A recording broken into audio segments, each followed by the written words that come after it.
Fundur settur á Alþingi. Í dag taka Guðlaugur Þór Þórðarson, Ingvar Þóroddsson og Sigurjón Þórðarson sæti á ný á Alþingi og víkja þá varaþingmenn þeirra Tryggvi Másson, Heiða Ingimarsdóttir og Katrín Sif Árnadóttir af þingi. Útbýtt á fundinum þingskjali 41, Samgöngufélagið Þjóðbraut, þingsályktunartillaga, flutningsmaður Jens Garðar Helgason og fleiri, þingskjali 67, fæðuöryggi og innlend matvælaframleiðsla, þingsályktunartillaga, flutningsmaður Ingibjörg Davíðsdóttir og fleiri, þingskjali 74, eignarréttur sjávarjarða á netlögum, þingsályktunartillaga, flutningsmaður Karl Gauti Hjaltason og fleiri, þingskjali 75, rannsókn á jarðlögum á hafsbotni og fyrirhugaðri gangaleið á milli lands og Vestmannaeyja, þingsályktunartillaga, flutningsmaður Karl Gauti Hjaltason og fleiri, þingskjali 81, sveitarstjórnarlög, frumvarp, flutningsmaður Sigríður Á. Andersen, þingskjali 82, almenn hegningarlög, frumvarp, flutningsmaður Sigríður Á. Andersen, þingskjali 88, skyldutrygging lífeyrisréttinda og starfsemi lífeyrissjóða, frumvarp, flutningsmaður Sigmar Guðmundsson og fleiri, og þingskjali 109, aflaregla í loðnu og þorski, fyrirspurn, flutningsmaður Sigurjón Þórðarson. Tekið fyrir fyrsta dagskrármálið, óundirbúinn fyrirspurnatími. Til svara eru félags- og húsnæðismálaráðherra, fjármála- og efnahagsráðherra, atvinnuvegaráðherra, umhverfis-, orku- og loftslagsráðherra og heilbrigðisráðherra. Til máls tekur hv. 2. þingmaður Suðurkjördæmis Guðrún Hafsteinsdóttir og beinir fyrirspurn til hæstv. Heilbrigðisráðherra. Virðulegi forseti. Endurhæfing ekki jaðarmál í heilbrigðiskerfinu, heldur lykilþáttur þess að sjúklingar nái heilsu, komist aftur til vinnu og losni af biðlistum.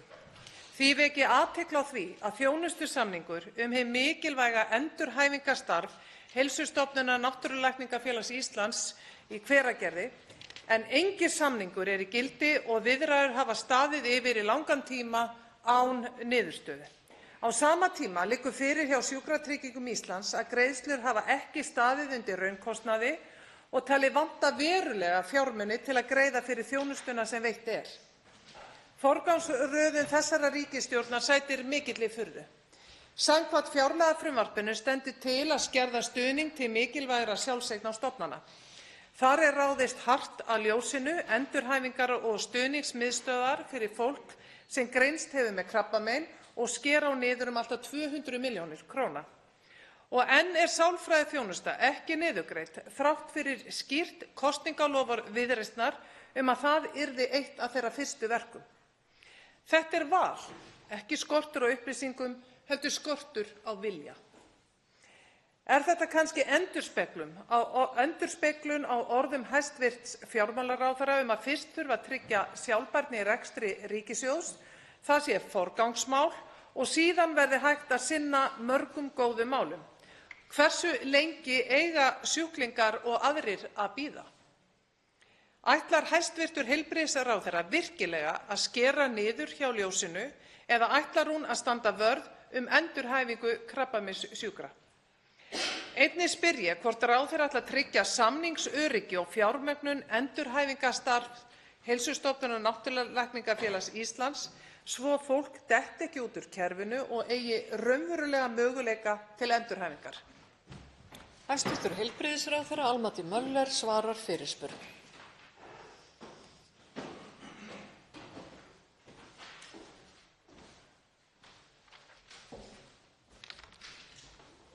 Frú forseti, ég þakka hv. 2. þingmanni Suðurkjördæmis fyrir spurningarnar og athugasemdirnar og ég tek af alhug undir með henni að endurhæfing gríðarlega mikilvæg og skilar sér margfalt til samfélagsins. Það hins vegar þannig að það hefur ekki verið raunvöxtur í undanförnum fjárlögum og þessi þjónusta hefur sætt aðhaldi og ég hef talað fyrir því að svo megi hlutirnir ekki vera og held því áfram. En það sem ég tók mjög fljótt eftir þegar ég kom inn í heilbrigðisráðuneytið bara í upphafi ársins að það er ekki nægilega vel skilgreint í hverju heilbrigðistengd endurhæfing er. Og þar setti ég þegar í stað vinnu að skilgreina það og svokölluð hvítbókarvinna er í gangi og hún verður kynnt á heilbrigðisþingi sem að helga verður endurhæfingu. Og þetta er alveg rétt að það er gagnrýni á hvernig fjármunum hefur verið útdeilt til mismunandi stofnana og Náttúrulækningafélagið hefur gagnrýnt það og þetta er ekkert nýtt. Þetta er búið að vera til margra ára en auðvitað þarf að laga það. En síðan þegar kemur að ljósinu að þá er ekki rétt eða sanngjarnt að tala að sé niðurskurður 200 milljónir því að hið rétta að það var hv. fjárlaganefnd sem veitti ljósinu einskiptis fjárveitingu upp á 195 milljónir. Síðan hefur vissulega komið fram beiðni meira fjármagn og að því er unnið. Það eru auðvitað Sjúkratryggingar Íslands sem kaupa heilbrigðisþjónustu fyrir hönd okkar allra og þar er unnið að málum að ná saman hvernig þjónustunni skuli háttað og hvernig hún skuli fjármögnuð. Hv. annar þingmaður Suðurkjördæmis, Guðrún Hafsteinsdóttir, tekur aftur til máls. Virðulegi forseti. Ég þakka hæstv. ráðherra fyrir svarið. Ég vil bera sjónum að kostnaður þess að gera ekki neitt. Endurhæfing skilar fólki hraðar aftur til vinnu, dregur úr veikindakostnaði og léttir á bráðaþjónustu. Þegar ríkið heldur endurhæfingu í óvissu og fjármagnar ekki endurhæfingarstarf er það ekki sparnaður heldur seinkun á bata og hærri heildarkostnaðar síðar. Sama gildir sálfræðiþjónustu sem enn er ekki niðurgreidd þrátt fyrir gefin loforð. Þetta er einföld hagkvæmnisregla. Fjárfesting í endurhæfingu sparar síðar.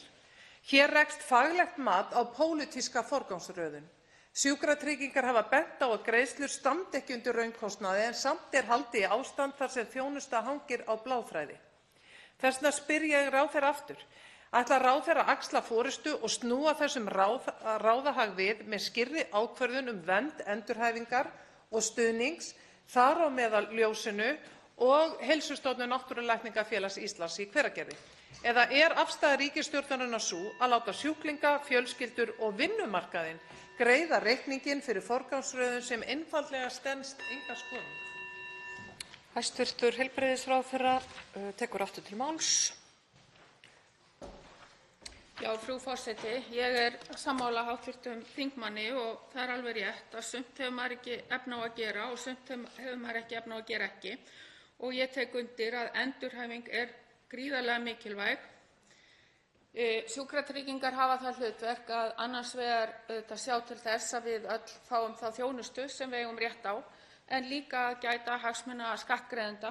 Og eins og ég segi, þá er unnið að því að fara yfir málin og þetta er tiltölulega nýkomið upp með NLFÍ að þeir hafa ekki fengið greitt eins og þeir ættu að fá. Og ég er búin að útskýra með ljósið. Síðan glemdi ég að svara þingmanninum varðandi sálfræðiþjónustu í fyrra svari.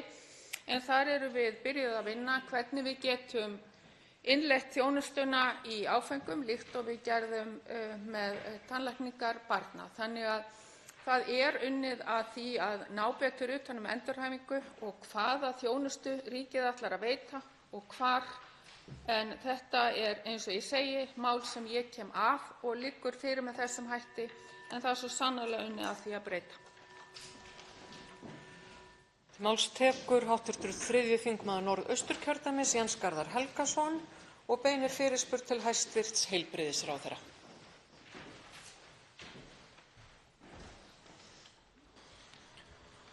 Virðulegur forseti. Í kvöldfréttum Ríkisútvarpsins 18. september síðastliðinn kom fram að það væri búið að segja upp öllum samningum við alla sérfræðinga á sjúkrahúsinu á Akureyri sem eru með svokallaða ferliverkasamninga. Samkvæmt mínum heimildum eru þetta 13 sérfræðingar sem hér er að ræða. Og það gefur að skilja, og samkvæmt mínum heimildum þá setur þetta margs konar þjónustu við sjúklinga á sjúkrahúsinu á Akureyri í uppnám og til dæmis í krabbameinslyfjameðferðum. Um 10–15% af allri krabbameinslyfjameðferðum á Íslandi er sinnt á Sjúkrahúsinu á Akureyri og það er mér til efs að það væri hægt að færa þá þjónustu á Landspítalann, svo ekki sé talað um kostnað og óþægindi fyrir sjúklingana sjálfa. Og því spyr ég hæstv. Heilbrigðisráðherra: er það virkilega rétt að heilbrigðisráðuneytið hafi farið fram á það að öllum þessum samningum yrði sagt upp með 3 mánaða uppsagnarfyrirvara? Hæstv. heilbrigðisráðherra Almati Möller svarar fyrirspurn.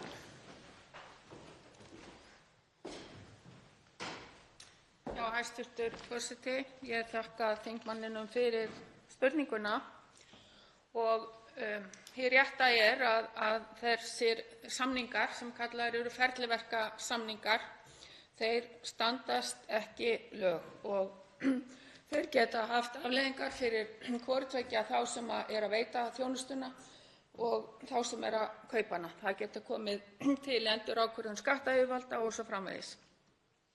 Og þetta mál á sér margra ára forsögu. Þessum ferliverkum var hætt á Landspítala upp úr síðustu aldamótum og í ágúst í síðasta ári þá sendi fjármála- og efnahagsráðuneytið, þáverandi ráðherra, bréf til allra forstöðumanna ríkisstofnana þar sem fjallað var um þessa svokölluðu gerviverktöku og bent á það að hún væri hvorugum til hagsbóta. Og heilbrigðisráðuneytið fylgdi eftir með bréfi í mars bara og áréttaði þennan mun sem er á launþegasambandi og sambandi við verktaka. Og þannig að SAK er búið að hafa langan tíma til að undirbúa sig og ráðuneytið hefur ekki sagt að öllu skyldi sagt upp á einu bretti, heldur að það þyrfti að fara yfir þessa samninga þannig að þeir yrðu löglegir og að svokölluð gerviverktaka á auðvitað að heyra sögunni til, en það er ekki skotið loku fyrir verktöku en hún á að samt að vera heyra til undantekninga. Og fyrirmæli ráðuneytisins væru að þetta yrði gert í áföngum og að mögulega þurfi að leita fjölbreyttra lausna. Þannig að þau eru fyrirmæli ráðuneytisins. Mér er kunnugt að forstjóri SAK vinnur að því að reyna að leiða þetta mál í jörð og auðvitað er það mikil áhersla á það lögð af hálfu heilbrigðisráðuneyti að verða ekki þjónusturof við sjúklinga. Hv. 3. þingmaður Norðausturkjördæmis tekur aftur til máls. Virðulegur forseti. Ég þakka hæstv. heilbrigðisráðherra fyrir hennar svar hérna. Það er náttúrulega þannig að þessi ferliverkasamningar voru gerðir í góðri trú og eru gerðir af því að það hefur reynst erfitt að fá fastráðna lækna á meðal annars Sjúkrahúsið á Akureyri sem og aðrar heilbrigðisstofnanir úti á landi. Og það er ekkert nýtt vandamál og það er ekki vandamál sem búið er að leysa heldur. Og þess vegna eru þessi samningar meðal annars við þessa 13 sérfræðinga. Og hér hlýtur aðalmálið hjá okkur að vera það að tryggja samfellu og öryggi í þjónustu við sjúklingana. Það hlýtur að vera okkar forgangsmál. Og því velti ég fyrir mér þegar þessi staða er komin upp og við sjáum fram á það að það er ekki hægt að fastráða þessa sérfræðinga, það er litlar líkur á því, næstu 3 mánuðina, að hvernig ætlar ráðuneytið að bregðast á við þeirri stöðu þannig að það sé samfella og öryggi í þjónustu við sjúklingana sem hafa nýtt sér þessa þjónustu hjá Sjúkrahúsinu á Akureyri. Hæstv. heilbrigðisráðherra Almati Möller tekur aftur til máls. Já, frú forseti. Nú er það þannig að það er ekki búið að segja þessum samningum upp og ráðuneytið er í sambandi við forstjóra sem að þetta ber ábyrgð á þjónustunni í sinni stofnun og ég ítreka það að ráðuneytið hefur lagt ofuráherslu á það að gera þetta í áföngum, meta áhrif á hverja sérgrein og þarna eru undir, eins og þingmaðurinn nefndi, krabbameinslækningar, hjartalækningar, skurðlækningar og það eru, eins og ég sagði áðan, að ráðuneytið hefur sagt það að mögulega þurfa að leita fjölbreyttra lausna en markmiðið hlýtur alltaf að vera það að Sjúkrahúsið á Akureyri og við öll förum að lögum. Þá tekur til máls hv. 12. þingmaður Suðvesturkjördæmis, Nanna Margrét Gunnlaugsdóttir, og beinir fyrirspurn til hæstv. fjármála- og efnahagsráðherra. Forseti, mig langar nú að byrja að óska hæstv. Ráðherra til hamingju með kjörið sem varaformaður Viðreisnar. En þann 20. febrúar hins vegar síðastliðinn spurði ég hæstv. Umhverfis-, orku- og loftslagsráðherra hvort hann væri tilbúinn að stuðla að því að hér yrðu gefin út tilskilin leyfi til olíuleitar í þeim tilgangi að skoða hvort við sitjum mögulega á ónýttum auðlindum sem við getum unnið á umhverfisvænni hátt en flestir aðrir. En stutta svarið var nei, það er ekki áherslumál hjá þessari ríkisstjórn að halda áfram olíuleit. En núna hefur umræðan fengið að þróast og það liggur fyrir að rannsóknir sem hafa verið unnar gefa góð fyrirheit. Og þó við getum flest verið sammála mikilvægi þess að orkuskipti fari fram, þá er staðreyndin sú að jarðefnaeldsneyti heldur áfram að vera mikilvægt til framtíðar. Sérstaklega fyrir þau lönd sem eru háð innflutningi á orku vegna aukins íbúafjölda og efnahagsvaxtar í þróunarlöndum. Einnig hefur staða heimsmála undanfarið vakið umræðu öryggi þjóða og þetta vita Norðmenn. Í fyrra veittu norsk stjórnvöld 62 ný leyfi til olíuleitar, sem er veruleg aukning frá árinu á undan og ekkert lát virðist á norska olíuævintýrinu. En er möguleiki á íslenska olíuævintýrinu? Því spyr ég ráðherra, sem ég veit að er áhugamaður að lækka skuldir ríkissjóðs, er hann tilbúinn sem ráðherra fjármála að ýta við að ríkisstjórnin muni styðja við þá vegferð að leit og vinnsla að olíu og gasi til að mynda á Drekasvæðinu fari fram.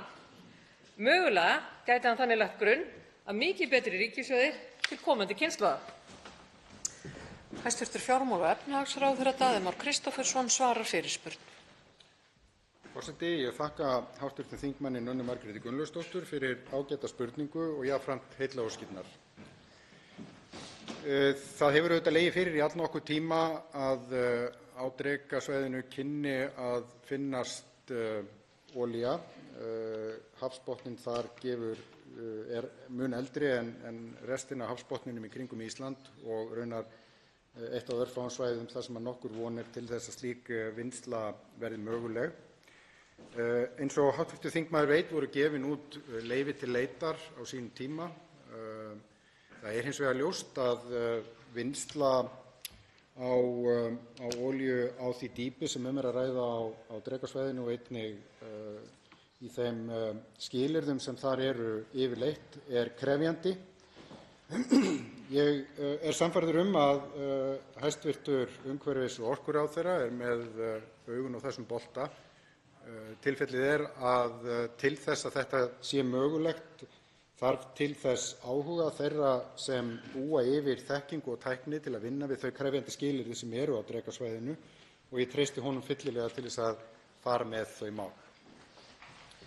Hv. 12. þingmaður Suðvesturkjördæmis tekur aftur til máls. Forseti, ég þakka svarið og ég er nú eiginlega bara glöð að þetta var ekki beint nei.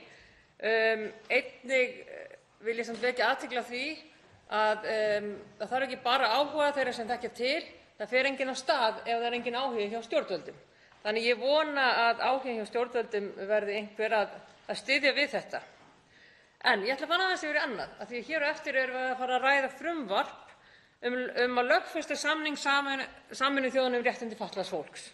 Gríðarlega viðamikið frumvarp og margt ágætt þar að finna, en greinargerðin er mjög villandi þegar rætt er kostnað við frumvarpið.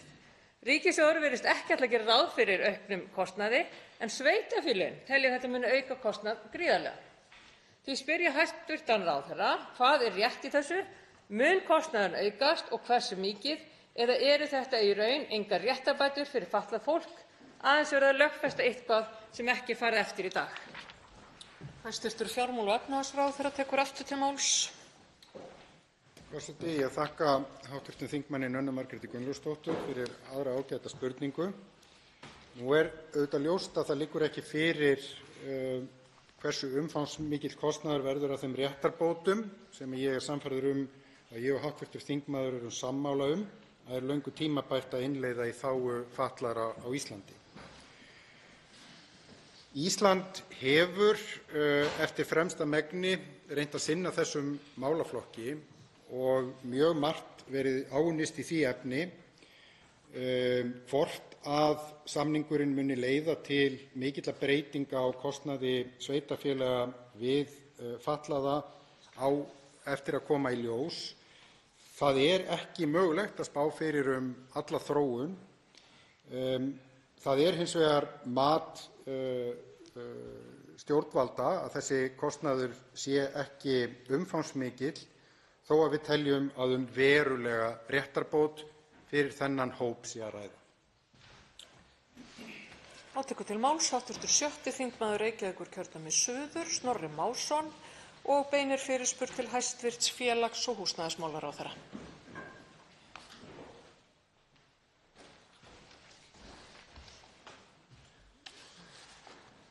Virðulegur forseti.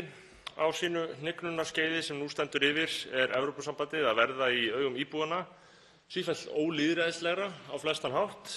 Miðstýringin eykst, vald ókjörinna embættismanna eykst, það er minna hlustað á fólkið og hluti af þessari ólýðræðislegu þróun er samrunaþróunin, þar að segja að þjóðríkin renna saman og hvert sig fær þá minna að segja það sem gerist. Þetta er þróun sem er að verða og henni verður ekki neitað. Hins vegar tala aðrir fullum fetum það að það þurfi að verða til bandaríki Evrópu. Það er að segja að við verðum ekki sjálfstæðar og fullvalda þjóðir, heldur hluti einfaldlega af stóru sambandsríki, þessar gömlu Evrópuþjóðir. Og þetta er hugmynd sem er stundum sögð upphátt af forystumönnum þarna, sjaldan þó, en sumir ganga mjög langt í henni. Og meðal þeirra er Guy Verhofstadt sem var nú aðalræðumaður á landsþingi Viðreisnar nú helgina og þar var hann að ráða viðreisnarmönnum heilt að hvernig væri hægt að koma þjóðinni inn í Evrópusambandið með öllum tiltækum ráðum. Og meðal svona vangaveltna frá honum voru þær að Íslendingar mætti ekki gera sömu mistök og bresk stjórnvöld gerðu að hans mati þegar Brexit varð, sá harmleikur eins og hann kallaði hann. Og það var að breskir stjórnmálamenn að hans mati stóðu ekki nægilega fast á bak við Evrópuhugsjónina en talaði að íslenskir stjórnmálamenn, eins og hann orðaði það hérna, þyrftu að verja hugmyndina Evrópusambandið, verja þessa framtíðarhugmynd Evrópusambandið í heild sinni og vera ekki endilega að ræða einstaka þætti, heldur einfaldlega út frá tilfinningum, út frá þessari tilfinningu Evrópu. Að þetta þyrftu stjórnmálamenn Íslendingar ef að þetta ætti að takast að gera. Nú, ég hef staðið þeirri trú að hæstv. Starfandi forsætisráðherra, Inga Sæland, sé ekki á bak við þessa hugsjón og muni ekki styðja þessa hugsjón eins og Guy Verhofstadt beinir til Viðreisnarmanna að gera.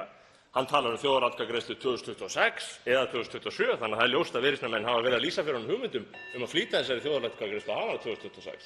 Þannig ég hefði áhuga að fá það fram frá hæstv. Starfandi forsætisráðherra, innviðaráðherra, félagsmálaráðherra, já, líka það, hvað henni þykir þetta, hvort hún sé sammála því og hvort hún taki fyrir það að þjóðaratkvæðagreiðsla verði 2026, en að öðru leyti hvernig hún hyggist beita sér í þessari Evrópuvegferð. Hvernig hyggst hún beita sér, gegn eða með? Ég veit hvernig ég beiti mér.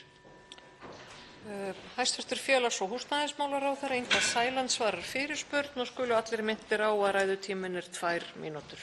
Frú forseti, ég þakka hv. þingmanni Snorra Mássyni fyrir afar skemmtilega fyrirspurn.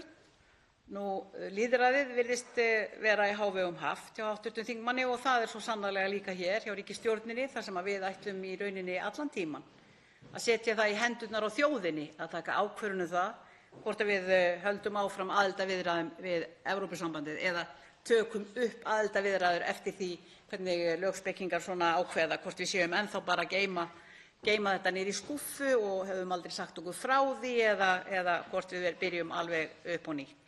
Það liggur algjörlega fyrir að Flokkur fólksins hefur aldrei verið inn á þeirri línu að við eigum að ganga í Evrópusambandið, svo það sé líka sagt. Hvort að við svo var það ákveðið við stjórnarmyndunarborðið í desember 2024 af okkur sem að leiðum þessa ríkisstjórn að það yrði haldin þjóðaratkvæðagreiðsla eigi síðar en árið 2027. Þannig að ég hef ekki heyrt neinar aðrar hugmyndir hvað það varðar og það er í rauninni sá skilningur sem ég legg í þessa þjóðaratkvæðagreiðslu. En ég er alveg skýr það skiptir náttúrulega öllu máli að við séum í góðu sambandi við Evrópu og okkar næstu nágranna. Evrópusambandið skiptir okkur miklu máli, sérstaklega sú stoð sem að við erum þar aðilar að í gegnum EES-samninginn okkar, samninginn hið evrópska efnahagssvæði sem að í rauninni er er hliðið okkar inn á innri markaðinn og Evrópu og er náttúrlega grundvallarsamningur fyrir okkar samfélag. En það skal líka sagt að hér hefur hagvöxtur verið hvað mestur og stöðugri og meiri á Íslandi heldur en í löndunum í kringum okkur og löndum sem eru í Evrópusambandinu. Þannig að við í rauninni eigum sannarlega ekkert sárt að binda með því að vera bara við sjálf. Hins vegar er spurningin alltaf það hvað við eigum að gera við gjaldmiðilinn okkar og þá þykir mér afskaplega spennandi að geta tjáð það að við munum núna vera að skoða kosti og galla íslensku krónunnar með tilliti til hagsmuna samfélagsins. Þá tekur við aftur til máls hv. 6. þingmaður Reykjavíkurkjördæmis suður, Snorri Másson. Virðulegur forseti, jú, það er auðvitað hljómar ætíð vel að þessi ríkisstjórn hæstvirt vilji svona mikið leyfa þjóðinni að ráða. Það er náttúrlega mörg önnur mál sem að þjóðin væri mjög athyglisvert að sjá hvernig færi í þjóðaratkvæðagreiðslu, hvort við ætlum að taka á móti fleiri flóttamönnum eða fjármagna stríðið í Úkraínu eða leyfa fólki að ráða hvernig það ráðstafa útvarpsgjaldinu sínu og annað eins. Þannig að það er alls konar margt til í því, en þetta er valið. Nú, hæstv. Ráðherra talar EES-samninginn. Í sambandi við hann er nú til umræðu hérna mjög í þinginu bókun 35 sem að við höfum furðað okkur á að sé verið að koma núna í gegn, tímum þar sem að Evrópusambandið er að hóta okkur hérna ofurtollum og annað eins, hvort þetta sé í raun og veru sé eitthvað bragur að þessu hálfu íslenska stjórnvalda að gera þetta núna. Hæstv. Ráðherra talaði nú það í byrjun árs 2024 og fór mjög hörðum orðum bókun 35 á þeim tíma. Sagði meðal annars að þar væri stjórnvöld að leggjast kylliflöt og leyfa Brussel hér að valta yfir okkur. Stendur hæstv. Ráðherra undir þessum núverandi kringumstæðum, stendur hann að baki því að bókun 35 fari hér óbreytt í gegnum þingið eins og núna, mun hún greiða henni atkvæði eða er hún sama sinni sem hún var í upphafi árs 2024? Hæstv. félags- og húsnæðismálaráðherra Inga Sæland tekur aftur til máls. Já, frú forseti, ég þakka hv. þingmanni fyrir síðari fyrirspurn sem er náttúrlega alveg stórkostleg fyrirspurn og þá fæ ég tækifæri til að segja það að ég er gjörsamlega algjörlega búin að skipta skoðun hvað lítur að bókun 35, enda var ég þar í villu og svima og hafði ekki hugmynd að bæði Neytendasamtök og VR væru í málaferli í rauninni gegn íslenskum bönkum sem að í rauninni er að fara hér eins og eldur akur samfélagið og alla þá sem skulda krónu. Það þekkist í rauninni hvergi á byggðu bóli nema hér að það sé eftir að vera að greiða 400.000 krónur í húsnæðisláni sitt og þar af séu 395.000 krónur í vexti og nú skilst mér að sé búið að taka til hliðar milljarða af þessum bönkum sem að bíða í skelfingu og milli vonar og ótta það hvernig Hæstiréttur muni í rauninni dæma í þessum málum, hvernig bankarnir hefur verið að fara með sína lántakendur. Ef að við verðum búin að innleiða bókun 35 sem í rauninni átti allan tíman að vera en var ranglega innleidd, ef við verðum búin að innleiða hana, þá eru allar líkur á því að Hæstiréttur geti dæmt neytendum í vil og bankarnir þurfa að snara út þessum milljörðum sínum, ef ekki þá því miður. Þannig að já, hv. þingmaður, ég sannarlega skipt skoðun og kalla til alls konar sérfræðinga sem hafa fengið mig til að sjá ljósið. Óundirbúnum fyrirspurnatíma er þó lokið. Tekið fyrir annað dagskrármálið, samningur Sameinuðu þjóðanna réttindi fatlaðs fólks, stjórnarfrumvarp.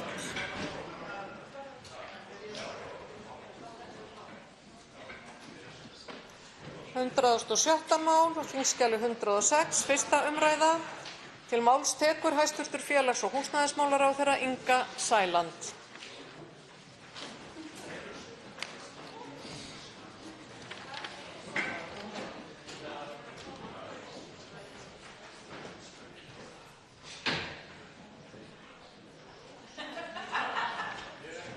Já, frú forseti. Ég mæli hér fyrir frumvarpi til laga samning Sameinuðu þjóðanna réttindi fatlaðs fólks. Með frumvarpinu er lagt til að samningur Sameinuðu þjóðanna réttindi fatlaðra verði lögfestur í heild sinni. Markmið lögfestingar er að auka réttaráhrif samningsins hér á landi, tryggja að fatlað fólk njóti til fulls allra mannréttinda og koma í veg fyrir mismunun á grundvelli fötlunar. Samningur Sameinuðu þjóðanna réttindi fatlaðs fólks var samþykktur Samningur Sameinuðu þjóðanna réttindi fatlaðs fólks var samþykktur á allsherjarþingi Sameinuðu þjóðanna þann 13. desember 2006. Markmið hans er að efla verja og tryggja full og jöfn mannréttindi og grundvallarfrelsi fyrir allt fatlað fólk til jafns á við aðra. Þarna vil ég stinga inn í: við erum eingöngu að tala til jafns á við aðra. Þessi samningur er í engu að kalla á einhver aukin réttindi umfram það sem almennt er talið eðlilegt í þessu samfélagi. Í samningnum má finna fjölmargar greinar sem miða að því að tryggja að fatlað fólk njóti í reynd allra mannréttinda sinna og geri því kleift að taka fullan og virkan þátt í samfélaginu. Samkvæmt samningnum þá teljast til fatlaðs fólks meðal annars þau eða þeir sem eru með langvarandi líkamlega, andlega og vitsmunalega skerðingu eða skerta skynjun og sem verða fyrir ýmiss konar hindrunum sem geta komið í veg fyrir fulla og árangursríka samfélagsþátttöku til jafns á við aðra. Samningurinn á því við stóran og fjölbreyttan hóp fólks. Samningur Sameinuðu þjóðanna réttindi fatlaðs fólks, hann felur almennt ekki í sér ný efnisréttindi, heldur byggir réttindi sem nú þegar njóta verndar í öðrum mannréttindasamningum. Og þar ætla ég að ítreka að samningurinn, hann felur almennt ekki í sér ný efnisréttindi, heldur tryggir réttindi sem nú þegar njóta verndar í öðrum mannréttindasamningum. En þó svo að mannréttindasamningar eigi að tryggja réttindi okkar allra, þó hefur fatlað fólk í gegnum tíðina verið líklegra til að njóta ekki mannréttinda sinna í raun og veru, auk þess að eiga erfiðara með að sækja rétt sinn. Var því talið nauðsynlegt að útfæra réttindi fatlaðs fólks í sérstökum mannréttindasamningi sem miðar meðal annars að því að tryggja jafnrétti, koma í veg fyrir mismunun á grundvelli fötlunar, stuðla að inngildingu, tryggja virka þátttöku fatlaðs fólks og fjarlægja hindranir sem að fatlað fólk mætir í samfélaginu. Virðulegi forseti, samningur Sameinuðu þjóðanna réttindi fatlaðs fólks, hann markaði mikil tímamót í mannréttindabaráttu fatlaðra. Auk þess að skilgreina sjálfsögð réttindi þeirra, þá byggir hann á þeirri hugmyndafræði að fötlun sé hluti af mannlegum fjölbreytileika fremur en frávik. Í formálsorðum samningsins kemur fram að fötlun sé afleiðing af samspili milli einstaklinga með skerðingar annars vegar og hins vegar umhverfis og viðhorfa sem hindra fulla og árangursríka samfélagsþátttöku þeirra til jafns á við aðra. Ísland undirritaði samning Sameinuðu þjóðanna réttindi fatlaðs fólks árið 2007 og fullgilti hann árið 2016. Í stefnuyfirlýsingu ríkisstjórnar Flokks fólksins, Samfylkingar og Viðreisnar kemur fram að lögfesta skuli samninginn. Markmið með lögfestingunni er að auka réttaráhrif samningsins hér á landi, tryggja að fatlað fólk njóti til fulls allra mannréttinda og koma í veg fyrir mismunun á grundvelli fötlunar. Frá fullgildingu samnings þá hefur hann haft umtalsverð áhrif í lagasetningu og stefnumótun hér á landi. Samningurinn í heild sinni hefur þó ekki lagalegt gildi, en með frumvarpi þessu þá er lagt til að hann verði lögfestur og þannig tryggt að hægt verði að beita honum sem fullgildri réttarheimild fyrir dómstólum og öðrum úrskurðaraðilum. Með því að leitast við að auka réttaráhrif samningsins og styrkja mannréttindi fatlaðs fólks á Íslandi. Má í því sambandi benda á að lögfesting mannréttindasáttmála Evrópu og barnasáttmála Sameinuðu þjóðanna hefur styrkt stöðu þeirra umtalsvert og aukið vægi þeirra í íslenskri réttarframkvæmd. Til viðbótar við aukin réttaráhrif þá felur lögfestingin í sér að við allar breytingar á gildandi lögum og setningu nýrra laga þá verði tekið mið af samningnum. Eftirlit með framkvæmd samningsins er í höndum nefndar Sameinuðu þjóðanna sem réttindi fatlaðs fólks, en samningurinn kveður einnig á að til staðar þurfi að vera sjálfstæð innlend mannréttindastofnun sem hefur eftirlit með honum. Mannréttindastofnun Íslands sem hóf störf 1. maí síðastliðinn, hún mun fara með það hlutverk. Með fullgildingu samnings Sameinuðu þjóðanna réttindi fatlaðs fólks árið 2016 þá skuldbatt íslenska ríkið sig til að koma þeim réttindum sem kveðið er á í samningnum í framkvæmd. Eins og fram hefur komið þá hafa þegar verið gerðar ýmsar lagabreytingar og ný lög sett sem miða að því að innleiða samninginn og aðlaga íslenska löggjöf að honum. Á undanförnum árum hefur einnig verið unnið markvisst að því að koma réttindum samkvæmt samningnum í framkvæmd, m.a. með framkvæmdaáætlun í málefnum fatlaðs fólks til ársins 2027. Áætlunin byggir á þeirri framtíðarsýn og þeim meginreglum sem fram koma í samningnum og er henni ætlað að vera hluti af heildstæðri stefnumótun þegar kemur að réttindum fatlaðs fólks. Í áætluninni má finna 60 aðgerðir sem miða að því að uppfylla greinar samningsins. Jafnrétti og bann við mismunun eru eins og áður hefur komið fram hornsteinn þeirra réttinda sem samningur Sameinuðu þjóðanna réttindi fatlaðs fólks kveður á um. Jafnrétti er þannig rauði þráðurinn í gegnum allar greinar samningsins og mun lögfesting hans hafa jákvæð áhrif á réttindi alls fatlaðs fólks hér á landi, óháð aldri, uppruna eða búsetu. Samningurinn tryggir fötluðu fólki víðtæk mannréttindi, borgaraleg og stjórnmálaleg réttindi og efnahagsleg, félagsleg og menningarleg réttindi. Réttindi sem ófötluðu fólki þykja algjörlega sjálfsögð.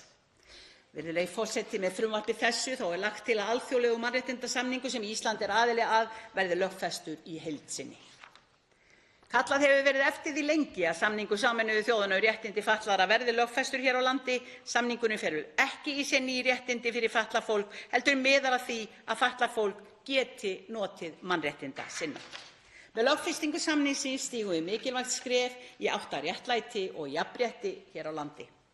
Virðulegi forseti, að lokinni umræðu þá ég ætla nú ekki að gera þetta alveg strax, ég hef nú kannski einhvern örlítið meiri tíma, en ég hef fengið mjög margar fyrirspurnir, ekki ég hef heyrt það bæði hér í þinginu og svo náttúrulega hef ég líka fengið fyrirspurnir þar sem að hv. þingmenn hafa áhyggjur af því hversu gríðarlegur kostnaður myndi falla á sveitarfélögin við lögfestingu samnings Sameinuðu þjóðanna réttindi fatlaðs fólks og ég hef gjarnan sagt að ég vildi gjarnan síður standa hér til að verja tilverurétt fatlaðra í þessu ríka landi. En staðreyndin er sú að HLH-ráðgjöf vann mat á áhrifum lögfestingarinnar á fjárhag sveitarfélaganna fyrir samtök sveitarfélaga á höfuðborgarsvæðinu. Þetta er nú það sem að jafnvel hv. þingmaður Nanna Margrét Gunnlaugsdóttir spurði hæstv. Fjármálaráðherra áðan og ég var nú eiginlega von á, kannski ætla hún bara að spyrja mig líka, en þá er ég bara búin að svara henni fyrirfram. Ég er fann að lesa nefnilega hugsanir. En þær forsendur sem voru notaðar og lagðar til grundvallar hjá HLH-ráðgjöf í sambandi við mat þeirra, þegar því mati að það miklu leyti byggðust þær forsendur á starfsbítunum við, notaðar til grundvallar því mati virðist að miklu leyti þær sömu og í skýrslum starfshóps kostnaðarskiptingu ríkis og sveitarfélaga í þjónustu við fatlað fólk. Í niðurstöðum HLH-ráðgjafar á mati á áhrifum samnings Sameinuðu þjóðanna réttindi fatlaðra þá vegur það þyngst. Það var núverandi biðlisti eftir sértækum búsetuúrræðum á grundvelli laga nr. 38/2018.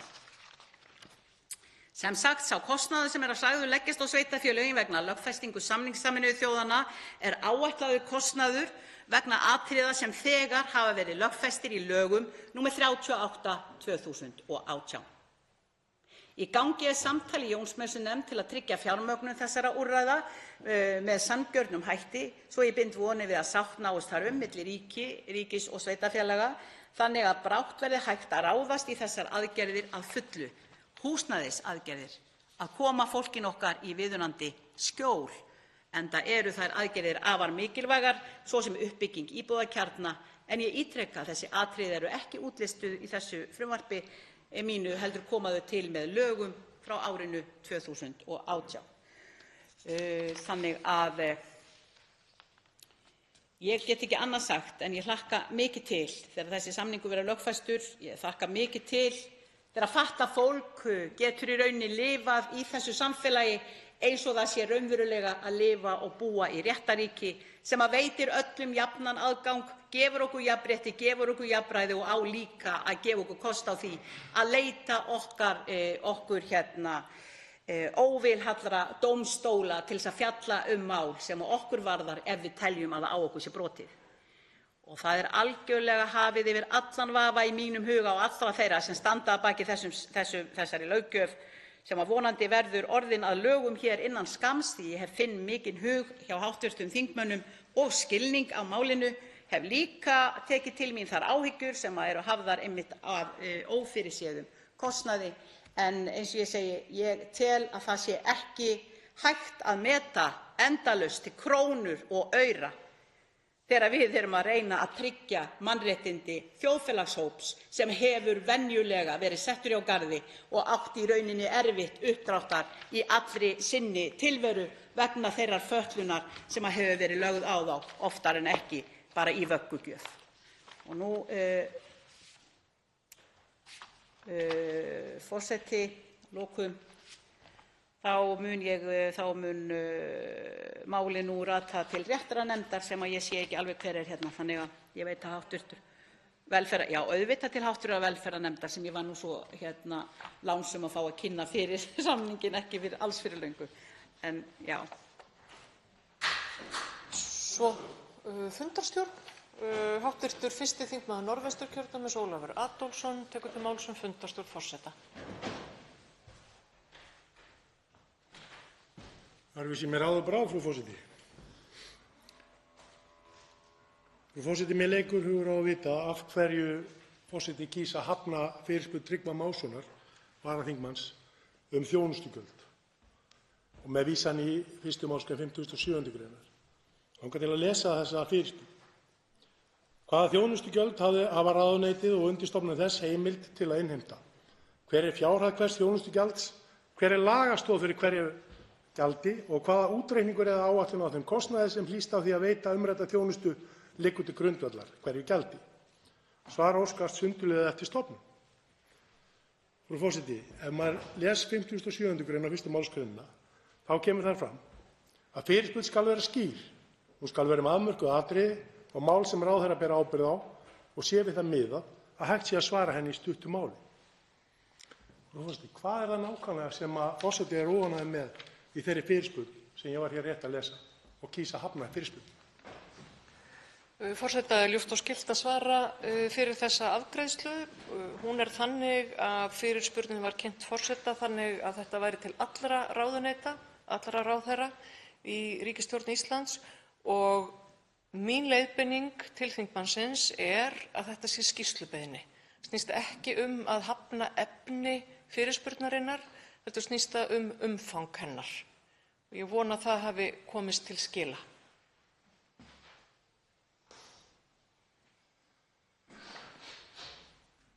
Er þingmaðurinn að biðja aftur orðið? Já. Háttvirtur 1. þingmaður Norðvesturkjördæmis Ólafur Adolfsson biður orðið fundarstjórn forseta. Frú forseti,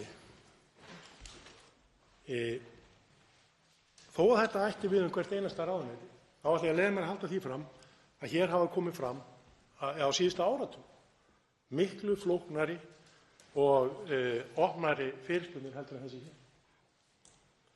Og því verð ég að segja það, frú forseti, að það mér ákveðin vonbrigði að þessari fyrirspurn skuli hafnað. Því að það er auðvitað algjörlega augljóst að allt sem kemur fram í þessari fyrirspurn eru sannarlega réttindi þingmanna að nálgast hvað varðar upplýsingar og ráðuneytunum sé skylt að veita. Og þó að hér sé ekki þingmaður sem ég fylgdist nú ágætlega með á síðustu þingum sem heitir Björn Leví, þá veit ég það til dæmis að þær fyrirspurnir sem komu fram hjá þeim hv. þingmanni, fyrrverandi þingmanni, voru mjög ítarlegar og gjarnan beint til allra ráðuneyta, allra stofnana og jafnvel enn frekari skírskotun það. Þannig að ég ítreka, það eru vonbrigði, frú forseti, að þessu sé hafnað og ég held að forseti ætti að endurskoða ákvörðun sína í því máli. Forseti tekur ábendingu þingmannsins vel og tekur líka undir þau orð að hingað hafa borist og verið afgreiddar fyrirspurnir mjög viðamiklar í gegnum árin og kjörtímabilin og leiðbeining forseta laut eingöngu að því að breyta forminu. Háttvirtur 5. þingmaður Suðvesturkjördæmis Bryndís Haraldsdóttir tekur til máls fundarstjórn forseta. Já, virðulegur forseti, ég ætla að fá að blanda mér aðeins í þessa umræðu og leggja áherslu á mikilvægi okkar þingmanna í eftirliti með framkvæmdarvaldinu. Og okkar besta tæki í þeim efnum eru fyrirspurnir en jú, vissulega líka skýrslubeiðnir sem greitt hér atkvæðum. En vegna þess að ég var nú bara að fá upplýsingar það hvers eðlis þessi fyrirspurn sem mér finnst reyndar býsna góð og ég tel að sé mjög mikilvæg og ég minnist þess alloft að það hafi verið lagðar fram fyrirspurnir sem hafa einmitt verið beint til allra ráðuneyta. Það er líka í því felst góður samanburður á hlutunum og í þessu tilfelli þá er þessi fyrirspurn þess eðlis að manni finnst nú að ríkisvaldið, framkvæmdarvaldið, ætti að geta kallað þessar upplýsingar út úr sínum ráðuneytum með tiltölulega auðveldum hætti sé hið opinbera og góða bókhald ríkisins í lagi. Skýrslubeiðnir eru þannig að það gefur meiri rými fyrir ráðherra til að bregðast við því og þá má velta fyrir sér, ætti þetta að vera skýrslubeiðni þá á marga ráðherra? Er ekki eðlilegra að þetta sé þá fyrirspurn og fari þannig á mörg ráðuneyti? Eða hafði þá forseti hugsað sér að það var eitthvað eitt ráðuneyti sem myndi halda utan um slíka skýrslugerð fyrir öll hin ráðuneytin? Það er best að svara þessu þannig vegna fyrirspurnar hv. þingmanns Bryndísar Haraldsdóttur að forseti var hér að leiðbeina þingmanninum sem lagði fram þessa fyrirspurn og er meira en tilbúinn til þess að endurskoða þær leiðbeiningar og tek til umfjöllunar og mun ráðfæra mig við sérfræðinga hér á þingfundaskrifstofu. En þannig háttaði til að 4 þingmenn óskuðu eftir því að veita andsvar við ræðu félags- og húsnæðismálaráðherra og er því tíminn styttur í 1 mínútu í öllum umferðum. Fyrstur tekur til máls hv. 3. þingmaður Reykjavíkurkjördæmis suður, Sigurður Örn Hilmarsson.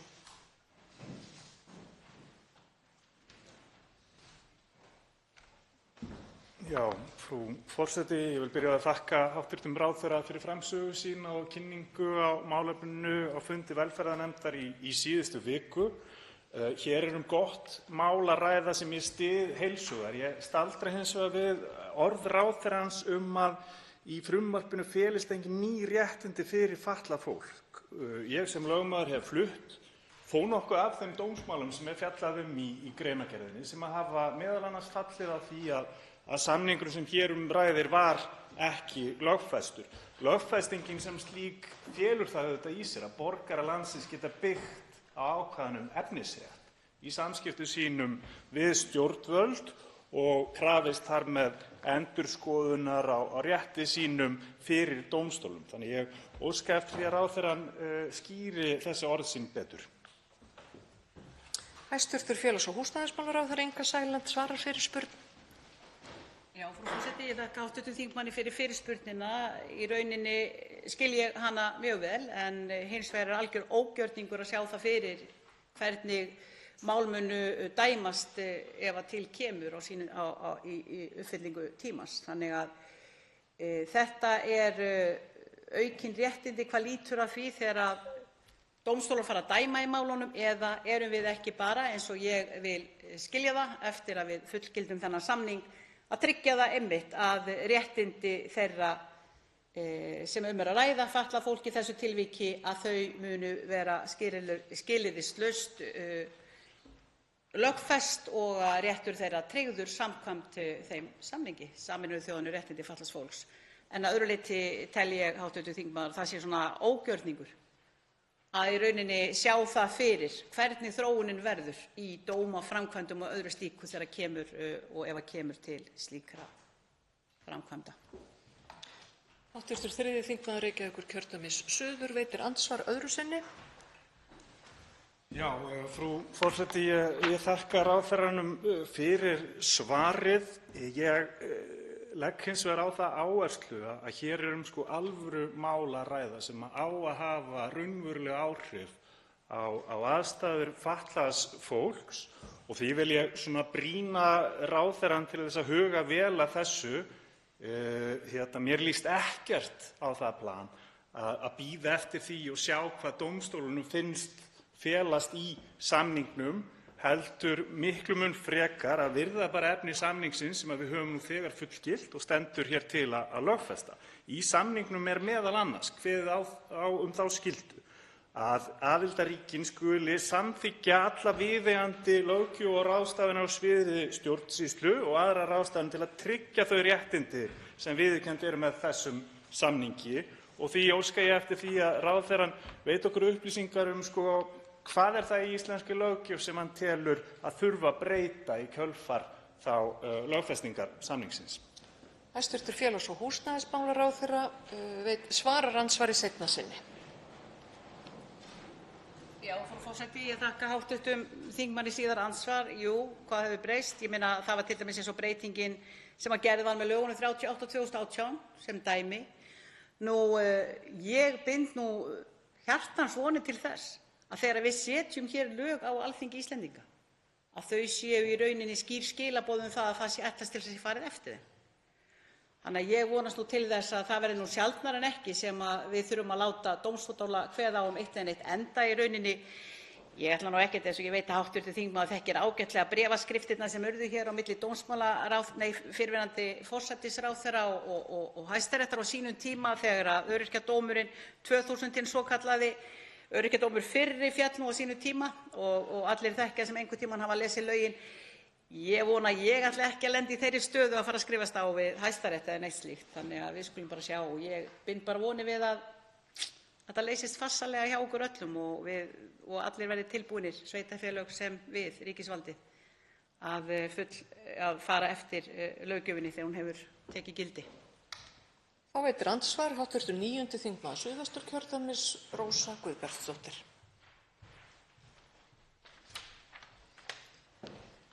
Virðulegur forseti. Ég þakka hæstv. ráðherra fyrir yfirferð málsins.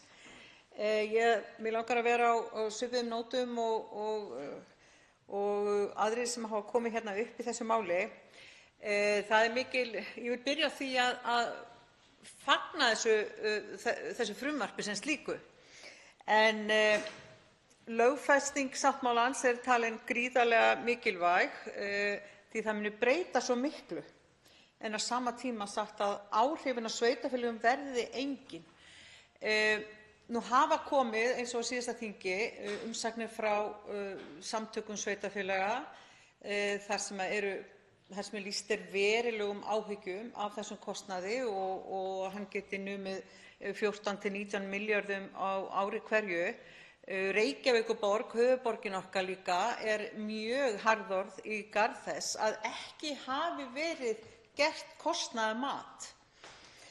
Mig langar til að fá það svona ítarlegar fram frá ráðherrunum út af hverju var ekki reynt að gera eitthvert kostnaðarmat á þessum áhrifum, því að það stemmir ekki alveg að þetta kemur fram í greinargerðinni. Þetta á að hafa gríðarleg áhrif en samt engan aukakostnað. Hæstv. félags- og húsnæðismálaráðherra svarar andsvari. Já, frú forseti, ég þakka hv. þingmanni fyrir fyrirspurnina sem ég reyndar var búin að gera ráð fyrir og ætla að ítreka það sem ég setti hér fram þegar ég var að flytja frumvarpið sem segir að HLH ráðgjöf vann mat á áhrifum lögfestingarinnar á fjárhag sveitarfélaga fyrir samtök sveitarfélaga á höfuðborgarsvæðinu þar sem í rauninni hefur orðið gríðarlega mikil viðhorfsbreyting á þessum tíma og miklu meiri vilji og bjartsýni sveitarfélaganna almennt lögfestinguna. En þær forsendur sem notaðar eru þarna til grundvallar því mati þá virðast að miklu leyti vera þær sömu og í skýrslu starfshóps kostnaðarskiptingu ríkis og sveitarfélaga í þjónustu fatlaðra. Í niðurstöðu HLH ráðgjafar á mati á áhrifum samnings Sameinuðu þjóðanna um réttindi fatlaðs fólks á vegur þings núverandi biðlisti eftir sértækum búsetuúrræðum á grundvelli laga nr. 38/2018. Sem sagt sá kostnaður sem sagður leggjast á sveitarfélög vegna lögfestingar samningsins Sameinuðu þjóðanna er áætlaður kostnaður vegna atriða sem þegar hafa verið lögfest í lögum nr. 38/2018. Og ég segi bara í gangi er þetta samtal Jónsmessunefndar til þess að tryggja fjármögnun þessara úrræða svo sem búsetuúrræða með sanngjörnum hætti og svo ég bind vonir við að sátt náist þar milli ríkis og sveitarfélaga, þannig að við erum bara bjartsýn og brosandi. Hv. 9. þingmaður Suðvesturkjördæmis veitir andsvar seinna sinni. Virðulegur forseti, ég þakka hæstv. ráðherra svarið. Mig langar þá til að fá aðeins fram frá ráðherranum. Ég heyri og hef heyrt áður að það er engar áhyggjur af því að þessi lögfesting muni leiða til aukins kostnaðar og ég tek það fram að það er dapurt að við séum að tala um kostnað í þessum málaflokki, en það er bara raunveruleikinn og það er ábyrgðin sem okkur er falin hérna að sjá fyrir endann á hlutunum.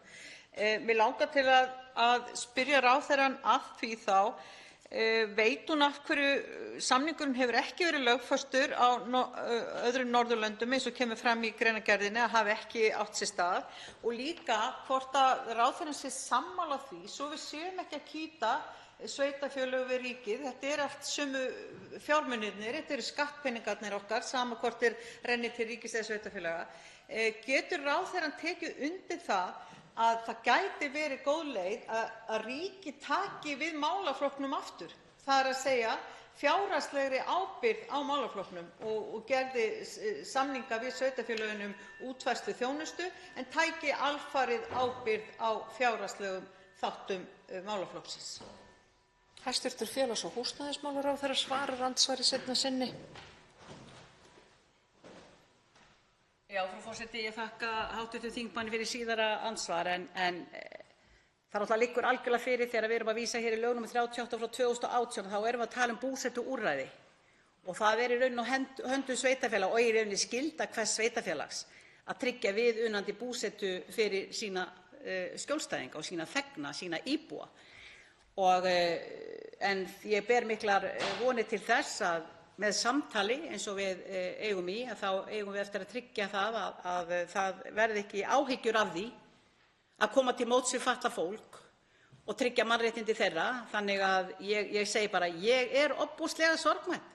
Ég skil á ákveðinn hátt það sem að hv. fyrrverandi meira að segja hana bæjarstjóri er að viðra, en það breytir ekki þeirri staðreynd að það er ekkert og verður ekkert sem undir nokkuð tíma réttlæta það að við lögfestum ekki þennan samning.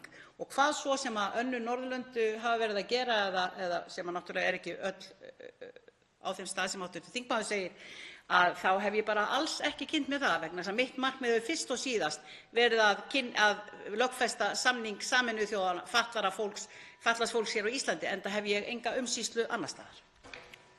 Þá veitir andsvar hv. 5. þingmaður Suðvesturkjördæmis, Bryndís Haraldsdóttir. Virðulegur forseti, ég þakka hæstv. ráðherra hér fyrir framsöguna og mig langar að spyrja hæstv. ráðherra hvort að einhver vinna samhliða þessari lögfestingu og þessu þingskjali hafi átt sér stað inni í ráðuneytinu til þess mögulega að létta á og liðka fyrir og auðvelda uppbyggingu húsnæðis fyrir fatlaðs fólks. Í þessu tilfelli er ég að vísa sérstaklega í 3. málsgrein 3. greinar reglugerðar um húsnæðisúrræði fyrir fatlað fólk, sem er númer 370 frá árinu 2016, en þar er talað um að nokkrar íbúðir séu saman í fjölbýlishúsi, þá skuli miðast við að fjöldi samliggjandi íbúða á hæð eða stigagangi sé ekki fleiri en 6 og að hámarki 10 í sama húsi. Virðulegur forseti, það sem ég er að vísa í hér, það er reglugerð sem byggir rétt á lögunum sem hæstv. ráðherra vísar í um húsnæði fatlaðs fólks. Ég get samt ekki séð beina tilvísun í lögunum sem slíkum og ég sé ekki alveg ástæðu til þess að framkvæmdarvaldið sé að setja svo stífar reglugerðir varðandi þessa uppbyggingu þegar við vitum einmitt hvað er ofboðslega mikil þörf á fjölbreyttum og góðum búsetuúrræðum fyrir fatlaða einstaklinga. Og þess vegna langar mig að vita hvort að hæstv. ráðherra hafi skoðað þetta og látið skoða þetta eitthvað inni í ráðuneytinu, hvort hægt var að koma til móts við þessi sjónarmið með því að létta á þessari reglugerð. Hæstv. félags- og húsnæðismálaráðherra svarar andsvari. Já, frú forseti, ég þakka hv. þingmanni fyrir spurninguna. Það sem við höfum verið að gera í þessari ríkisstjórn til þess að eiga og lyfta undir með sveitarfélögunum, það er að taka til okkur ýmsa þjónustu, eins og til dæmis að tryggja NPA-þjónustu, og þar er ekki einn einasti samningur sem er á bið lengur en í 1 dag, minnsta kosti hvað lýtur að skuldbindingu ríkisins, þar sem við greiðum 25%. Við höfum tekið til okkar 3. stigs þjónustu sem eru börn með fjölþættan vanda. Við höfum tekið til okkar líka og erum núna að byggja upp öryggisvistunarúrræði sem hefur verið hálfgerður hornreka hér í samfélaginu um árabil og helst enginn vilja snerta á. En að við höfum verið að hlutast til eitthvað í sambandi við búsetukjarna og hvernig sveitarfélögin hafa ákveðið að byggja húsnæði fyrir sína íbúa, það höfum við ekki gert að mér vitandi. Þannig að nei, það er ekki svo ég viti. Hv. 5. þingmaður Suðvesturkjördæmis veitir andsvar öðru sinni. Virðulegur forseti, já, mig langar bara að hvetja hæstv. ráðherra til að skoða þetta mál. Ég er hér að vísa í þingskjal nr. 2267 þar sem ég lagði fram fyrirspurn á fyrrverandi hæstv. Félagsmálaráðherra þessa reglugerð sérstaklega og bara svo ég útskýri hvað hér átt við, að jú, þetta eru sveitarfélögin sem byggja þessu húsnæði en þeim sniðinn mjög þröngur stakkur vegna þessarar reglugerðar. Þetta snýst það þegar við förum að fara úr herbergjasambýlum í sjálfstæða búsetu og guð minn góður, virðulegur forseti, ég nú hlynnt því. En það allur vegur hvernig hægt að byggja upp þjónustu fyrir fatlað fólk. Og fatlað fólk eru eins og við hin með mjög ólíkar þarfir innbyrðis. Þannig að ábendingi mín hér að ég held að við höfum verið að steypa öllum svolítið í sama mótið og ég held að þessi reglugerð sé óþarflega íþyngjandi og valdi auknum kostnaði í uppbyggingu á mikilvægu húsnæði fyrir fatlaða einstaklinga. Þannig að ég ætla bara að nota tækifærið hér og hvetja hæstv. Ráðherra til að skoða þetta og kannski legg ég fram fyrirspurnina nýju og fæ svar frá nýjum hæstv. Ráðherra við þessari fyrirspurn minni.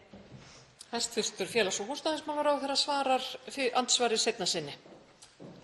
Já, frú forseti, ég þakka hv. þingmanni Bryndísi Haraldsdóttur fyrir síðari fyrirspurn sem í rauninni mjög góð og eiginlega upplýsandi fyrir þennan ráðherra sem hér stendur.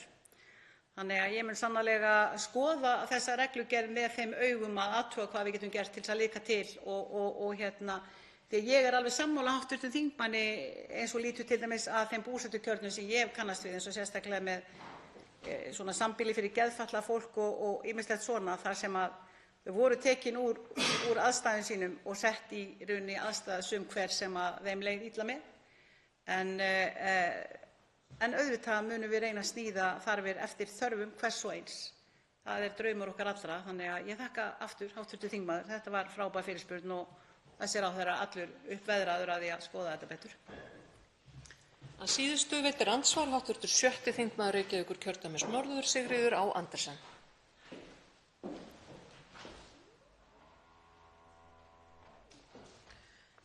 Virðulegur forseti. Mér þykir hæstv. félagsmálaráðherra stundum slá í og úr þegar kemur að umræðu þessi mál, þennan samning og sérstaklega þetta frumvarp sem hér liggur fyrir okkur.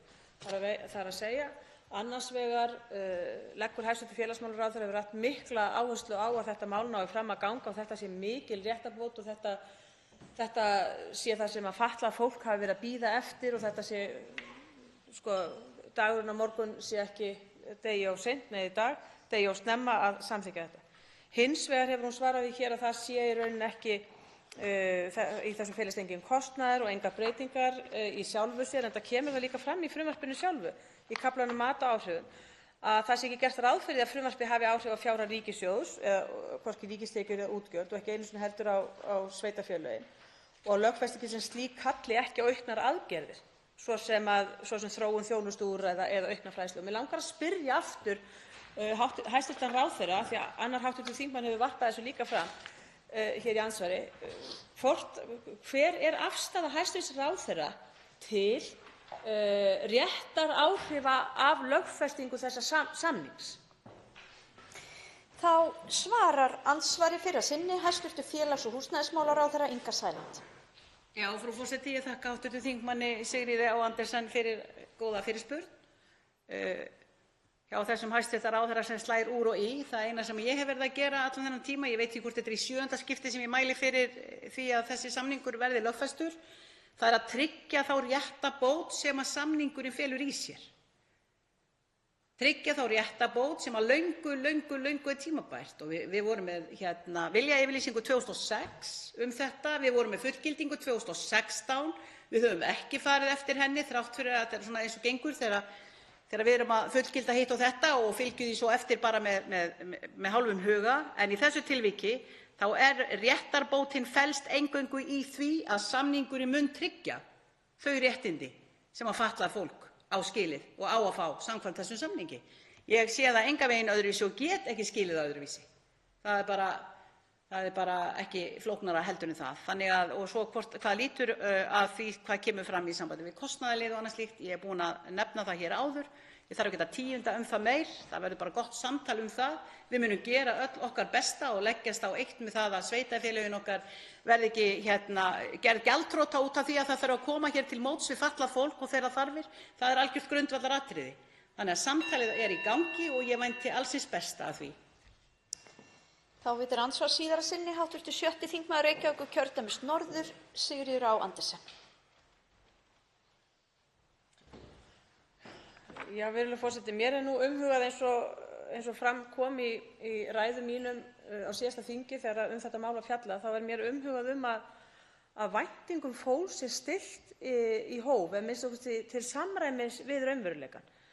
Ég hlýt að spyrja aftur hæstv. Ráðherra, hvað felist í orðum hennar? Hvað felur það í sér að segja að lögfesting þessa samnings tryggir réttarbót? Hvað tryggir þessi samningur? Við skulum taka eitt dæmi bara sem hefur staðið út af lengi varðandi fatlað fólk. Ungt fólk eða fólk sem verður 18 ára, jafnvel 16 ára. Það er í rauninni stafrænt útilokað. Það er stafrænt útilokað frá ýmissi þjónustu eða samskiptum við opinbera aðila og einkaaðila með því að fá ekki útgefin rafræn skilríki til dæmis. Þetta hefur verið vandamál. Þetta hefur verið til umfjöllunar í mörg ár og einhvern veginn hefur ekki tekist að leysa þetta mál. Þetta er bara lítið praktískt atriði sem þarf að leysa. Halda menn að lögfesting af þessu frumvarpi, lögfesting af þessum samningi leysi þetta brýna aðkallandi mál fyrir ungt fólk með þessa fötlun að það getur ekki nýtt sér rafræn auðkenni?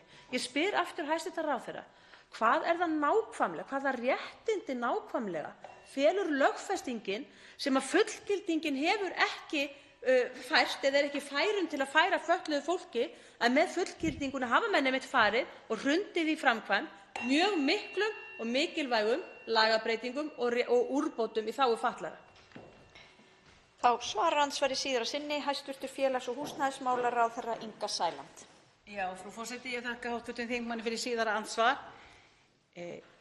Ég held að ég get ekki verið skýrari en þegar ég segi það að þau réttindi sem að fatlað fólk fær með lögfestingu samnings Sameinuðu þjóðanna réttindi fatlaðs fólks er nákvæmlega þau réttindi sem að standa þeim til boða samkvæmt þessu samningi. Það hlýtur að vera samkvæmt orðanna hljóðan að verða að túlka samninginn nákvæmlega eftir því sem í honum stendur. En ég tek undir með hv. þingmanni þegar hún er að tala þetta ástand sem að hefur, og ég hef svo sem heyrt af, en er ekki á mínum höndum hvað varðar stafrænt aðgengi ungra, og það hefur frekar verið persónuvernd og ýmislegt annað sem að því að þessi ungmenni hafa þurft á aðstoð annarra að halda til þess oft að komast með stafræn eða auðkennin app og annað slíkt, og þau hafa bara því miður verið það fötluð mörg fyrir að þau hafa ekki getað gert þetta hjálparlaust.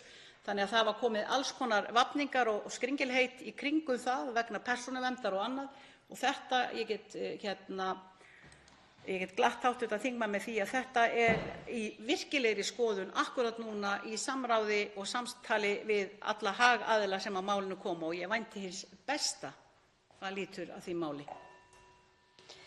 Andsvörum er lokið. Til máls tekur hv. 3. þingmaður Reykjavíkurkjördæmis suður, Sigurður Örn Hilmarsson.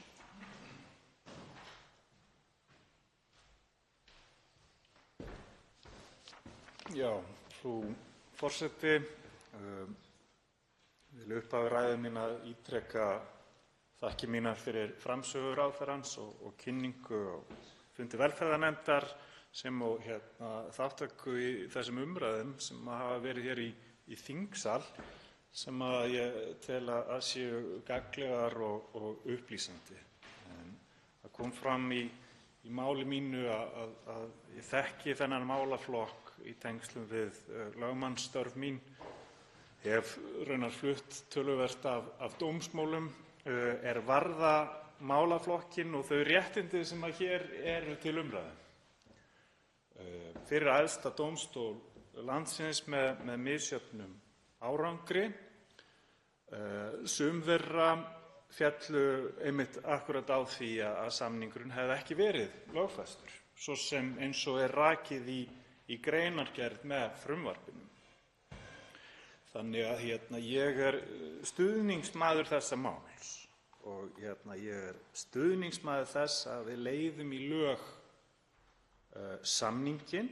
Þetta er jafnréttissamningur sem er ætlað að tryggja að fatlað fólk fái notið sömu mannréttinda og ófatlað fólk. Þannig að þetta er alvöru mál. Og þess vegna sem svona áhugamaður málefnið þá staldra ég auðvitað við þetta upplegg ráðherrans eða eftir atvikum ráðuneytisins. Ég óska þess að menn taki þessu alvarlega og ætli því strax í upphafi að lögfestingin hafi raunveruleg áhrif, ekki einhver falleg stefnu eða viljayfirlýsing stjórnvalda heldur raunveruleg áhrif á réttindi borgaranna, fatlaðs fólks þegar kemur að samskiptum við stjórnvöld og geti notið þessara réttinda og byggt á þeim fyrir dómstólum ef þarf. Og þess vegna spurði ég ráðherra hér í ræðu minni varðandi hvort að lögfestingin sem slík kallar á breytingum á öðrum lögum. Og ég vísa í því sambandi til 1. málsgreinar 4. greinar samningsins. Það er ein af skyldunum sem við undirgengumst með fullgildingu samningsins að búa svo hnútana að íslensk löggjöf sé í samræmi við efni samningsins. Það dylst engum, hvorki í ráðuneytinu né öðrum sem unnið hafa að þessu málaflokki, að þar þurfum við enn að bæta okkur. Kom fram hér í máli hv. þingmanns Sigríðar Á. Andersen varðandi 12. grein samningsins, nýtingu löghæfis og gerhæfis. Það dylst engum sem komið hefur að þessum málum að þar þarf augljóslega að breyta lögræðislögum. En það sem ég tel vanta hér, sem auðvitað óheppilegt, að það liggur ekki fyrir einhvers konar kortlagning á því sem að breyta þurfi. Og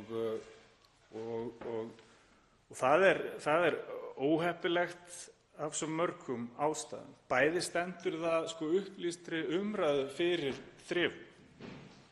Ef að ætlan löggjafans er sú raunverulega að festa í sessi ákvæði samningsins og réttindi borgaranna, að þá væri rétt að huga því strax í upphafi með akkúrat kortlagning á hverju þurfi að breyta í íslenskum rétti. Og kannski er rétt að geta þess bara strax í upphafi að það kann að týnast að einhverju leyti í umræðunni. Að eitt eru mannréttindasamningar, alþjóðlegir samningar sem að íslenska ríkið undirgengst, undirritar og fullgildir, kveður þá skyldur íslenska ríkisins gagnvart öðrum aðilum þeirra samninga. Við borgararnir getum hins vegar ekki byggt á þeim rétt. Það er hins vegar við innleiðingu slíkra samninga, hvort heldur er með lögfestingu í heild sinni eins og hér ræðir eða það með innleiðingu einstakra ákvæða sem að borgurunum gefst fyrst tækifæri til þess að byggja á þeim rétt, og þar með eru skyldurnar settar á stjórnvöld, sveitarfélögin í landinu sem að fara með þennan málaflokk. Og ég ítreka það, þetta er ekki ég einhvern veginn að tala um einhver nýmæli eða eitt slíkt. Svona er þetta almennt unnið. Þegar ríki sem að við viljum bera okkur saman við er að huga að svo mikilvægu máli sem lögfesting þessa samnings er. Og í því sambandi vek ég athygli þingheims á því hvernig Noregur vann að þessu máli. Þar var kölluð til nefnd sérfræðinga sem fór yfir norska löggjöf. Ég held að þetta hafi verið árið 2022. Skilaði það 500 blaðsíðna skýrslu, færði rök fyrir því hverju þyrfti að breyta, af hverju og svo framvegis og svo framvegis. Og það væri betra, svo ég ítreki það enn og aftur, að einhver slík greining lægi hér fyrir þegar við tökum þetta mál til afgreiðslu. Það er líka auðvitað óheppilegt að það sé svona reikistefna ætlaðan kostnað af lögfestingunni sjálfri.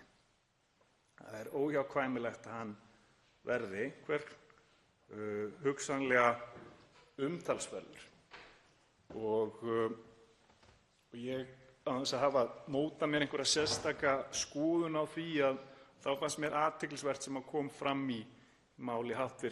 þingmanns Rósu Guðbjartsdóttur aðkomu ríkisins að því. Ég vann að þessum málum sem lögmaður á þeim tíma líka þegar málaflokkurinn var hjá ríkinu og hann var svo fluttur til sveitarfélaganna og eflaust á einhverjum tímapunkti væri skynsamlegt að athuga hvort rétt væri að líta á árangur flutningsins og þá eftir athugun hvort og hvernig væri hægt að mæta þá.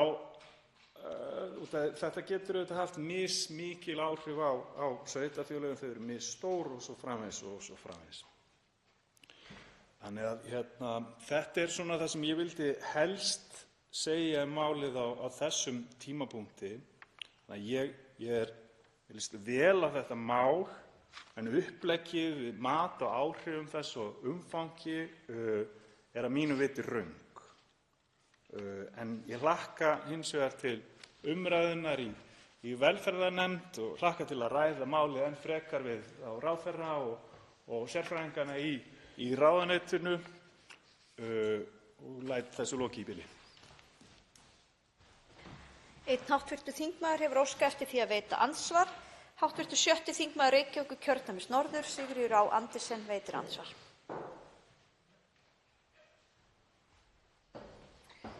Virðulegur forseti. Mig langar að spyrja hv. þingmann sem einmitt nefndi það í ræðu sinni að hann hafi nú reynslu af málarekstri í þessum málum öllum saman og í ljósi þess að hann vísar til umfjöllunar hér í frumvarpinu þar sem í athugasemdum þar sem vísað er til dómsmála þar sem látið er að því liggja að dómaframkvæmd, eða það er svo sem sagt að það megi finna vísbendingar að það myndi styrkja stöðu samningsins að lögfesta. Það er auðvitað ekki verið að fullyrða að dómstólar hefðu dæmt einhver réttindi með tilteknum hætti. Hins vegar er á það bent auðvitað þegar menn bera það fyrir sig í dómsmáli að einhver bera fyrir sig samninginn sem ákveðna réttarheimild, að þá er auðvitað sjálfsagt að dómstólar þeir geta ekki annað en að vísa til þess að svara því með þeim hætti að það sé ekki búið að lögfesta samninginn. Þannig að menn byggja ekki beina rétt sinn á samningnum. En þess vegna langar maður að spyrja hv. þingmann hvort að hann telji það líklegt að dómstólar fari að útfæra einhvern rétt hér eftir, nefnum 12. greinina til dæmis sem að hv. þingmaður kom inn á sem að tala að aðildarríki skuli viðurkenna að fatlað fólk njóti löghæfis til jafns við aðra á öllum sviðum lífsins. Telur hv. þingmaður það líklegt að dómstólar fari til dæmis, taki þessa grein og fari að útfæra hana með búa til einhver rétt ef að staðan er sú að íslensk löggjöf sem löghæfi fjallar til dæmis hafi ekki verið útfærð eða aðlöguð að þeim rétti sem ræðir í hverju tilviki. Ég er í sjálfu sér að spyrja kannski svona almennt það hvaða augum hv. þingmaður lítur löggjöf sem hefur almenna löggjöf, ekki bara þess heldur bara almenna löggjöf sem hefur einhverja almenna markmiðssetningu. Er það til velfarnaðar fallið að fara að byggja, ég skil þetta að fólk reyni að byggja rétt sinn á því að það gera lögmenn þetta fyrir hönd skjólstæðinga sína, en er það til velfarnaðar fallið að fela dómstólum það að útfæra réttinn nákvæmlega samkvæmt slíkum almennum markmiðsákvæðum í löggjöf? Þá svarar andsvari hv. 3. þingmaður Reykjavíkurkjördæmis suður, Sigurður Örn Hilmarsson. Frú forseti, ég þakka hv. þingmanni fyrir fyrirspurnina. Það er nú bara þannig að í samningnum það er mælt fyrir efnisleg réttindi og skyldur á hendur aðildarríkjunum. Þetta er ekki einhver almenn markmið sem eru undirorpin einhverju sérstakri túlkun umfram bara venjulega löggjöf sem samþykkt hér á á þingi. Og það er vissulega svo að ákvæði samningsins hafa áhrif á réttindi borgaranna. Það er kannski það sem við höfum verið að ræða hingað til og ég ítreka þessar umræður hér í þingsalum 12. greinina varðar nýtingu á löghæfis og gerhæfis eru ágæt sem slík í dæmaskyni út af þetta er tiltölulega einfalt og skýrt. Það er engin, held ég, ágreiningur á milli þeirra sem hafa unnið að þessum málum að núgildandi löggjöf er ekki í samræmi við 12. greinina og er þess vegna nú þegar ekki í samræmi við þær skyldur sem að íslenska ríkið hefur undirgengist með fullgildingu. Með lögfestingu samningsins hins vegar þá geta borgararnir, þar með talið auðvitað fatlað fólk sem vill fá að njóta löghæfis, vill geta stundað sín viðskipti við hið opinbera, hvort heldur sem er með rafrænum skilríkjum með öðrum hætti, að það getur þá með vísan í þetta ákvæði byggt á því rétt. Og þá erum við komin í þá stöðu að lögræðislögin annars vegar og lög samning Sameinuðu þjóðanna réttindi fatlaðs fólks rekast á.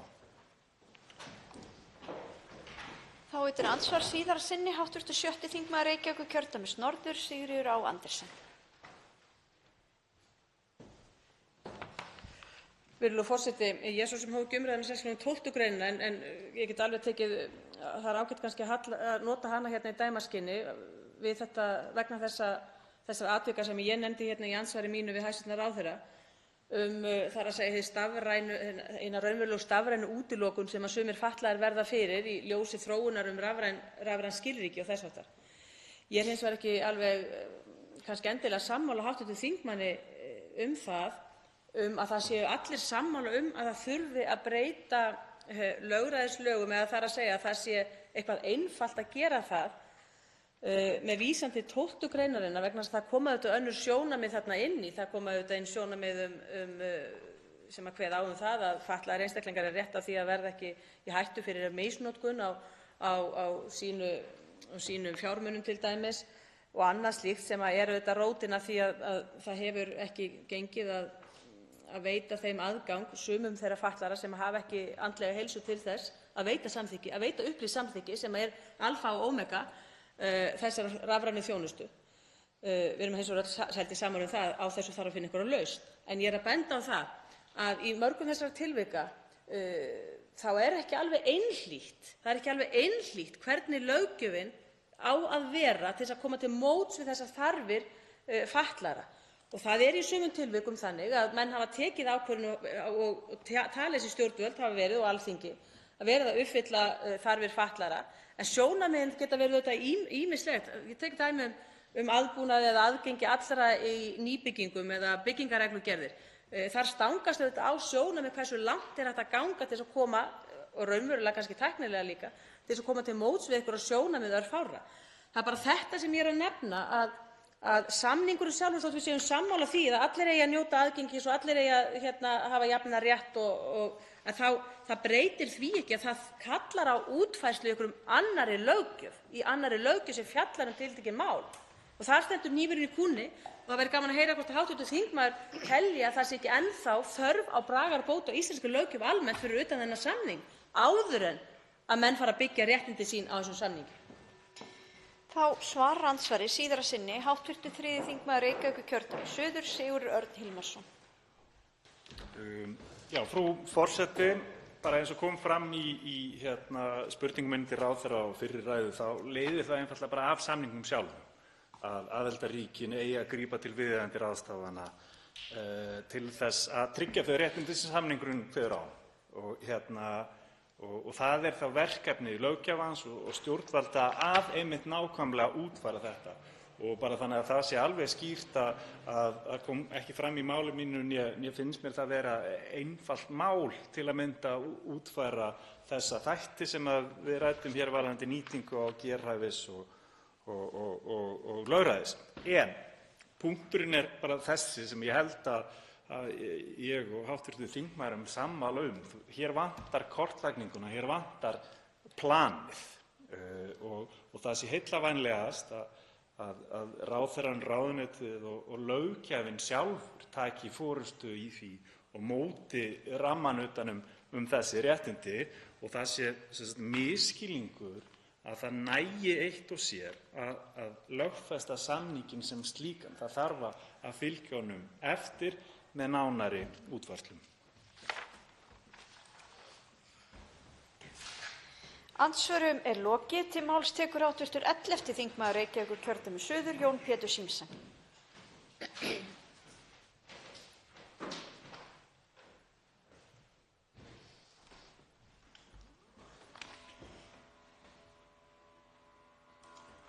Frú forseti. Ég vil byrja á því að þakka hæstv. ráðherra fyrir framsöguna og ég fagna því að þessi samningur Sameinuðu þjóðanna um réttindi fatlaðs fólks sé lögfestur. Og það í raun löngu tímabært að þessi réttindi sé ekki einungis orð á blaði heldur fullgild réttarheimild sem hefur raunveruleg áhrif á líf fólks. Og þetta alvöru mál. Þetta hefur þurft að undirbúa þetta vel og þetta skiptir fullt af fólki miklu máli. Við viljum öll að fatlað fólk njóti mannréttinda til jafns við aðra.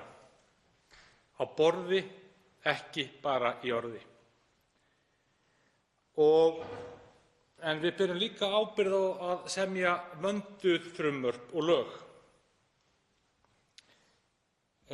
Þess vegna hefði verið gott í þessu tilfelli að kíkja til nágrannalanda okkar eftir því hvernig þetta hefur verið gert þar og hv. þingmaður Sigurður Hilmarsson benti á að Norðmenn hefðu farið ágætisleið í að meta áhrif lögfestingarinnar en það var ekki gert hér og hefur hæstv. ráðherra ekki kynnt sér sambærilega löggjöf í nágrannalöndunum sem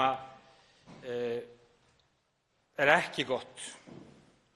Og almennt ættum við að hafa það auðmýkt í okkur að nýta okkur vinnu nágranna okkar sem oft sambærileg því sem við myndum gera hér á landi. Í greinargerð frumvarpsins sagt að ekki sé gert ráð fyrir áhrifum á fjárhag sveitarfélaga þar sem lögfestingin feli ekki í sér ný efnisréttindi.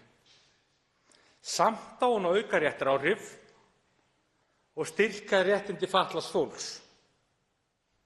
Þarna fari ekki hljóð og mynd saman. Ef við styrkjum réttindi hlýtur það að kalla á meiri þjónustu og þar með auknar skyldur sveitarfélaganna. Og vonandi að Jónsmessunefndin, sem nefnd það sem ríki og sveitarfélög eiga sameiginlega aðkomu að, verði ekki að kasta þessum bolta sín á milli, svo gerist nú stundum, og þá dugar ekki að segja að við ætlum að gera okkar besta eða brosa okkur í gegnum málin. Ef að fatlað fólk hefur ekki aðgang að réttu húsnæði, þá verður bjartsýni og bros þeim ekki til hjálpar. Enn fremur segir í greinargerðinni að engin leið sé að meta fyrir hver áhrif lögfestingarinnar og mannréttindasamningsins geta orðið á dómaframkvæmd. Engin leið. Við erum að setja lög sem Norðmenn reyndu samt að athuga með afleiðingarnar og við vitum ekki hvaða áhrif þau geta haft. Vönduð lagasetning krefst að skoða áhrif sem lögin hafa á samfélagið áður en þau eru samþykkt, ekki eftir á. En hver ber ábyrgð á þessu? Í greinargerðinni með frumvarpinu kemur jafnframt fram að lögfestingin geti leitt til, svo ég vísi bara beint í greinargerðina, verulega aukinna skyldna sveitarfélaganna. Verulega aukinna skyldna. Og þetta ekki búið að meta með neinum hætti.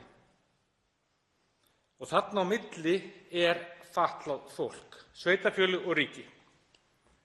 Og það ekki búið að skoða áhrifin Hér er að tala um verulega auknar skyldur mögulegar á sveitarfélögin. Það stendur í greinargerðinni, ekki eitthvað sem ég er að finna hér upp. Og hvaða auknu skyldur eru þetta? Samt er ekkert ákvæði sem tryggir að ríkið taki þátt í að mæta þeim kostnaði sem hugsanlega kann að myndast, nema að framkoma kostnaðar og ábatamat þegar næsta landsáætlun í málefnum fatlaðs fólks verður unnin eftir 4 til 5 ár. Þessi vinnubrögð eru ófullnægjandi. Og þetta er í raun ekki gott vegna þess að hópurinn sem þetta kemur þá til með að bitna á er fatlað fólk.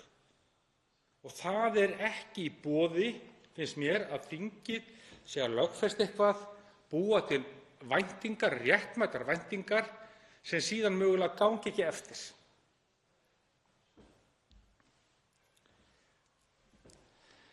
Og þetta áhyggjuefni er ekki bara fræðilegt. Í umsögn Sambands íslenskra sveitarfélaga til velferðarnefndar Alþingis 14. apríl 2025 segir orðrétt: Áætlaður árlegur viðbótarkostnaður sveitarfélaga vegna lögfestingar samnings Sameinuðu þjóðanna um réttindi fatlaðs fólks gæti orðið á milli 14 til 19 milljarðar króna. Með öðrum orðum, sveitarfélögin standa frammi fyrir mögulegum viðbótarkostnaði upp á 19 milljarða mest ef að frumvarpið nær fram að ganga án þess að ríkisvaldið hafi tryggt fjármögnunina samhliða. Þarna í raun, og hæstv. Ráðherra nefndi það áðan, að þetta væri allt inni í gildandi lögum frá 2018, en þessi fjármunur er ekki komnir fram og þá þarf að fá fram með einhverjum hætti og við erum hér að fara að samþykkja þennan samning án þess að þessi mál séu leidd í jörð. Auðvitað á fatlað fólk að geta gert ráð fyrir því að það sem verður samþykkt hér, það sé hægt að framkvæma og allar réttarbætur sem verða dæmdar þeim í vil, að það sé hægt að framfylgja þeim. En þetta sé ekki bara í orði og eitthvað skraut fyrir hæstv. Ráðherra. Í hvaða stöðu erum við ef þessir útreikningar sambandsins raungerast? Við erum í raun að svíkja fatlaða og svína á sveitarfélögunum. Því að sveitarfélögin hafa af þessu áhyggjur. Og mér finnst það svolítil vanvirðing við sveitarfélögin að ávarpa þessar áhyggjur þeirra ekki beint. Við vitum að sveitarfélögin bera nú þegar mikinn kostnað í þessum málaflokki. Þau hafa árum saman lagt út fjármuni umfram tekjustofna og þeir kalla eftir tafarlausum lagfæringum samhliða lögfestingunni.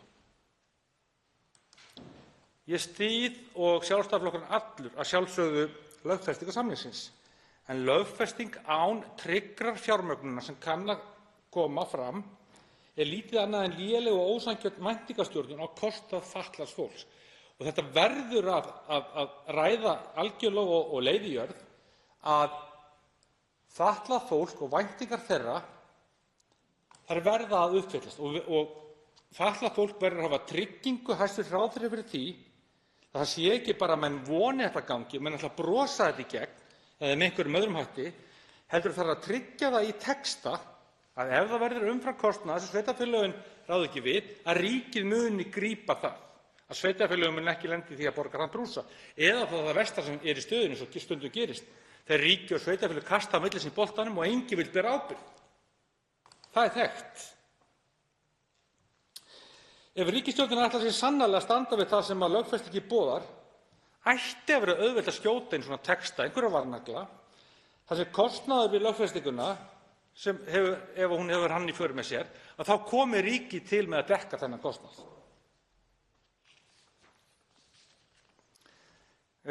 Samningurinn kveður á ríkjarétt aðgang að menntun án aðgreiningar, viðeigandi aðlögun, einstaklingsmiðaðan stuðning, mannsæmandi húsnæði og þjónustu sem hámarkar þátttöku. Er þetta raunin í dag? Þá ef ekki, þá þarf að laga það og það kostar. Ef við segjum að réttindi styrkist en fjármögnun haldist óbreytt, erum við að kasta þessi viðkvæma málaflokki í sveitarfélögin og þeim gert að leysa málin og á meðan bíða fatlaðir. Ég hef ekki heyrt ráðherra ávarpa þetta. Þessi staða gæti auðveldlega komið upp og hefur komið upp áður þegar hefur verið farið í viðlíka aðgerðir.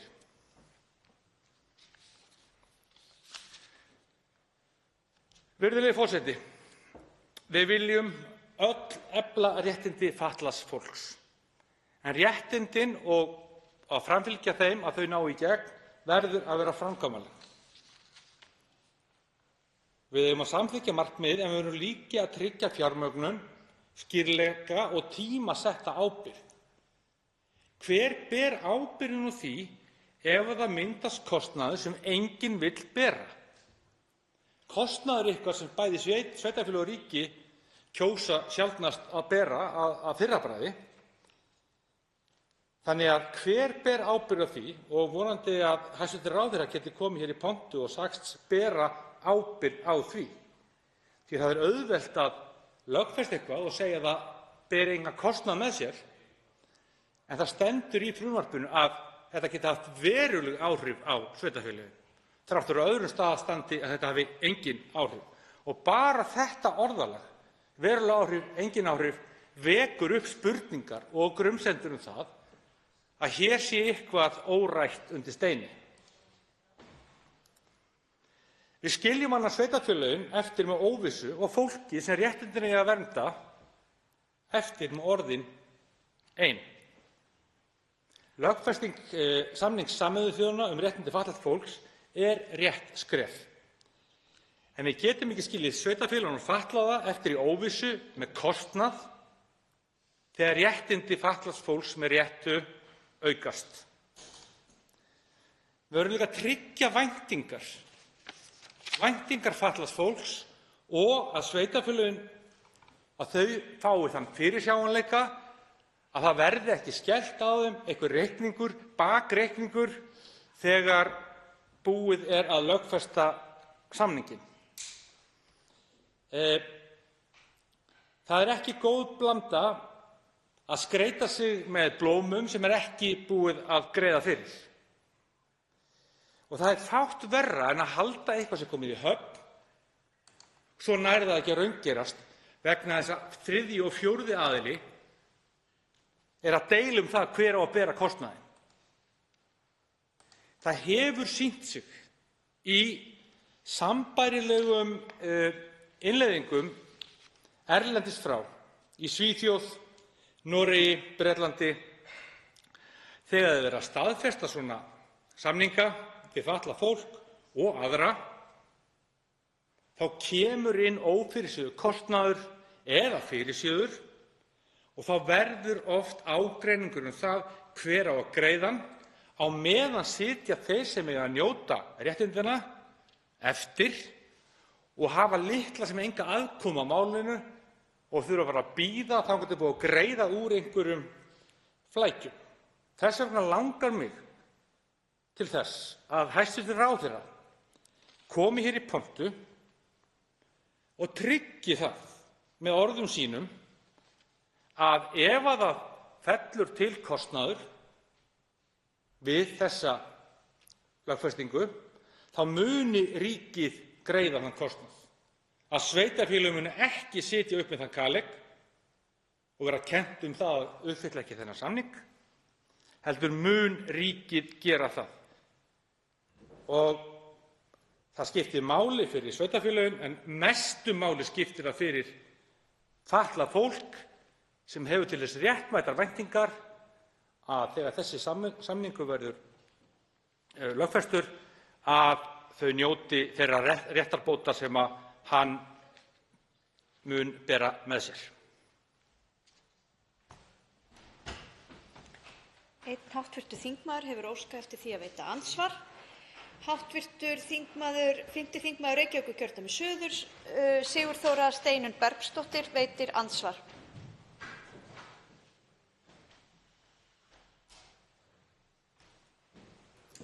Forseti. Ég vil þakka virðulegum hv. þingmanni Jóni Pétur Sigurðssyni fyrir ræðuna. Ég er ekki alveg svona hávaxin. Mig langaði eiginlega að spyrja vegna þess að það er svona bæði bara á því í ræðu hv. þingmanns og líka fyrri ræðum að það væri eins og þetta væri svona bara eitthvað meira fullgilda samning allt í einu og það væri ekkert búið að gerast. Og samkvæmt því sem þetta byggir á því, þessi löggilding, að það er búið að vinna gríðarlega vinnu frá fullgildingu samningsins sem fyrri ríkisstjórnin hafa unnið. Árið 2024 samþykkti Alþingi framkvæmdaáætlun í málefnum fatlaðs fólks sem tók gildi og á gilda til 2027 og það hefur mjög mikil vinna átt sér stað. Það hefur átt sér stað líka ákveðin kostnaðargreining sem var starfshópur á vegum ráðuneytis sem vann hann. Þannig að við getum fatlað fólk bíður mjög eftir þessari löggildingu og þetta hefur verið rætt mjög lengi. Það er búið að vinna gríðarlega vinnu mjög þvert á flest öll ráðuneyti Íslands þessi mál. Ég vildi bara spyrja hv. þingmann hvort hann telji að ekki sé nóg gert. Þurfum við 10 ára viðbót í þessa undirbúningsvinnu eða getum við ekki bara haldið áfram að klára þetta og tekist á við þá fyrirsjáanlegu verkefni sem þá koma upp? Þá svarar andsvari hv. 11. þingmaður Reykjavíkurkjördæmis suður, Jón Pétur Zimsen. Frú forseti. Ég vil þakka hv. þingmanni fyrir andsvarið. Auðvitað hefur margt breyst jákvætt í málefnum fatlaðs fólks sem betur fer. En það eru ákveðnar réttarbætur sem menn geta sótt í gegnum þennan samning sem við þurfum þá að reyna að verðleggja. Norðmenn gerðu það og ég skil ekki út af hverju við gátum ekki kíkt til Norðurlandanna. Hæstv. ráðherra nefndi það að hún hefði ekki gert það. En það sem ég er að segja hér og bað ítrekað í ræðu minni er það að við vitum kannski ekki nákvæmlega hvernig verður dæmt í hinum þessum málum sem fara fyrir dóm varðandi réttarbætur fatlaðs fólks. Og það sem ég er að biðja frá ráðherra að við skiljum ekki fatlaða eftir með sveitarfélögin sem eiga sjá málaflokkinn og ríkið bara hlaupið í burtu ef það myndast einhver verulegur kostnaðarauki í einhverjum dómsmálum sem getur alveg vel orðið og hefur sýnt sig, ég er hér með upplýsingar bæði frá Svíþjóð, Noregi og Bretlandi, að er alveg töluverðar líkur á að gerist því hér í fyrri ræðum hefur ráðherra sagt að það verði engin kostnaðarauki hjá sveitarfélögum sem mér finnst mjög óábyrgt. Minn punktur er sá að til að forðast það að fatlað fólk verði skilið eftir ef og þegar ófyrirséður kostnaður eða einhver dómsmál leiða til þess að kostnaður hlaupi einhvern veginn upp, að ríkið muni ábyrgjast að dekka þann kostnað en hann liggi ekki hjá sveitarfélögunum. Það er það sem ég er að biðja hæstv. ráðherra og að fatlað fólk verði ekki skilið þannig að ég vona að þetta hafi svarað andsvari hv. þingmanns. Þá veitir andsvar síðara sinni hv. 5. þingmaður Reykjavíkurkjördæmis suður, Sigurþóra Steinunn Bergsdóttir. Takk fyrir og ég þakka svarið frá hv. þingmanni Jóni Pétri Zimsen. Réttindin eru til staðar. Ég meina, við erum búin að vera að vinna út frá þessum samningi mjög lengi. Það er búið að vera að vinna, sveitarfélög hafa verið að byggja upp, það er búið að vera að vinna ákveðna vinnu milli sveitarfélaga og ríkisins, það er búið að breyta kostnaðarskiptingunni. Það var þessi áfangaskýrsla sem kom árið 2024 sem var unnin af þessum starfshópi og tillögur sem kom frá þeim. Þannig að í raun og veru það eina sem er eftir er þessi löggilding og að sjálfsögðu mun þá verða einhver réttaráhrif, það mun verða hugsanlega einhver mál sem koma fyrir dómstóla en þá er réttindi hinna fatluðu í málinu umtalsvert skýrari og þá bara ábyrgðin okkar og ábyrgðin okkar allra stjórnvalda og ég treysti nú alveg ráðuneytinu og sveitarfélögunum til að eiga í þeim samræðum. Og svarar andsvari síðara sinni hv. 11. þingmaður Reykjavíkurkjördæmis suður, Jón Pétur Zimsen. Frú forseti. Þakka hv. þingmanni fyrir seinna andsvar sitt. Þá heyrist mér þingmaðurinn vera sammála mér í því og hann er tilbúinn að ábyrgjast það ef það skapast þessi kostnaður að ríkið komi til með að greiða þennan kostnað. Og það er það sem ég er að tala að það verði borin ábyrgð á því að ef að það eykst kostnaðurinn, ófyrirséður kostnaður, einhverjir dómar í framtíðinni koma til með að dæma þannig að verulegur aukakostnaður myndast, að þá muni ríkið greiða þann kostnað. Vissulega er búið að breytast margt búið að skipta málaflokknum þarna á milli ríkis og sveitarfélaga. Þetta er allt vitað, en það sem við vitum líka að lögfestingar og allar okkar aðgerðir mannanna eiga það til að kalla fram auka kostnað. Við almennt sem betur fer líf okkar stöðugt að batna og við getum gert kröfur meira og þess vegna skiptir máli að þegar við erum að tryggja einhverjar réttarbætur með lögfestingu samnings að það sé alveg tryggt að fjármagn sé til staðar. Það er í raun það eina sem ég er að biðja og mér heyrist hv. þingmaður vera sammála mér í því. Hún nefndi það að við munum bara bjarga því og það er auðvelt að segja það í pontu hér núna, en ef það kemur upp sú staða að fatlaða skortir húsnæði svo mánuðum skiptir, þá gilda þau orð lítið. Þess vegna þarf bara tryggingu ríkisins fyrir því að lögfesting þessa samnings, að fjármögnun hans verði þá tryggð þannig að kaleikurinn sé ekki að hendast á milli sveitarfélaga og ríkisins og eftir sitja fatlaðir og þurfa í raun að bíða lausnar þess hvort stjórnsýslustigið tekur þennan kostnað á sig. Andsvörum er lokið. Til máls tekur hv. 9. þingmaður Suðvesturkjördæmis, Rósa Guðbjartsdóttir.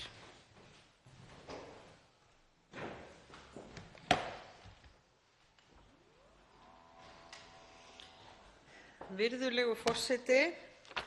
Já, við erum að ræða þetta brýna mál, samning Sameinuðu þjóðanna réttindi fatlaðs fólks. Ég vil byrja að segja að mér fannst mjög áhugavert áðan að hlusta á skoðanaskipti hv. þingmanna sem eru löglærðir og sem voru að velta fyrir sér þessari lögfestingu og hver áhrif hennar geti orðið á dómaframkvæmd. Við höfum rætt það hérna, þeir sem hafa tekið til máls hérna í dag og á síðasta þingi þegar þessi málefni voru líka á dagskrá, og það skal ekki koma neinum á óvart að ég ætla að fara að ræða kostnaðarmatið sem vantar og mögulegan kostnað sem að þessi innleiðing kemur til með að hafa, eða getur að minnsta kosti haft. Það eru augljóslega skiptar skoðanir á því og það var hérna fyrir á þessum fundi að þá tók hæstv. Fjármálaráðherra undir það að þótt verulega réttarbót yrði að ræða, að þá yrði kostnaðurinn ekki umfangsmikill. Kostnaðurinn enginn, segir annars staðar og þar fram eftir götunum. Þannig að það er svona, þetta er ekki alveg að stemma allt saman. Það er þessi aukin réttaráhrif, ef það hefur svo engin áhrif á sveitarfélögin og þá sem að borga fyrir þá þjónustu sem aukin réttaráhrif munu hafa, að þá skilur maður ekki alveg af hverju það er þá svona mikilvægt að lögfesta samninginn. Ef áhrifin eru bara engin. Ef þau eru engin, þá eru þau engin, hvorki til þeirra sem að þjónustunnar vænta né þá kostnaðarlega. Það hefur verið gert frekar lítið úr þeim greiningum sem hafa verið gerðar og þeim umsögnum sem að Samtök sveitarfélaga á höfuðborgarsvæðinu og Samband íslenskra sveitarfélaga og fleiri hafa sent inn á fyrri stigum gagnvart þessum þætti málsins. Það sem kemur meðal annars fram í greiningu HLH-ráðgjafar sem hafa einsett sér og einbeitt sér að þessum málaflokki hjá ríki og sveitarfélögum, einmitt að það er svo mikil óvissa fólgin í þeirri þróun fjölda einstaklinga sem að munu eiga rétt á þjónustu.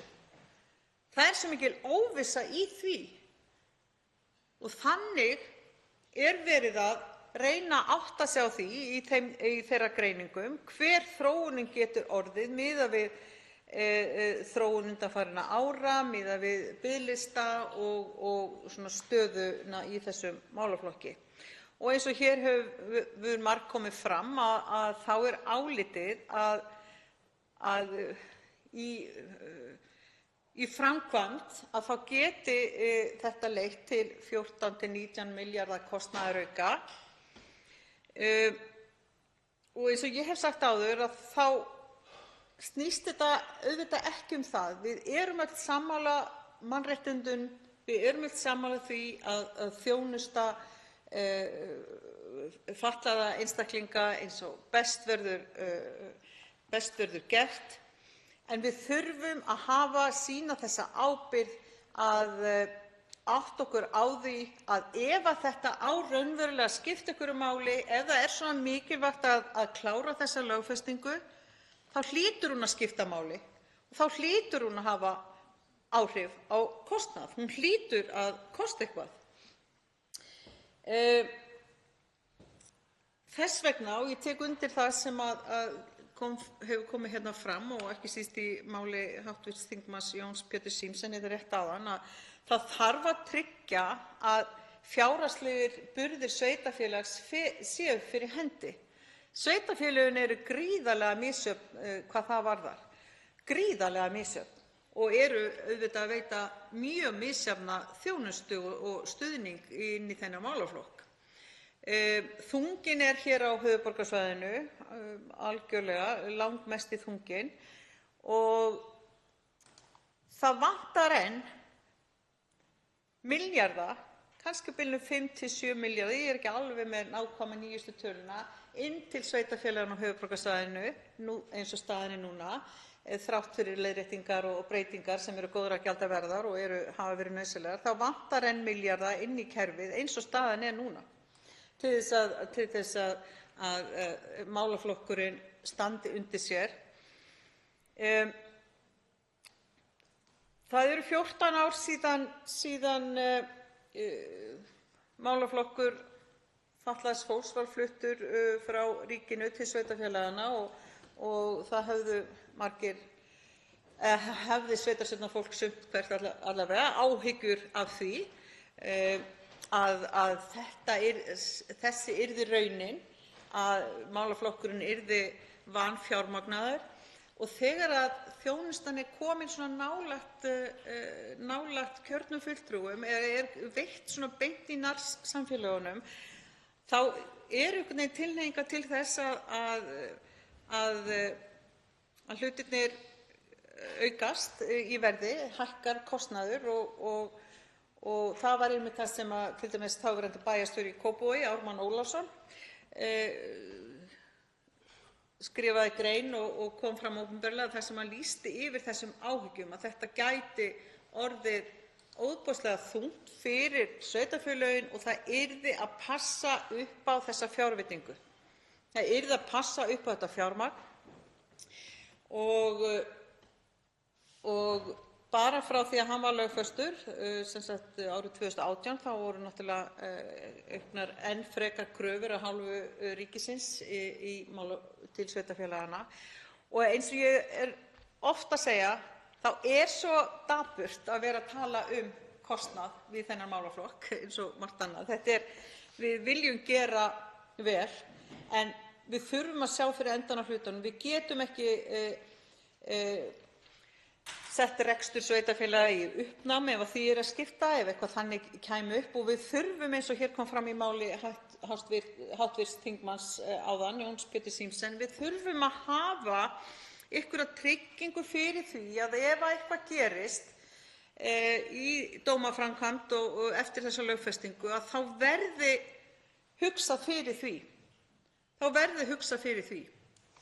En fyrst og fremst er náttúrulega ekki gott, það er ekki gott, og ég bara frábið með það enn einu sinni, að við séum vænd það að vera sem erum að benda á þetta, hvort sem það eru þingmenn eða kjörnir fulltrúar annars staðar, að vera vænd það að vilja ekki fötluðu fólki allt hið besta. Það eru útúrsnúningar. Það er í sveitarstjórnarlögum að okkur ber að kostnaðarmeta verkefni eins og þetta.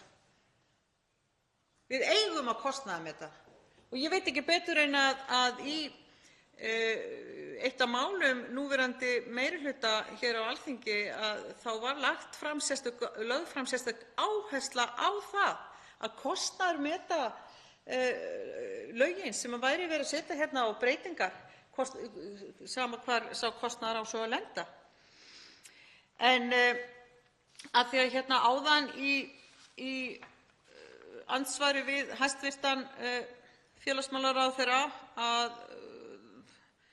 þá kom nú ekki fram svar við því og ég hef alveg skilning á því út af hverju það er kannski einhver í ráðuneytinu sem getur svarað okkur því síðar út af hverju, eða við getum kynnt okkur það sjálf, út af hverju lögfestingin hefur ekki átt sér stað á hinum Norðurlöndunum og það hef nú verið sagt hérna úr ræðustóli að það sé bara ekki rétt, en það allavega kemur fram á bls. 30 í greinargerðinni með frumvarpinu að öll Norðurlöndin hafa fullgilt samninginn eins og Ísland, en samningurinn hefur hins vegar ekki verið lögfestur í heild sinni annars staðar á Norðurlöndum og það er einhver ástæða fyrir því og ég vænti þess að ég myndi allavega vilja fá einhverjar greiningar á því, þótt að við séum auðvitað bara að fjalla okkar land og okkar samfélag, þá er samt áhugavert að heyra af reynslu annarra þjóða og þeirra þjóða sem við berum okkur helst saman við og hver er ástæða þess að hann hefur ekki verið lögfestur annars staðar. Hæstv. ráðherra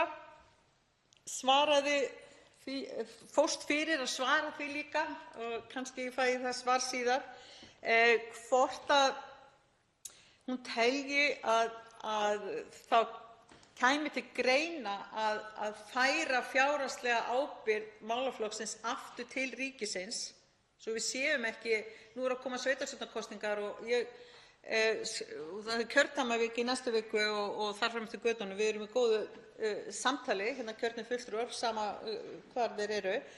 Það verður áhersla á að fá svör við þessum þáttum, svör við því hvernig menn sjá þetta fyrir sér og því fyndist mér áhugavert að fá það fram frá hæstv. ráðherra, annaðhvort núna eða síðar, hvort að hún sjái fyrir sér að sveitarfélögin hreinlega skili málaflokknum, fjárhagslegri ábyrgð verði aftur í höndum ríkisins en gerðir þá samningar við sveitarfélögin að útfæra þjónustuna.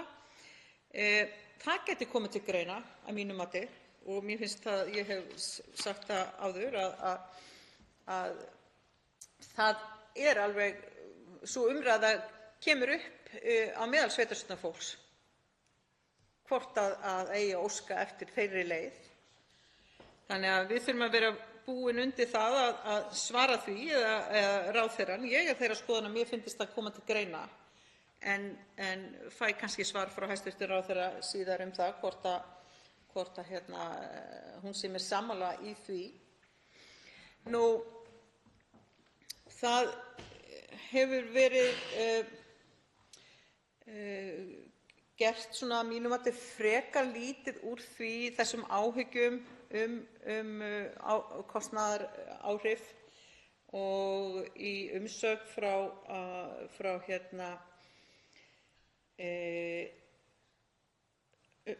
Reykjavíkurborg þá segir meðal annars með leyfi forseta: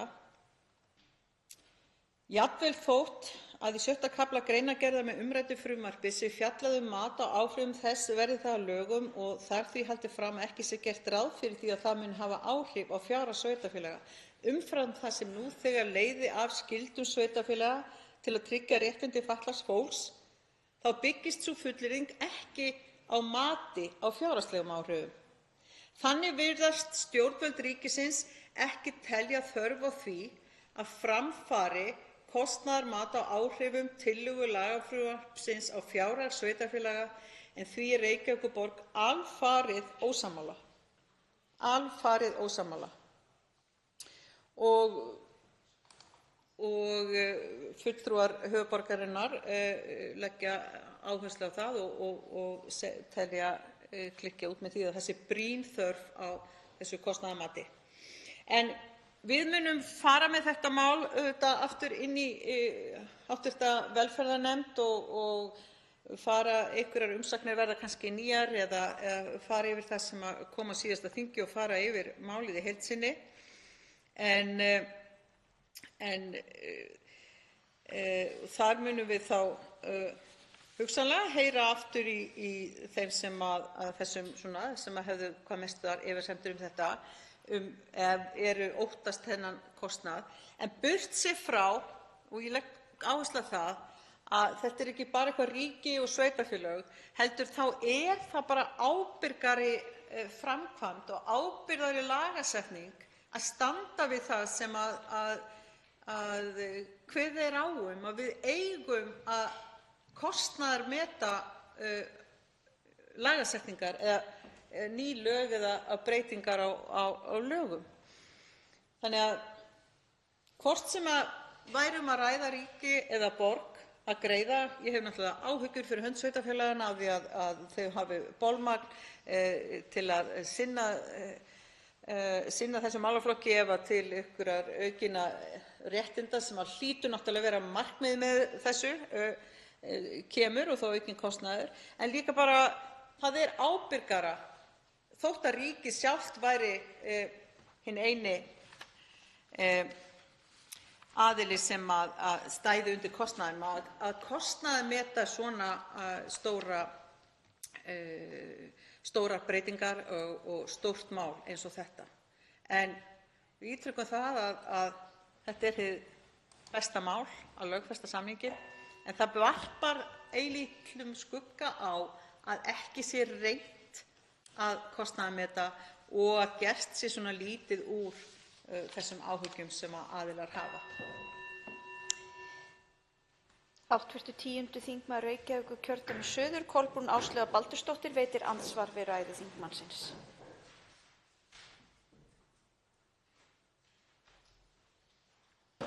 Frú forseti. Ég vil þakka hv.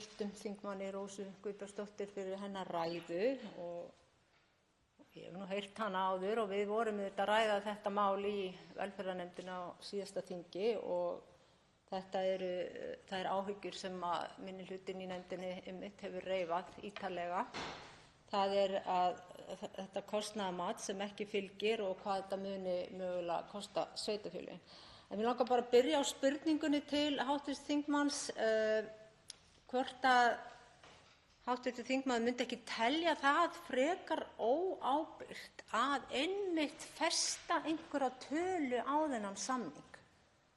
Eins og hefur komið fram hérna, bara ef við hugsum dómaáhrif og margir sagt það hérna og hv. þingmaður Sigurður Örn sem er lögmaður, að hann hefur oft verið að vinna einmitt sem lögmaður í dómsal með þessi mál, að það er mjög erfitt að átta sig á þeim mögulega kostnaði sem kæmu þar í gegn. En hins vegar liggur það fyrir að hefði samningurinn verið lögfestur í ýmsum málum þá hefði hinn fatlaði sem er mögulega að sækja mál unnið mál en ekki tapað, þannig að það er gríðarlegur kostur við lögfestinguna. En ef ætti að fara að pinna einhverja upphæð á samninginn og láta það fylgja þessu máli núna, væri það ekki stórkostlega óábyrgt? Eins og við vitum er það bara mjög erfitt.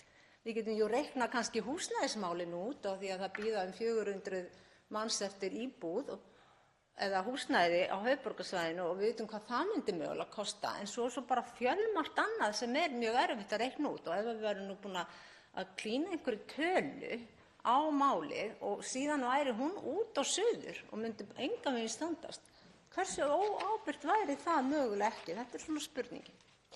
Þá svarar andsvari hv. 9. þingmaður Suðvesturkjördæmis Rósa Guðbjartsdóttir. Forseti, virðulegur, ég þakka hv. þingmanni fyrir ansvarið. Ég skil hvað þingmaðurinn er að fara. Það er eins og þegar maður er að fara að semja semja við aðila þá gefur maður sér ekki fyrirfram, reynir maður að setja ekki fram hvað maður hyggst fá fyrir til dæmis lóðir eða annað slíkt. En ég myndi vilja stilla því þannig upp að ég tel að væri bara nefndinni dálítið hollt núna, að hv. velferðarnefnd, af því það var nú formaður velferðarnefndar sem var hér í pontu, að fara yfir það með þeim sem hafa verið að gera þessa greiningu, því við erum endalaust að vitna í hana og Samtök sveitarfélaga á höfuðborgarsvæðinu eru að það er svona rökstuðningur í málinu, sú niðurstaða, og hvernig þeir komast að þessari niðurstöðu 14–19 milljarðar. Getur vel verið að það sé einhver tala sem við gætum séð að sé kannski of vel í lagt eða hvernig það væri, en fara yfir það með aðilunum hvaða er nákvæmlega sem að þeir eru að verðmeta svona og meta svona næstu skrif málinu aðeins út frá því. Ég skil alveg, við erum ekki að fara að setja kannski einhverja nákvæma tölu, heldur átta okkur á því að það geti verið ákveðnir milljarðar og líka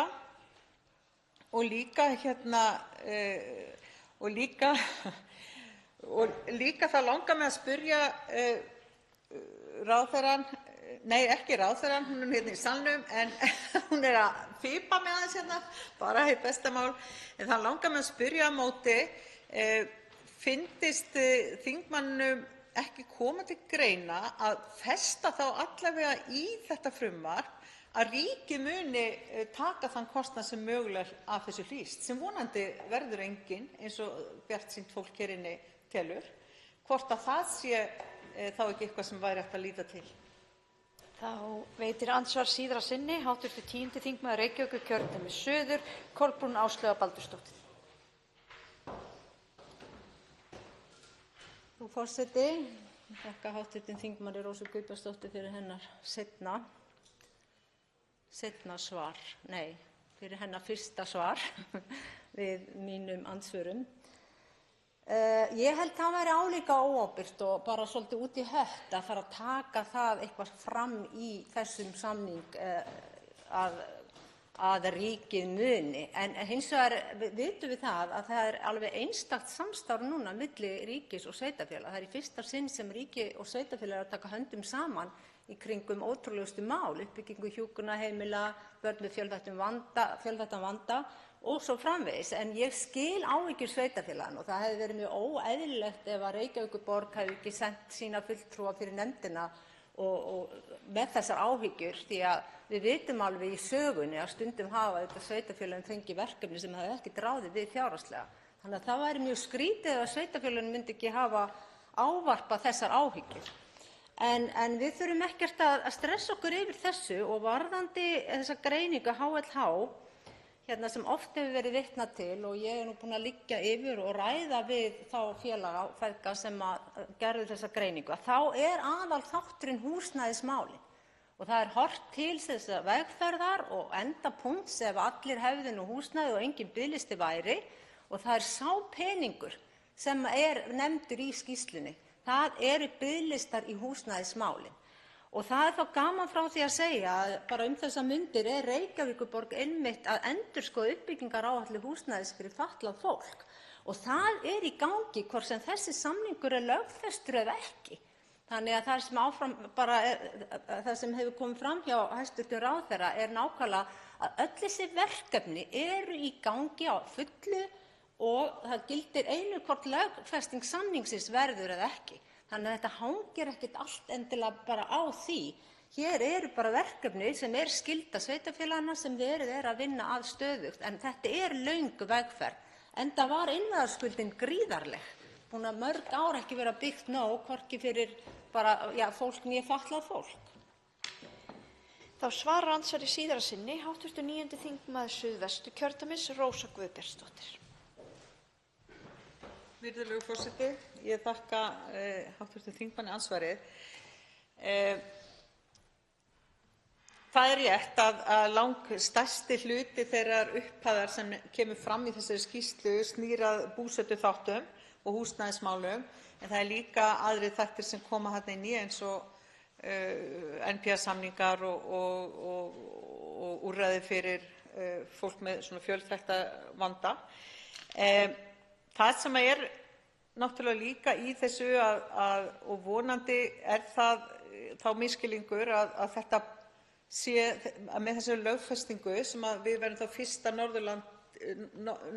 fyrsta landi á Norðurlöndunum til þess að lögfesta einhverju hluta vegna, að þá sé að vera að vekja upp svona einhver sérstakar vonir og væntingar hjá fólki sem að er á biðlistum eða annað slíkt sem við viljum náttúrulega útrýma sem mest, en við þurfum að eiga fyrir þeim, hvort sem það er ríki eða sveitarfélag sem ætla að greiða það. Og það er ljóst að með þessari lögfestingu, eins og við vitum og kom fram hér í máli fólk sem hefur jafnvel tekið þátt í slíku, að þá munu einstaklingarnir fara að láta reyna meira á dómstólaleiðina og það verður þá að taka því. En ég vil endurtaka það sem ég sagði hér áðan og var að inna hæstv. Ráðherra eftir að fá svar við, hvort við ættum jafnvel að skoða það, og við getum kannski gert það á öðrum vettvangi með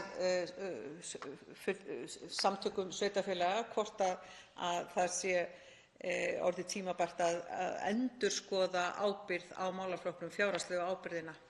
En bara þakka þingmanninum fyrir andsvörin. Andsvörum er lokið. Til máls tekur hv. 10. þingmaður Reykjavíkurkjördæmis suður, Kolbrún Áslaugar Baldursdóttir.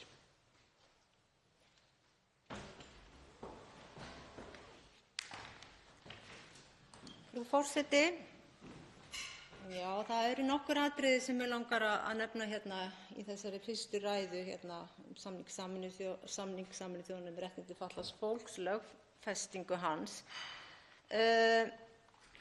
Mig langar bara aðeins að rifja upp þegar að barnasáttmáli Sameinuðu þjóðanna var lögfestur 2013. Og það er samningur sem ég hef fylgst mjög vel með, enda var á 6 ára tímabili formaður Barnaheilla Save the Children á Íslandi, með leyfi forseta. Og ég man ekki, ég var reyndar ekki komin í pólitík á þeim árum, það heiti geti, ég man ekki eftir að það hafi verið mikil umræða að kostnaðarmeta þann samning. Hún var bara smellt hérna á, ef svo má að orði komast. Og já, það var 2013 í ríkisstjórn Sigmundar Davíðs Gunnlaugssonar og Sjálfstæðisflokksins, sennilega, þeir flokkar saman, og að umræða kostnaðarmat. Það getur vel verið einhver muni betur en ég þessa tíð, en ég man ekki eftir að það hafi verið mikið tekist á nákvæmlega þetta atriði. Og hvað hefur nú gerst síðan þá? Það er heldur betur mjög mikið. Það er svo sem ekkert fullkomið allt í kringum börn hérna á Íslandi, en frá því 2013, þegar barnasamningurinn var lögfestur, þá hefur mjög mikið vatn runnið til sjávar.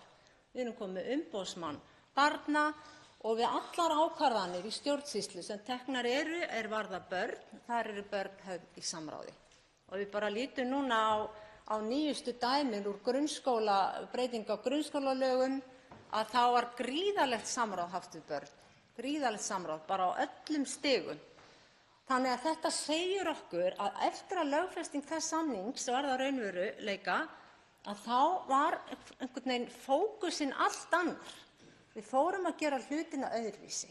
Börn fóru einhvern veginn þeirra raddir að heyrast víðar, og með hverju árinu sem hefur liðið frá árinu 2013 að þá erum við að gera betur og öðruvísi.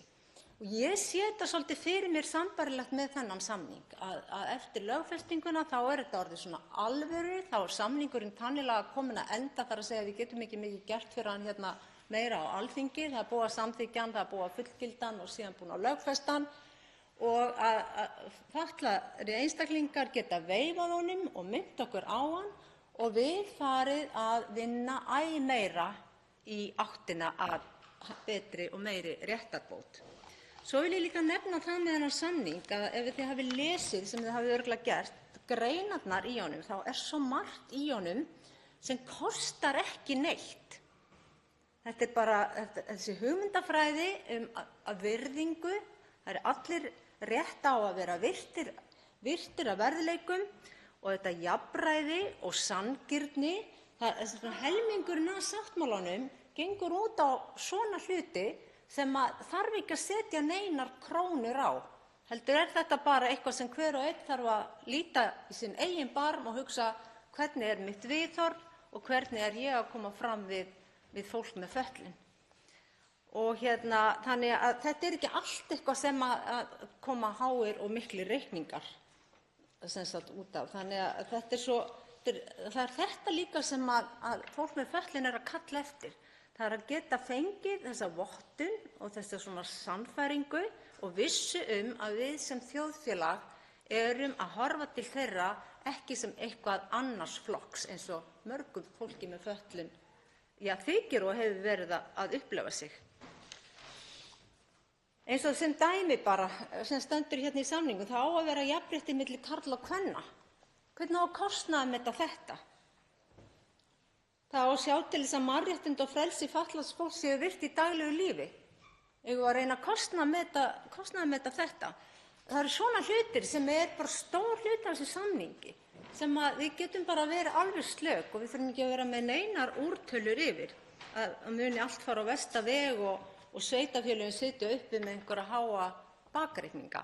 Svo vil ég nefna líka að það er nýlega búið að koma á laggirnar hérna mannréttindaskrifstofu sem er nú ekkert smáræðis glæsilegt framtak nákvæmlega í þessa þágu vegna þess að mannréttindaskrifstofan hún annast réttindagæslu fatlaðs fólks. Og þarna erum við komin með mjög sterkan bandamann og hjálparaðila til þess að vinna að þessum samning með okkur. Þannig að ég veit líka og við vitum það öll að það er stór hópur, fólk með fötlun og aðstandendur og vinir sem bíða og eru búin að bíða lengi eftir þeim degi að þessi samningur verði lögfestur. Það stóð alltaf til að lögfesta og það var í tíð ekki þessara flokka sem núna ríkja hér, heldur hinna flokkana sem eru núna í stjórnarandstöðu. Samningurinn var samþykktur, hann var fullgiltur og það stóð alltaf til að lögfesta þennan samning. En það er núna fyrst sem það er að verða veruleika. Og þá koma upp allar þessar miklu áhyggjur hvað það muni kosta samfélagið og hvort að sveitarfélögin eigi bara eftir að fara á hausinn. Þannig að ég er að segja, við bara, það er engin ástæða til að halda að ríkisstjórnin muni skilja sveitarfélögin eftir í rjúkandi rúst fyrir það eitt að þessi samningur verði lögfestur.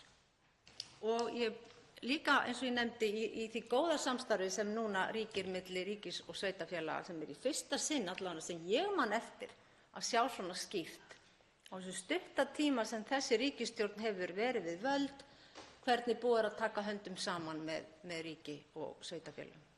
Og það getur Reykjavíkurborg algjörlega vitnað sem stærsta sveitarfélag landsins.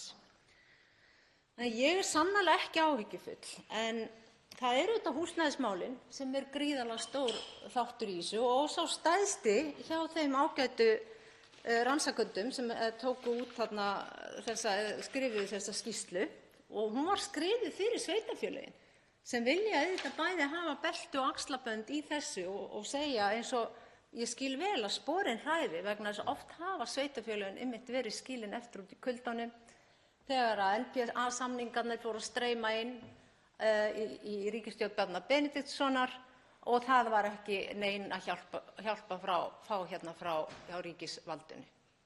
En þetta hefur breyst og það er búið að laga þetta að hluta til en þetta er löng vegferð.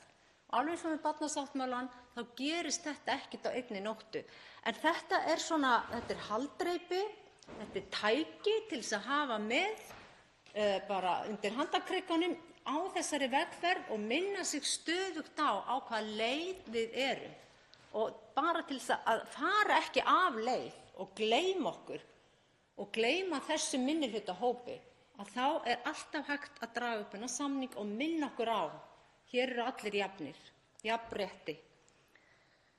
Og þannig held ég fyrst og fremst þessi samningur hugsaður núna og hjá okkur í Flokki fólksins að þá eins og ég segi, við þekkjum auðvitað þennan geira gríðarlega vel og ég get sagt ykkur það og þið vitið að það er beðið með mikilli tilhlökkun eftir þeim degi sem þetta gengur hér í gegn á þinginu og það mun auðvitað gera það, ég veit það og hv. þingmenn hérna úr stjórnarandstöðunni hafa ítrekað sagt að þeir eru sammála þessu að mörgu leyti, þar að segja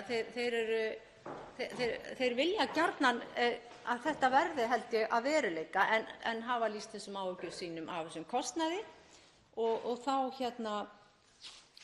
vil ég bara minnast á það að það er ekki allt sem kostar í þessum samningi og auðvitað væri eitthvað skrítið að sveitarfélögin myndi ekki ræða þessi mál og vilja hafa vaðið fyrir neðan sig. En ég held að það sé alveg útilokað og ekki gott og ekki rétt að vera með einhverja tölu og að reyna að kostnaðarmeta sumt í samningnum sem er bara ekki nokkur leið og hvernig þetta muni hafa áhrif á dóma, það er búið að segja það lögfræðingar og lögmenn að það er eiginlega bara útilokað að setja einhverja tölu á það, verður bara komið ljós en lögfestingin mun vissulega hjálpa fólki með fötlun sem er að fara með mál sín fyrir dómstóla. Það hefur líka verið staðfest af lögmönnum og hefði gert að hefði samningurinn verið lögfestur fyrr þá hefðu mörg málin unnist en ekki tapast. En nú er ég ekki löglærð þannig að ég bara segi þetta svona af því að ég hef heyrt þetta hjá lögfræðingum og lögmönnum sem hafa fullyrt þetta. Þannig að þetta er gríðarlega mikilvægt og þó svo að sé auðvitað alltaf gott þegar maður er með einhver mál að hafa svona einhvern veginn svör við öllu og vera búin að rannsaka allt og í smæstu atriði. Það er mikið öryggi í því en það er sumt sem við þurfum líka að gera sem er bara pínulítið svona rennt blint í sjóinn með ýmsa þætti og þannig var það með barnasáttmála Sameinuðu þjóðanna. Það var sannarlega rennt blint í sjóinn og ég held að enginn vilji fara tilbaka og afmá þá lögfestingu. Það bara myndi okkur ekki dett í hug og við erum alltaf að standa okkur betur og betur og þannig mun það eins verða með þennan samningina. Þegar hann verður alveg plagg kominn í lög að þá erum við sterkari og það verður gott að geta gluggað í hann og minnt okkur á hann og það verður dásamlegt fyrir fólk með fötlun að geta líka veifað honum þó svo að það væri ekki nema bara til þess að minna okkur á svona einhver grundvallaratriði eins og að það sé borin virðing og það sé jafnrétti og passað upp á að fólk með fötlun sé ekki mismunað. Og þannig eru hver greinin á fætur annarri sem eru svona nákvæmlega af þessum toga sem væri útilokað að setja einhvern pening á. Fatlaðar konur og stúlkur þurfa sérstakan stuðning og vernd til að ná jafnrétti. Þetta er 6. greinin. Passa þarf að fötluð börn hafi sama rétt og önnur börn. Þetta er í 7. greinin. Og svona mætti halda áfram. Börn eiga alltaf að fá að segja sína skoðun mál sem fjallar þau. Þetta börnin hér og börnin í barnasáttmálanum, þetta er mjög sambærilegt. Ég er alveg til í að fara ofan í þetta frumvarp en hæstv. Ráðherra er nú búinn að gera það mjög vel og er náttúrulega að gera það hér í annað sinn. Ég auðvitað vænti þess að þetta mál eins og bara önnur mál fái góða verði tekið vel í nefndinni. Þetta var rætt heilmikið síðast, það komu gestir, við fengum held ég allar þær upplýsingar sem þurftu og þeir sem vildu tjá sig. Það verður ekki frekara neitt kostnaðarmat gert af því það er bara eins og margir búið að segja bara ekki hægt.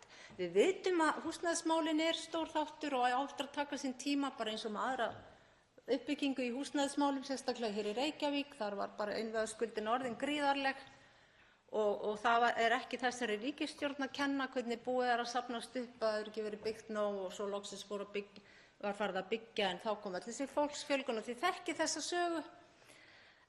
Þannig að í rauninni er ekkert svo mikið að ræða en auðvitað munum við samt fara yfir þetta saman og endurtaka þessa hluti sennilega aftur og ítrekað. En að lokum kemur þetta að því að það þarf að greiða málið atkvæði hérna þegar þetta er búið að fara í 2. og 3. umræðu og þá væri það auðvitað gríðarlegt gleðiefni, ekki síst fyrir fólk með fötlun, ef Alþingi gæti verið sammála og tekið sig saman að greiða jákvætt með þessu máli, að samþykkja þennan samning. Það væri auðvitað alveg ótrúlega skemmtilegur hlutur og ég veit að í hjarta okkar allra það slær fyrir þennan hóp og alla þá sem eigum sárt að binda. Sumir hafa verið fatlaðir frá fæðingu, aðrir hafa lent í slysum og misst þrek og kraft og færni og það getur komið fyrir alla að verða fatlaður með einhverjum hætti og einn góðan veðurdag þá eldustu við ef Guð lofar og þá kemur ýmislegt inn í líka sem minnir á það að það er ekki öll skynfæri alltaf heil að eilífu og mér finnst það væri mjög gaman að við gætum sameinast þetta mál og það myndi gleðja fólk með fötlun mjög svo mikið, veit ég. Ég held að ég sé kannski bara búin að segja þetta gott í bili. Ég vil bara aftur taka fram að ég hef kafað ofan í þessa skýrslu kostnaðarmatið og ég vil bara benda fólki á að ef það hefur ekki lesið hana að gera það og þar má líka sjást nákvæmlega að hugsunin er að það sé verið að meta þarna einhvern lokahnykk á langri vegferð og húsnæðisþátturinn aðalmálið. Og nú bíða 400 manns eftir húsnæði en ég veit að Reykjavíkurborg er að endurskoða þessa áætlun sína og vonandi verður spýtt í lófana núna með það. 2 hv. þingmenn hafa óskað eftir því að veita andsvar við ræðu þingmannsins. Fyrst veitir andsvar hv. 11. þingmaður Reykjavíkurkjördæmis suður, Jón Pétur Simson.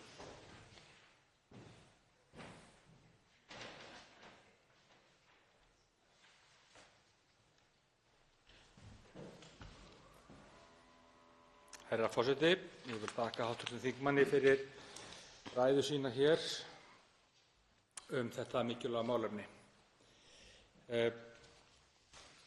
Í ræðu minni áðan ræddi ég það að þetta væri mál sem skipti fatlaða sérstaklega miklu máli. Orðræða hv. þingmanns áðan, hvernig hann lagði út orðræðu þeirra sem vildu tryggja samninginn í framkvæmd, sérkennileg. Hér höfum við verið að tala að sveitarfélög fara á hausinn eða skilja þau eftir í rjúkandi rúst. Svona orðræða ekki heppileg í neinum málum, hvað þá málefni sem fjalla viðkvæma hópa. Hv. þingmaður talar að hér verði rennt blint í sjóinn. Ég held að ekkert frumvarp ætti að vera samþykkt þannig að menn sé að renna blint í sjóinn með þau. Það er einfaldlega óábyrgt. Og það að fatlaðir geti veifað samningnum og þeir bíði eftir að hann verði lögfestur, skil það mjög vel og tek undir það að fatlaðir ættu að geta gert það. Svo kom fram í ræðu hv. þingmanns líka að við höfum lítið til að varast. Sveitarfélögin oft eru skilin eftir út í kuldanum. En það gerist bara ekki núna. Þrátt fyrir að við ætlum að renna blint í sjóinn. Þetta er ekki orðræða sem ég kann við. Ég væri til í að fá bara tryggingu fyrir því frá ríkisstjórninni og frá hv. þingmanni og spyr hann, mun Flokkur fólksins sjá til þess ef það myndast aukakostnaður að svo kostnaður verði greiddur af ríkinu? Er hægt að fá tryggingu fyrir því hér í púlti? Þá svarar andsvari hv. 10. þingmaður Reykjavíkurkjördæmis suður, Kolbrún Ástþór Baldursdóttir.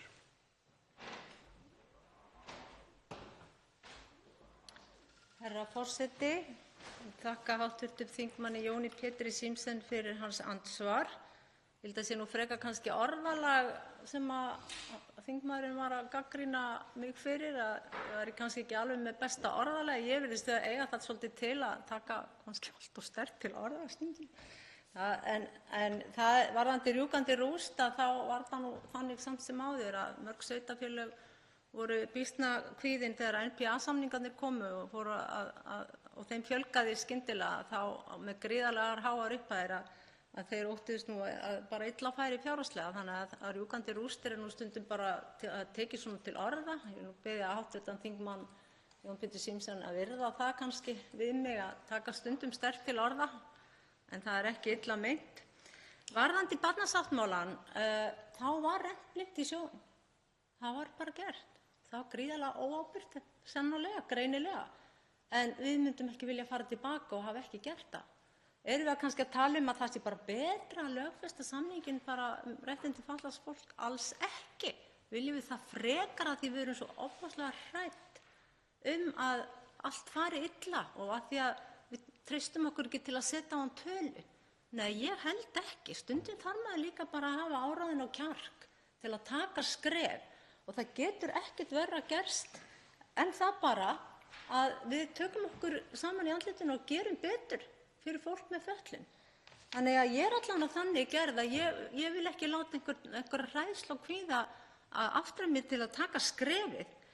Auðvitað verður sveitarfélag ekki skilið eftir illa statt eða það kemur eitthvað upp á. Það er búið að segja það hér, ef það kom upp einhverjar sérstakar aðstæður sem að við getum ekki hafa séð fyrir núna, þá eins gott samstarf og er milli ríkis og sveitarfélaga núna, þá verður það auðvitað sérstaklega skoðað. Hverslags ríkisstjórn væri það sem myndi bara hunsa það? Það er ekki þessi ríkisstjórn. Þá veitir andsvar síðara sinni hv. 11. þingmaður Reykjavíkurkjördæmis suður, Jón Pétur Sigurðsson. Herra forseti, ég vil þakka hv. þingmanni fyrir svar hennar við andsvari mínu. Hér var spurningunni ekki svarað fullkomlega en vísir að svari. Þeim sem að vilja fylgja ábyrgri lagasetningu, þeir eru ekki áræðnir né kjarkaðir. Þeir eru bara haldnir í ótta og kvíða. Þetta er eitthvað sem er sérstakt og mér finnst ekki gott. Það kemur fram að sveitarfélögin hafa oft verið skilin eftir út í kuldanum. Það kom fram í máli hv. þingmanns í fyrra svari við andsvari. Það sem kemur fram í greinargerðunum, það stangast á. Það er talað svo ég vísi bara beint í greinargerðina, lögfestingin geti leitt til verulega aukinna skyldna fyrir sveitarfélagið. Og þetta kallar bara á mögulega aukið fjármagn og mér heyrðist þingmaðurinn ætla að tryggja það að það fjármagn kæmi frá ríkinu ef þetta verður að lögum sem við vonum. Það er ekki orðalagi þrátt fyrir það að ég nefni það. Það er þetta að geta þá ekki tekið umræðuna á það plan án þess að ata hana út í einhverjum orðum eins og kvíði, áræðni, kjarkur og þol. Það er ekki það. Við viljum bara ekki að fatlaðir verði skildir eftir þar sem ríki og sveitarfélög kasta á milli sín boltanum hver á að bera aukakostnað ef hann kemur fram. Og það er alveg þekkt í fleiri löndum að það mun myndast aukakostnaður og þá vilja sveitarfélögin og bara fatlaðir vita það að ríkið muni grípa þann bolta og það er í raun ábyrgt, það er sanngjarnt gagnvart fötluðum og sveitarfélögum. Svarar þá andsvari síðara sinni hv. 10. þingmaður Reykjavíkurkjördæmis suður, Kolbrún Áslaugar Baldursdóttir.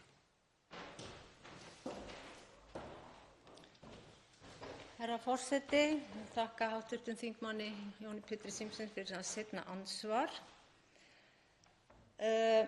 Ég var borgarfulltrúi í 6,5 ár. Það var ríkisstjórn Bjarna Benediktssonar hérna. Og ég man vel eftir ótal sinnum áhyggjur sveitarfélagsins Reykjavík og svona karpi við ríkisstjórn Bjarna Benediktssonar sérstaklega NPA-samningarna. Mér er sérstaklega minnisstæðir þeir vegna þess að þeim fjölgaði skyndilega og þeir kosta. Og þar var sveitarfélagið bara dálítið skilið eftir út í kuldanum. Ég bara fá að orða það þannig hreinlega. Það var bara gríðarlega erfitt og þeir sem ekki fengu þessa samninga voru náttúrulega reiðir og það bitnaði á sveitarfélaginu sem réði ekkert við þennan mikla kostnað. Þannig að já, það er dæmi alveg um þetta. En hér erum við að tala um sameiginlega ábyrgð ríkis og borgar, að sjálfsögðu.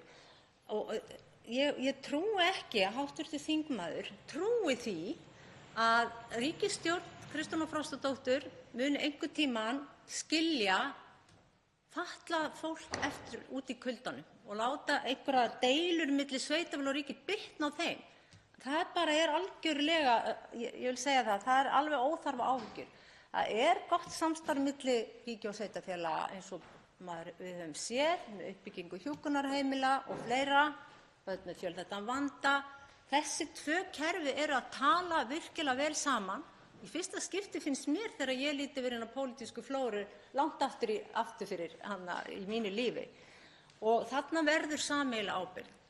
En mér finnst jafn óábyrgt að ætlast til að það sé einhver tala sett á eitthvað sem maður ekki nákvæmlega viss hvað verður, eins og með dómaáhrifin, alveg eins og það að segja að það eigi að kostnaðarmeta allt og kostnaðaráhrif af þessu. En það er sannarlega gott ef hægt er að kostnaðarmeta og það er gert náttúrulega í langflestum málum hér. Það er kostnaðarmetið og ef það er hægt að kostnaðarmeta og gera það og það er sannarlega ábyrgt. En stundum eru bara málin þessleg að það er ekki hægt og bara virkilega erfitt og óábyrgt. Næst veitir andsvar hv. 9. þingmaður Suðvesturkjördæmis, Rósa Guðbjartsdóttir. Virðulegur forseti. Mér langaði aðeins að stinga mér aftur hérna og áfram inn í þessa umræðu og tek undir það. Það var svona frekar óheppilega orðað hérna sumt áðan en hún er búin að svara fyrir það, hv. þingmaður. Þetta snýst einmitt eins og þingmaðurinn kom inn á í ræðu sinni, að það voru nefnt hérna að það væri mörg hundruð manns að bíða eftir húsnæðis laust fyrir sig í Reykjavík einnig, held ég, segir mér þá, mörg hundruð manns. Þetta snýst einmitt það þegar einstaklingar sem þótt að sé verið að bregðast við, þótt að sé verið að byggja íbúðakjarna og annað slíkt sem að flest sveitarfélög hafa mikinn metnað í að gera eins og efni og aðstæður leyfa, að þá snýst þetta einmitt það að það er þessi húsnæðisþáttur sem er svo kostnaðarsamur. Af því þingmaðurinn hv. var að tala að hérna hefði farið í gegn lögfesting á barnasáttmála Sameinuðu þjóðanna og út af hverju allt hefði ekki farið í allt rokið upp í kostnaði. Það er að mínu mati mjög mikils annars eðlis að þarna snýst málefni mjög mikið búsetuúrræði og húsnæðismál og það er náttúrulega gríðarlegur kostnaðarliður. Þannig að það vildi ég leggja hérna inn í þessa umræðu. Það er kannski aðeins ólíku saman að jafna. Barnasáttmálinn og lögfesting hans var meira stefna og markmið og sem hefur verið unnið eftir og teknar ákvarðanir í skömmtum sem að sveitarfélögin hafi treyst sér til og ríkið.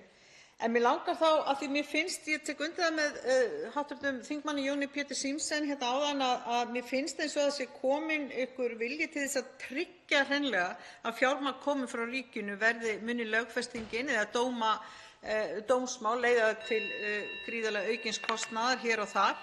Þannig að hvort að það sé réttur skilningur.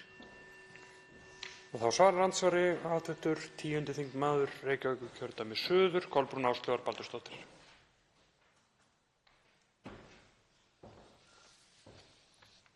Herra forseti. Ég þakka hv. þingmanni Rósu Guðbjartsdóttur fyrir hennar andsvar. Það hefur allavega frá því ég kom inn í borgina 2018 þá hefur biðlisti eftir húsnæði verið alltaf mjög langur. Ekki bara biðlisti eftir húsnæði fyrir fatlað fólk, heldur líka félagslegt húsnæði og síðan hefur virkilega verið skortur á húsnæði. Það er síðan núna verið að nýlega búið að ræða í borgarráði, sé ég í fundargerðum, að það er að endurskoða uppbyggingaráætlun húsnæðis fyrir fatlað fólk. Og ég ætla nú ekki að fara að lesa þetta enda tæki það upp allan tímann, en það er metnaðarfyllra plan í gangi hjá borginni núna, það á að gera betur og það er búið eins með félagsbústaði líka. Þannig að þetta er auðvitað horfið til betri vegar þótt talsvert langt sé í land af því það bara vantar húsnæði. Þannig að þetta er verkefni sveitarfélaga sem sveitarfélagið eins og Reykjavík, stærsta sveitarfélagið, er auðvitað bara að sinna og gera eins vel og getur með sína fjármuni og á hverju ári þá bætist við og fleiri fá húsnæði. Þannig að þetta er allt saman þessi bara langa vegferð og það verður ekki fyrr en að búið verður að byggja nægilega mikið sem að ég get nú ekki sagt til hvenær verður að þessi vandi leysist. Þannig að ég veit ekki alveg hvernig ég á að svara þessu og þetta er það sem reyndar er kjarninn í þessari úttekt sem HLH-hópurinn gerði. Þannig að þetta kostar sannarlega. En ég veit ekki hvernig ég á að svara. Það fylgja ekki tölur, það er ekki kostnaðarmat í frumvarpinu lögfestingu samningsins en hins vegar þá bara í ljósi samvinnu að þá er þetta samt sem áður þetta samvinnuverkefni. Þannig að ef eitthvað óvænt kemur upp sem ekki er fyrirsjáanlegt núna, hvort sem það verður vegna dóma eða hvað, að þá verður þetta endurskoða þetta og við myndum aldrei hér sem stöndum að baki þessari ríkisstjórn taka annað í mál en að sjá þetta sem einhvers konar sameiginlega ábyrgð ef eitthvað óvænt, algjörlega ófyrirsjáanlegar aðstæður koma upp sem mun kosta sveitarfélagið fyrir sérstaklega auka pening sem ekki er fyrirsjáanlegt. Ég eiginlega get ekki svarað þessu öðru sem það. En já, það er bara einhvern veginn þannig sem ég vil svara þessu. Þá veitir andsvar öðru sinni hv. 9. þingmaður Suðvesturkjördæmis, Rósa Guðbjartsdóttir. Virðulegur forseti, ég þakka hv. þingmanni svarið. Eins og ég sagði hérna áðan og það sem kemur fram í skýrslu þeirra HLH hópsins að þá er sem sagt óvissan einmitt fólgin í þróun á fjölda þeirra einstaklinga sem eiga rétt á þjónustu þá samkvæmt lögfestingunni. Og svona ef maður tekur dæmi svona dálítið myndarlegt stórt sveitarfélag sem hefur kannski haft aðstæður og haft efni og ráð á því að byggja búsetukjarna kannski á 2–3 ára fresti, opna nýjan kjarna, að það myndi náttúrulega breyta gríðarlega miklu ef að einhver hópur fólks fari kannski í dómsmál og fengi þá niðurstöðu að það væri bara skýr krafa á sveitarfélagið að útvega búsetu í slíkum kjarna bara innan örskamms tíma. Þannig að þetta er kannski það sem að snýst um.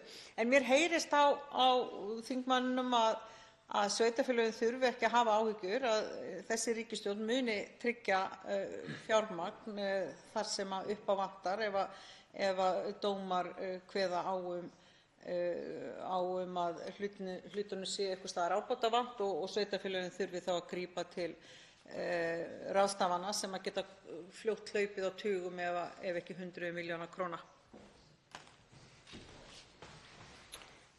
Og þá svarar andsvarið öðru sinni hv. 10. þingmaður Reykjavíkurkjördæmis suður, Kolbrún Áslaugar Baldursdóttir. Virðulegi forseti, ég þakka þingmanninum fyrir seinna andsvar. Ég vil kannski aðeins svona, af því við höfum svo mikið verið að tala hérna sveitarfélagið Reykjavík, að minna á að það eru þetta önnur sveitarfélög líka og það var nú hefur hv. þingmaður verið bæjarstjóri í Hafnarfirði og auðvitað verið gaman að vita hversu vel Hafnarfjörður er að standa sig eða ekki í uppbyggingu húsnæðis fyrir fatlað fólk og síðan eru þetta fleiri sveitarfélög. En það var nú stundum þannig talað í Reykjavík að það var eins og Reykjavík var eina sveitarfélag á landinu því að fannst kannski hins sveitarfélögin ekki alveg vera að standa sig nógu vel og það var nú Garðabær oftast nefndur ef ég man rétt. Þannig að það þurfa þetta allir á öll sveitarfélög og við sem höfum verið í bæjarpólitíkinni að finna til ábyrgðar varðandi húsnæðismálin til þess að komast einhvern tímann yfir þennan stóra hjalla sem biðlisti og langtíma innviðaskuld í húsnæðismálum hefur safnast hér upp í tíð annarra ríkisstjórna. En síðan vil ég bara kannski, af því við höfum verið svo föst í þessu með þennan kostnað, ég bara minna líka bara á aðra hluti í þessum samningi sem er ekki síður mikilvægt og það er allt þetta huglæga sem að fólk með fötlun er að bíða eftir að fá einmitt með þessum samning og það er bara eins og allir hafi sama rétt til að lifa og passa þarf upp á réttur fatlaðs fólks til að lifa sig virtur. Ég meina, hver greinin á fætur annarri í þessum samning er svona bara svo sjálfsagt og sanngjarnt og eðlilegt sem við þurfum bara að fá lögfest fyrir þennan hóp. Og það er þess vegna sem að þau bíða spennt. Það er ekki bara verið að horfa á einhvern illið sem mögulega kann að kosta. Og svo er það auðvitað réttarkerfið sem skiptir mjög miklu máli. Og með lögfestingunni mun fólk standa betra vígi, fólk með fötlun sem fer með sín mál fyrir dómstóla. Það hefur komið fram hérna hjá lögmönnum. Andsvörum er lokið. Til máls tekur hv. 6. þingmaður Reykjavíkurkjördæmis norður, Sigríður Á. Andersen.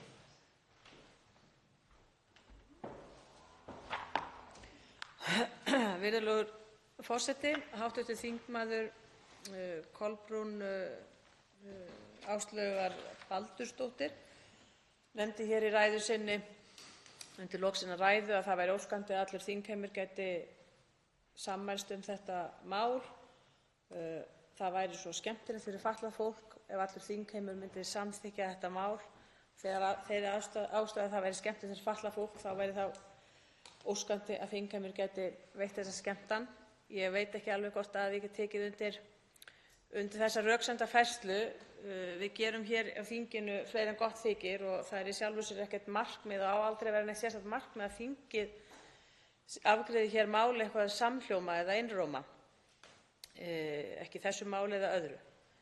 Og mér finnast samt þessi ummæli svolítið bera vott af því, það er kannski orðræður sem að hæstv. Félagsmálaráðherra hefur líka viðhaft hérna í umræðu þessi mál, að þetta sé allt svo einboðið af því að fatlað fólk sé að bíða eftir þessu og það hefur jafnvel verið látið að því liggja þeir sem að vogi sér að jafnvel halda ræður í þessum málum og spyrja spurninga hér að þeir hafi ekki hagsmuni fatlaðra í huga, að það séu hinir sem ekki spyrja spurningana og hinir sem flytja málin sem að hafi virkilega sé að verja tilverurétt jafnvel, tilverurétt fatlaðs fólks. Það er hugtak sem hefur verið notað hér í umræðu af hæstv. Félagsmálaráðherra að það sé vegið, að það sé mögulega fólk sem ekki vilji standa vörð tilverurétt fatlaðs fólks, þeir sem hafa eitthvað við þetta tiltekna frumvarp að ræða. Ég er bara að árétta að það er auðvitað ekki og það er ég held að það sé, ég geti fullyrt fyrir allan þingheim þótt að ég ætli svo sem ekki að taka það að mér, en að jafnan ég held ég þori að fullyrða það að það er ekki nokkur maður hér í þessu þingi eða jafnvel á landinu öllu sem að vill ekki mæta þörfum fatlaðra, telur brýnt að löggjöf taki tillit til fatlaðs fólks á hverjum tíma og að það sé auðvitað langt í frá að fatlaðir njóti kannski eða það megi ekki gera betur í málefnum fatlaðra almennt. Þótt að ég sé nú þeirrar skoðunar til dæmis að fatlað fólk njóti auðvitað allra og fullra mannréttinda og allra mannréttinda hér á landi eins og aðrir, það gera þeir bara með stjórnarskránni og þarf ekki erlenda eða alþjóðlega samninga til þess. Þannig að fatlað fólk stendur jafnfætis öðrum hvað það varðar hefðbundin eða það sem við köllum mannréttindi. Þessi samningur hins vegar, honum hefur verið lýst þannig af hæstv. Félagsmálaráðherra aðspurð, reyndar þráspurð í umræðum hér í dag, það hvað það er nákvæmlega sem felst í því að löggilda samninginn. Hvað felst í því? Hæstv. Félagsmálaráðherra hefur svarað því til að með því að lögfesta þennan samning að þá nái fram að ganga þær réttarbætur sem felast í þessum samningi. Ég get í rauninni ekki tekið að mér að útskýra nákvæmlega hvað felst í þessum orðum, en þetta er svona, má segja, margt í mörgu svar. En það var auðvitað ekki það sem ég var að spyrja heldur nákvæmlega hvernig menn sjá fyrir sér að hvort eitthvað sérstakt muni breytast í aðbúnaði fatlaðs fólks eða réttindum þeirra almennt. Af því réttindin hafa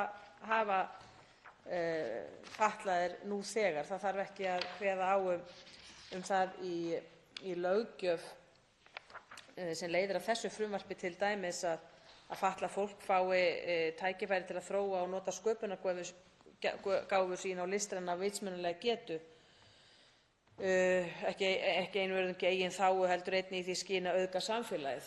Það þarf ekki að samþykkja þetta frumvarp til þess að þetta eigi við á Íslandi fatlað fólk. Svo ég taki bara af handahófi hér einhvern texta sem er í þessu frumvarpi. Það er ekki það sem ræðir þegar ég velti fyrir mér svona áhrifum af þessu frumvarpi, og ég geri athugasemdir við það að í kaflanum í athugasemdum í greinargerð með þessu frumvarpi, kaflanum mat á áhrifum, að þá hafi ekki verið notað sumarið til þess að gera þennan kafla ítarlegri, einkum bara í ljósi þeirra umræðu sem varð í hv. velferðarnefnd á síðasta þingi við meðferð þessa máls, og einkum og sér í lagi líka í ljósi ummæla hæstv. Félagsmálaráðherra sem í framsögu sinni reifaði ýmsar greinargerðir og skýrslur frá einhverjum ráðgjafafyrirtækjum eða ráðgjöfum a.m.k. Kostnaðarmat og þess háttar. Hún vitnaði líka í einhvern hóp sem ég held að minnir hún hafi nefnt Jónsmessuhópinn sem hefur verið að störfum hér nokkurt skeið, sem hefur verið falið að ræða samskipti ríkis og sveitarfélaga, hlýtur að koma inn á þennan málaflokk, og mér hefði þótt vel til fundið og í rauninni nauðsynlegt, að minnsta kosti æskilegt, að þessi vinna, að það hefði verið gerð grein fyrir þessari vinnu í þessum mat á áhrifum, að þessum kafla mat á áhrifum. Það er að segja, úr því það hafa einhverju verið að leggja mat á áhrif, að þá er rétt að gera grein fyrir því í frumvarpinu, ekki fyrir bara hv. nefnd þegar eftir því verður leitað í þinglegri meðferð, heldur einmitt í frumvarpinu.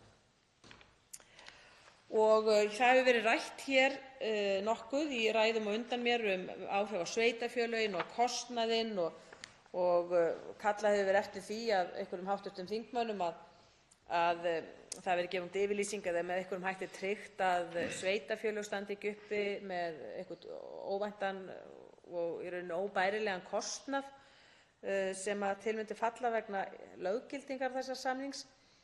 Ég ætla sjálfur sér ekki að gera þetta atriði að einhverju stóru máli vegna þess að mér finnst ekki skipta máli hvort það eru sveitarfélög eða ríkissjóður. Ef það fellur til einhver stór og einhver óbærilegur kostnaður þá er það ekki heldur gott ef hann fellur á ríkissjóð. Og hvað kostnaðinn varðar almennt þá er auðvitað ekki hægt að, eða er erfitt að fullyrða nokkuð það á þessu stigi. En það er nú einmitt þess vegna sem að ég hef og geri almennan fyrirvara við alla alþjóðasamninga, alla svona samninga sem að kveða á sem eru bara raun samansafn af markmiðssetningum og yfirlýsingum hitt og þetta, og sérstaklega yfirlýsingum einhver réttindi án þess að það sé kveðið nánar hver slík réttindi séu.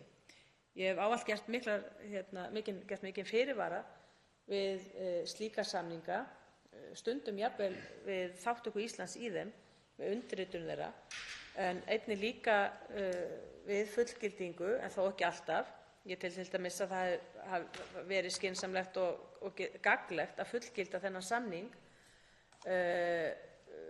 með það að leiðarljósi að færa íslenska löggjöf og reglur og framkvæmd í ýmsa í átt að því sem menn hafa á einhverjum tímapunkti metið að væru til hagsbóta fyrir fatlaða. Og það er einmitt sú vinna sem hefur staðið yfir núna í mörg ár, í hátt í 10 ár, ef ekki aðeins lengur. Það hefur farið skipulega yfir íslenska löggjöf og þjónustu við fatlað fólk í ljósi þessar fullgildingar á þessum samningi sem hér ræðir. Og mér er reyndar til efs að því starfi sé lokið, og mér heyrist nú á mönnum að því sé einmitt ekki lokið, og menn séu sammála mér það, að þeirri vinnu sé ekki lokið. Og ef að það liggur fyrir, ef menn eru sammála það að löggjöf á Íslandi og þjónusta á Íslandi hafi ekki verið færð nægilega mikið til samræmis við þennan samning, þá finnst mér óráð og ekki skynsamlegt að lögfesta samninginn. ástæðan fyrir því að ríki fullgilda samninga, það er einmitt til þess að gefa ríki og stjórnvöldum tækifæri til þess að koma innanlandsmálunum í það horf að hægt sé að lögfesta ef menn hafa áhuga á því, en aðallega til þess að uppfylla samninginn. Það er þess vegna sem menn leiða ekki samninginn strax í lög og það er þess vegna sem menn annars vegar fyrst skrifa undir samninginn, síðan fullgilda hann og síðan er hann lögfestur eftir atvikum. Það eru ekki allir samningar sem eru lögfestir.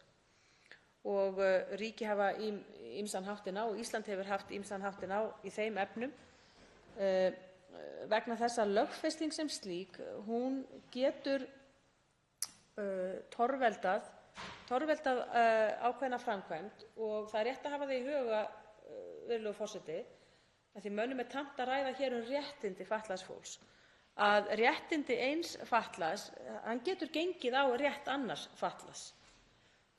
Við höfum dæmi það hér á Íslandi, stórt dæmi sem hefur verið, eða stórt mál sem mönnum hefur verið mikið hugrekki og áfram er persónulega notendastýrð þjónusta, aðstoð, og sem var lögfest hér fyrir nokkrum árum hér af þinginu.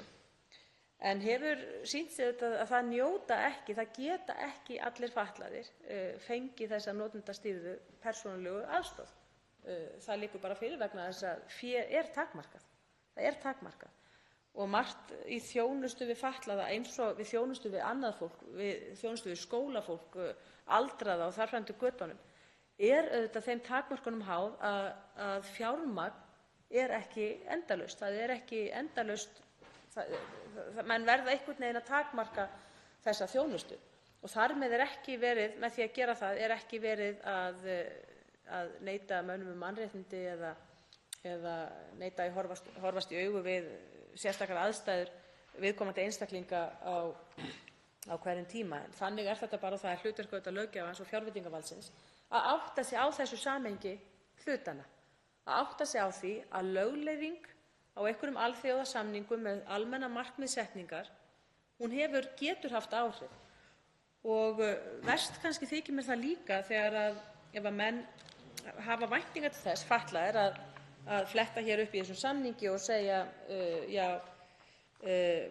svo ég taki nú aftur ákvæði að aðildarríki skuli gera viðeigandi ráðstafanir til að fatlað fólk fái tækifæri til að þróa og nota sköpunargáfu sína og listræna og vitsmunalega getu ekki einvörðungu í eigin þágu, heldur einnig í því skyni að auðga samfélagið. Hvað eru viðeigandi ráðstafanir? Hvað á Alþingi að gera til þess að uppfylla þennan samning?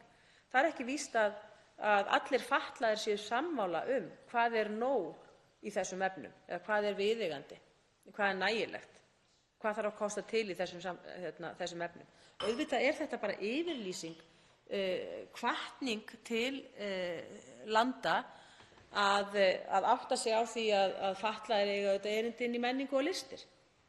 Og þegar menn fullgilda svona samninga þá eru menn auðvitað að opna augu sín og samborgaranna og landsmanna í hverju ríki fyrir sig fyrir þessari staðreynd.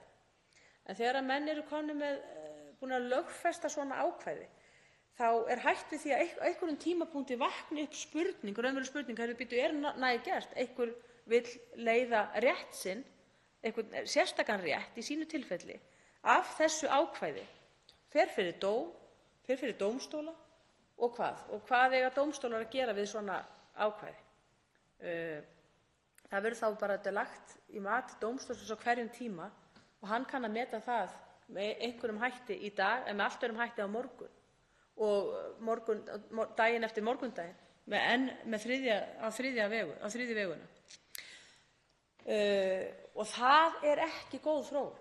Það er ekki góð þróun þegar að einstaklingar fara og reyna að leita réttar síns með þessum hætti, að reyna að krefja dómstóla einhver réttaráhrif af svona markmiðasetningu í löggjöf. Og dómstólum er engin það, þeir eru ekki að biðja það að þurfa að skera úr hver eru raunveruleg réttindin samkvæmt þessu. Hvað eru menn að segja hér? Þannig að það er þetta sem ég legg áherslu á að menn átti sig á, bara því miður hefur mér ekki fundist í ræðum hér að menn átta sig á þessum vanda sem getur skapast löngu eftir að hv. þingmaður og hv. formaður velferðarnefndar, Kolbrún Baldursdóttir, verður horfin af þingi, þá verður eftir sem áður þessum lögspurningum fleygt í dómstóla með einum eða öðrum hætti, með ýmsum hætti. Og svo spurningin líka sem kemur: hver eru viðurlögin? Hver eru viðurlög ríkisins, þingmanna eða sveitarfélaga ríkisins auðvitað, ekki einstaklinga í stjórnsýslunni? Hver eru viðurlögin við mögulegu broti? Komist dómstóll að því að það hafi verið bara brotið, að ríkið hafi ekki gert viðeigandi ráðstafanir til þess að leyfa fötluðum einstaklingi að þróa listræna hæfileika sína? Hver eru viðurlögin? Erum við að tala um það að menn geti fengið skaðabætur frá skattgreiðendum og menn þurfa að fara að leggja fé í það að borga bætur fyrir það að mögulega hafi eitthvað verið brotið í þessum samningi, eitthvað dómstóll hafi komið að því? Samningurinn kveður ekki á skaðabætur, en því miður hefur þróunin verið þannig að menn telja sig fara að geta sótt bætur fyrir alls kyns brot á svona alþjóðasamningum sem hafa markmiðssetningar. En ég vil að öðru leyti vísa bara til ræðu minnar þetta mál á síðasta þingi. Ég hlakka til að fjalla það í hv. velferðarnefnd. Þá veitir andsvar við ræðu þingmannsins hv. 10. þingmaður Reykjavíkurkjördæmis suður, Kolbrún Áslaugar Baldursdóttir. Herra forseti, þakka Sigríði Á. Andersen hv. þingmanni fyrir hennar ræðu. Mér leikur forvitni að vita núna 12 árum eftir að barnasáttmáli Sameinuðu þjóðanna var lögfestur, hvað henni finnst hvernig það hefur gengið, og ég veit nú ekki hvort að hv. þingmaður var á þingi 2013 og hvort að ef svo var, hvort hún hafi verið sammála þeirri lögfestingu eða verið með sömu fyrirvara, áhyggjur, beðið kostnaðarmat, eða fyndist að aðrir þingmenn sem þá voru hér hefðu átt að biðja kostnaðarmat, því að ég held að örugt sé að það var ekkert talað kostnaðarmat á þeim tíma í tengslum við þann samning. Langar að heyra viðhorf hennar, og önnur spurning kannski hvort að við þá með þessum samningi núna sem við erum að lögfesta höfum getað lært eitthvað á barnasáttmálanum, hvernig það allt saman hefur þróast. Ég tel þetta vera mjög sambærileg mál að mörgu leyti, þó að hópurinn sé annar, það er að segja börn versus síðan fatlaðir einstaklingar, en þar eru auðvitað börn líka. Þetta að vera gaman að heyra, því að já, ég held að kannski náttúrulega skilji það vel að fólk almennt séð ekki hlynnt þessu eða telur þetta ekki vera gott, að þá auðvitað myndi það hafa sennilega gilt barnasáttmálann líka. Þá svarar andsvari hv. 7. þingmaður Reykjavíkurkjördæmis norður, Sigríður Á. Andersen. Virðulegur forseti, nei, ég var ekki á þingi þegar samningur Sameinuðu þjóðanna réttindi barnsins var lögfestur hér. Ég myndi segja heilt yfir er kannski ólíku saman að jafna þessum samningi fatlaðs fólks eða réttindi barnsins. Einkum sérlega vegna þess að börn almennt eru ekki aðilar og þau hafa ekki forræði á sínum málum, og þau hafa ekki sjálf frumkvæði því að leita réttar síns og þar fram eftir götunum. En það hefur auðvitað reynt oft á, eða ekki reynt á samninginn sjálfan um réttindi barnsins, en til hans er oft vísað fyrir dómstólum, en yfirleitt í flútti eða með annarri skilmerkilegri löggjöf. En það hefur ekki verið átakalaust, og sitt sýnist hverjum svona markmiðasetningu, eins og til dæmis það sem er barni fyrir bestu skal ávallt hafa forgang þegar félagsmálastofnanir á vegum hins opinbera eða einkaaðilar eða dómstólar eða stjórnvöld gera ráðstafanir sem varða börn. Þetta er deilt í nánast hverju einasta forsjármáli sem er rekið fyrir dómstólum. Hvað þýðir þetta í samningnum? Hefur eitthvað barn fengið réttindi sín samkvæmt þessum samningi? Þetta er auðvitað bara almenn markmiðssetning. Auðvitað viljum við öll taka ákvarðanir sem eru barni fyrir bestu. En ég held ég geti nánast fullvisst að í hverju einasta forsjármáli þá er nákvæmlega deilt þetta. Hver á að fá forsjárna? Hvað er barni fyrir bestu? Og þetta hefur kannski orðið svolítið til þess að opinberra aðila sem þurfa að úrskurða í slíkum málum, að þau geta kannski núna bara vísað í þennan samning og sagt: já, við teljum bara barni fyrir bestu að þetta verði svona. En ég get alveg fullyrt að það menn eru ekki alltaf sammála um það. En ég held samt heilt yfir að þetta sé ólíku saman að jafna, af því málaflokkarnir sem heyra undir barnið eru aðeins öðruvísi, ég ætla ekki að segja léttvægari, en þeir eru ekki eins miklar umfangi og þegar kemur að fötluðu fólki. Þá veitir andsvar síðar að sinni hv. 10. þingmaður Reykjavíkurkjördæmis suður, Kolbrún Áslaugar Baldursdóttir. Herra forseti, þakka hv. þingmanni fyrir svar. Ég hef svo mikið fleiri spurningar, en ég minni að hv. þingmaður hafi sagt hér áðan að henni hugnist kannski ekki svona alþjóðasamningar, þannig að það hefði hvort eð þá engu breytt. Hefði verið einhver tala sett þarna með eitthvað kostnaðarmat eða mat á áhrifum, hvernig svo sem kannski þetta hefði verið útfært, þá hefði hv. þingmaður ekkert verið hrifinn, svona ef ég man rétt að orði rétt áðan að honum hugnast ekkert sérstaklega svona alþjóðasamningar, en kannski hef ég ekki heyrt það rétt, en já, allt í lagi, en þá það bara ekkert fleira, held ég. Og þá svarar andsvari síðar að sinni hv. 7. þingmaður Reykjavíkurkjördæmis norður, Sigríður Á. Andersen. Virðulegur forseti, það er alveg rétt hjá hv. þingmanni að ég hef ekki verið að leggja áherslu, ég er ekki að tapa mér í umræðunni einhver kostnaðarmat sérstaklega gagnvart sveitarfélögum eða ríkinu, heldur bara svona hinu almenna mati áhrifum þess að innleiða svona alþjóðasamning með lögum. Það er að segja, það hefði líka mátt vera til dæmis umfjöllun, sérstök fræðileg umfjöllun það hversu bættir menn eru við það að lögfesta samninginn á móti því að eins og hefur verið með fullgildingunni.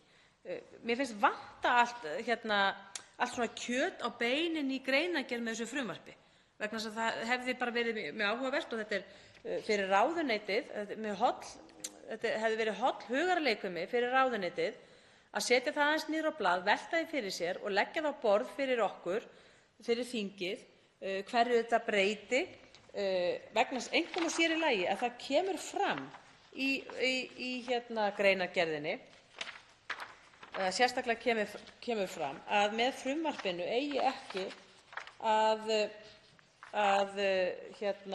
í rauninni auka við réttindi fatlaðs fólks. Það er afstaða ráðuneytisins og það er ekki verið að auka við réttindi fólks. Þetta á ekki að hafa áhrif á fjárhag ríkisins eða sveitarfélögum. Þannig að það er ekki gert ráð fyrir að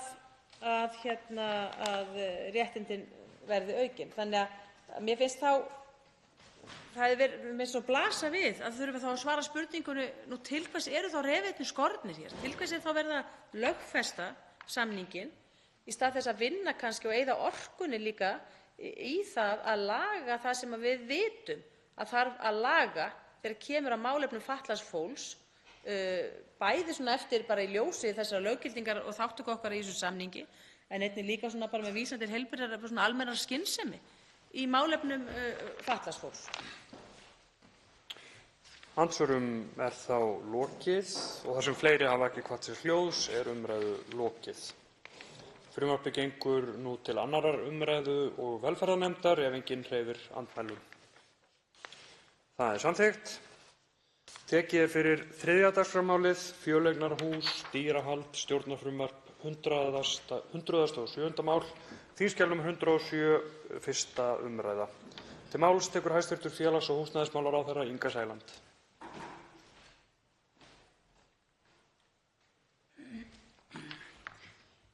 Herra forseti. Ég mæli hér fyrir frumvarpi til laga um breytingar á lögum um fjöleignarhús 26/1994. Frumvarpið var áður lagt fram á 156. löggjafarþingi og er nú endurflutt. Efnislega er frumvarpið óbreytt en þó hefur verið brugðist við tillögum um orðalagsbreytingar sem fram komu í nefndaráliti velferðarnefndar Alþingis á síðasta löggjafarþingi. Með frumvarpinu eru lagðar til breytingar á lögunum sem hafa það að markmiði að stuðla að jákvæðri umgjörð dýrahald í fjöleignarhúsum. Frumvarpinu er þannig ætlað að liðka fyrir hunda- og kattahaldi fólks óháð efnahag og búsetu en gildandi reglur fjöleignarhúsalaganna hafa leitt til þess að íbúar fjöleignarhúsa hafa átt minni möguleika á slíku dýrahaldi en fólk sem býr í sérbýli. Já, eða með sérinngang eða eitthvað slíkt. Verði frumvarpið að lögum þá mun það því auka jafnræði gæludýraeigenda hvað varðar húsnæðisvalkost ásamt því að stuðla að auknu húsnæðisöryggi þeirra. Ég tel að gríðarlega mikilvægt réttlætismál sé að ræða og ég er stolt af því að mæla fyrir því enn á ný hér í dag. Forseti, við heyrum sífellt meira mikilvægi þess að styðja andlega heilsu fólks, sérstaklega í samfélagi þar sem einmanaleiki, streita og kvíði eru meðal algengustu áskorana. Ráðuneyti mitt ýtti í þessu sambandi úr vör síðasta vor sérstakri vitundarvakningu félagslega einangrun undir heitinu Tölum saman, enda er félagsleg einangrun og einmanaleiki mun algengari í okkar samfélagi en flesta grunar. Á undanförnum árum hafa áhrif gæludýra og líðan fólks fengið aukna athygli. Fjöldi rannsókna hefur sýnt fram á að nærvera gæludýra eykur vellíðan, dregur úr einmanaleika og ýtir undir hreyfingu og útiveru. Margir líta á hund eða kött sem fjölskyldumeðlim og mikilvægan félaga þeirra sem búa einir, ekki síst eldra fólk og ungt fólk í viðkvæmri stöðu. Alþjóðaheilbrigðismálastofnunin hefur skilgreint félagslega einangrun sem lýðheilsuvanda til jafns á við reykingar, ofneyslu áfengis, offitu og fleiri stórfelldar ógnir við almannaheilsu. Í þessu sambandi þá telur stofnunin að 1 af hverjum 10 ungmennum upplifi félagslega einangrun og fjórðungur eldra fólks, 25% eldra fólks. Herra forseti, það er nú gengi eitthvað í bylgjum hérna, tek bara hliðarspor. En forseti, við sem samfélag þá höfum við skyldu til að búa til umgjörð sem gerir fólki kleift að halda gæludýr með ábyrgum hætti í fjölbýli líkt og einbýli. Það er ekki einungis spurning dýrahald heldur lýðheilsu, félagslegt öryggi og ekki síður jafnræði óháð efnahag og óháð húsnæðiskosti. Í Danmörku, Noregi, Svíþjóð og Finnlandi þá ganga reglur hunda- og kattahald í fjölbýli út á það að dýrahaldi sé leyft nema sérstakar og málefnalegar ástæður mæli gegn því. Húsfélög þar geta sett dýrahaldi skorður en þurfa þá að rökstyðja þær með tilvísan í hagsmuni íbúa, til dæmis vegna ofnæmis eða ónæðis. Á Íslandi er því öfugt varið því hér þarf fólk að fá samþykki fyrir því að halda hund eða kött. Þetta er úrelt og ólíkt því sem tíðkast í nágrannalöndum okkar. Með frumvarpinu færist Ísland nær þeirri sanngirni sem tíðkast annars staðar á Norðurlöndum. Forseti, í dag búa margir gæludýraeigendur í fjölbýlishúsum við reglur sem í raun gera þeim erfiðara, ef ekki ómögulegt, að búa með dýrum sínum. Fólk í einbýlishúsum þarf ekki að leita samþykkis til að halda hund eða kött. En fólk í fjölbýli getur þurft að fá samþykki 2/3 hluta annarra eiganda í húsinu. Þetta skapar kerfisbundið misræmi sem frumvarpið sem hér er til umræðu leitast við að leiðrétta. Ég mun nú gera grein fyrir helstu efnisatriðum frumvarpsins. Lögð til sú þýðingarmikla breyting að samþykki annarra eiganda verði ekki lengur skilyrði fyrir því að einstaklingur megi halda hund eða kött í fjölbýli, jafnvel þótt íbúðar deili sameiginlegum stigagangi. Aftur á móti geti húsfélög sett reglur gæludýrahald svo lengi sem að þær eru málefnalegar, eðlilegar og byggðar á jafnræði. Slíkar reglur geta eðli málsins samkvæmt ekki gengið svo langt að girða fyrir hunda- og kattahald í fjölbýlishúsinu, en með þeim þá geta eigendur sammælst nánara fyrirkomulag dýrahaldsins, svo sem umgengni og afnot á einstökum hlutum sameignar. Þetta er algjörlega ný nálgun sem endurspeglar það sem tíðkast í nágrannaríkjum okkar þar sem dýrahald er heimilt nema ríkar ástæður mæli gegn því. Í ljósi þess að lagt er til að hunda- og kattahald verði ekki háð samþykki annarra eiganda er samhliða lagt til að fellt verði brott ákvæði að leyfi sveitarfélags fyrir dýrahaldi þurfi að liggja fyrir svo samþykki fáist fyrir því að eigandi því og eigandi að skila inn afriti af leyfinu til stjórnar húsfélagsins. Þykir það einnig eðlilegt í ljósi þess að sveitarfélög fara með eftirlit með skráningar- og leyfisskyldu dýra. Áfram er gert ráð fyrir að húsfélög geti lagt bann við dýrahaldi ef dýrið veldur verulegum ama, ónæði eða truflunum og eigandi bregst ekki við áminningum húsfélags og ræður bót þar á. Í því sambandi er þó lagt til að samþykki 2/3 hluta eiganda þurfi fyrir slíku banni í stað einfalds meirihluta eins og er í dag. Ekki er hægt að banna hunda- eða kattahald í fjölbýlishúsi í heild sinni á grundvelli þessarar heimildar, heldur tekur hún til banns við dýrahaldi í einstökum tilvikum.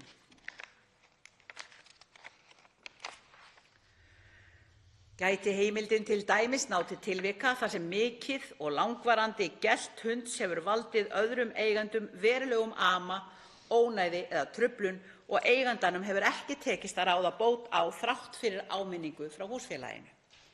Í því sambandi verður húsfélagið þó að veita eigandanum tækifæri og svigrúm til að grípa til viðeigandi ráðstafana svo sem með liðsinni hundaþjálfara til þess að breyta hegðun dýrsins í slíkum tilvikum. Jafnframt verður að meta hverju sinni hvort að sé að ræða svo verulegan ama, ónæði eða truflun að umrætt ákvæði eigi við. Dýrahald er að sjálfsögðu eðlilegur hluti af heimilishaldi og verður að gera ráð fyrir því að geti fylgt nokkuð ónæði, líkt og annarri umgengni fólks í fjölbýli. Undir þessa heimild geta einnig fallið tilvik þar sem er að ræða mikið ofnæmi og eigandanum hefur ekki tekist að ráða bót á þeim ama sem dýrið veldur viðkomandi að því leyti. Hér verður einnig að veita eiganda dýrsins svigrúm til að leita lausna, svo sem með því að koma til móts við þarfir íbúa með ofnæmi með því að lágmarka áhrif dýrahaldsins á viðkomandi. Til dæmis þá gæti eigandi dýrsins og íbúi með ofnæmi ef til vill komið sér saman hentugan tíma sem dýri megi fara sameignina þannig að það hitti ekki fyrir íbúan með ofnæmið. Hér skiptir höfuðmáli að vera lausnamiðaður og í langflestum tilvikum þá ætti að vera hægt að búa svo hnúta að dýri geti áfram verið hjá eiganda sínum. Áfram er gert ráð fyrir að í lögunum verði að finna ákveðnar lágmarksreglur umgengni. Þannig verði áfram kveðið á að hundar og kettir megi ekki vera í sameign eða á sameiginlegri lóð nema þegar verið er að færa dýrin að og frá sameign. Hundar skuli ávallt vera í taumi og í umsjá manns sem hefur fulla stjórn á þeim. Lausaganga hunda í sameign eða á sameiginlegri lóð teljist alvarlegt brot sem valdi geti því að dýri verði bannað. Ekki er gert ráð fyrir að lausaganga katta teljist með sama hætti alvarlegt brot, enda löng hefð fyrir lausagöngu útikatta hér á landi. Hér er ekki að ræða breytingu á gildandi rétti að öðru leyti en að skert er á því að reglan að dýr skuli vera í taumi þegar það fer sameign taki til hunda en ekki katta, enda almennt ekki venjan að kettir séu í taumi. Og þá bæti ég við og ekki heldur venjan að kettir séu að væflast í sameign, minnsta kosti ekki þar sem ég persónulega þekki til. Heldur er það nú oftast þannig að ef að kettir eru einhvers staðar hátt uppi þá er það venjulega innikissur, en ef þeir eru á neðri hæðum að þá er venjulega að fara út og inn glugga á viðkomandi íbúð. Það hefur nú verið svona mín reynsla. En brjóti eigandi dýrs verulega eða ítrekka gegn skyldum sínum samkvæmt lögunum eða sérstökum reglum sem húsfélagið hefur sett sér fyrirkomulag dýrahalds þrátt fyrir áminningar húsfélags, þá getur húsfélag bannað viðkomandi dýrahald og gert honum að fjarlægja dýrið úr húsinu. Lagt er til að til þess þurfi samþykki 2/3 hluta eiganda í stað einfalds meirihluta. Áfram er gert ráð fyrir því að ef allt þrítur þá geti gróf eða ítrekkuð brot leitt til þess að húsfélagið beiti úrræðum samkvæmt 55. grein laganna gagnvart eiganda dýrsins ef þar er kveðið á heimild húsfélags til að leggja bann við búsetu og dvöl tiltekins eiganda og gera honum að flytja og selja eignarhluta sinn vegna grófra og ítrekkaðra brota á skyldum sínum. Virðulegi forseti, ég hef nú gert grein fyrir helstu efnisatriðum frumvarpsins. Ekki er talið að það hafi áhrif á ríkissjóð, en eins og fram hefur komið þá hefur efnislega sambærilegt frumvarp áður verið lagt fram sem þingmannafrumvarp hér á Alþingi 4 sinnum og einu sinni sem stjórnarfrumvarp. Þá fór frumvarpið í opið umsagnarferli í samráðsgátt stjórnvalda og hlaut þar mjög góð viðbrögð. Með þessu frumvarpi er stigið sanngjarnt og málefnalegt skref í átt að nútímalegri löggjöf gæludýrahald. Við tökum mið af því hvernig fólk býr og lifir og við treystum fólki til að axla ábyrgð og samábyrgð í sameign. Við gerum ekki lítið úr áhyggjum nágranna sem eru með ofnæmi eða sem óttast ónæði, en við lítum til þeirra úrræða sem lögin veita nú þegar og við styrkjum þau þar sem við á. Við ætlum okkur að setja réttlátt, heilbrigt og skýrt regluverk dýrahald sem styður bæði fólk og dýr. Ég vænti málefnalegrar umræðu málið og ég legg til að frumvarpinu verði að lokum þessari umræðu vísað til hv. velferðarnefndar og 2. umræðu. 3 hv. þingmenn hafa óskað eftir því að veita andsvar við ræðu hæstv. ráðherra. Fyrst veitir andsvar hv. 7. þingmaður Reykjavíkurkjördæmis norður, Sigríður Á. Andersen.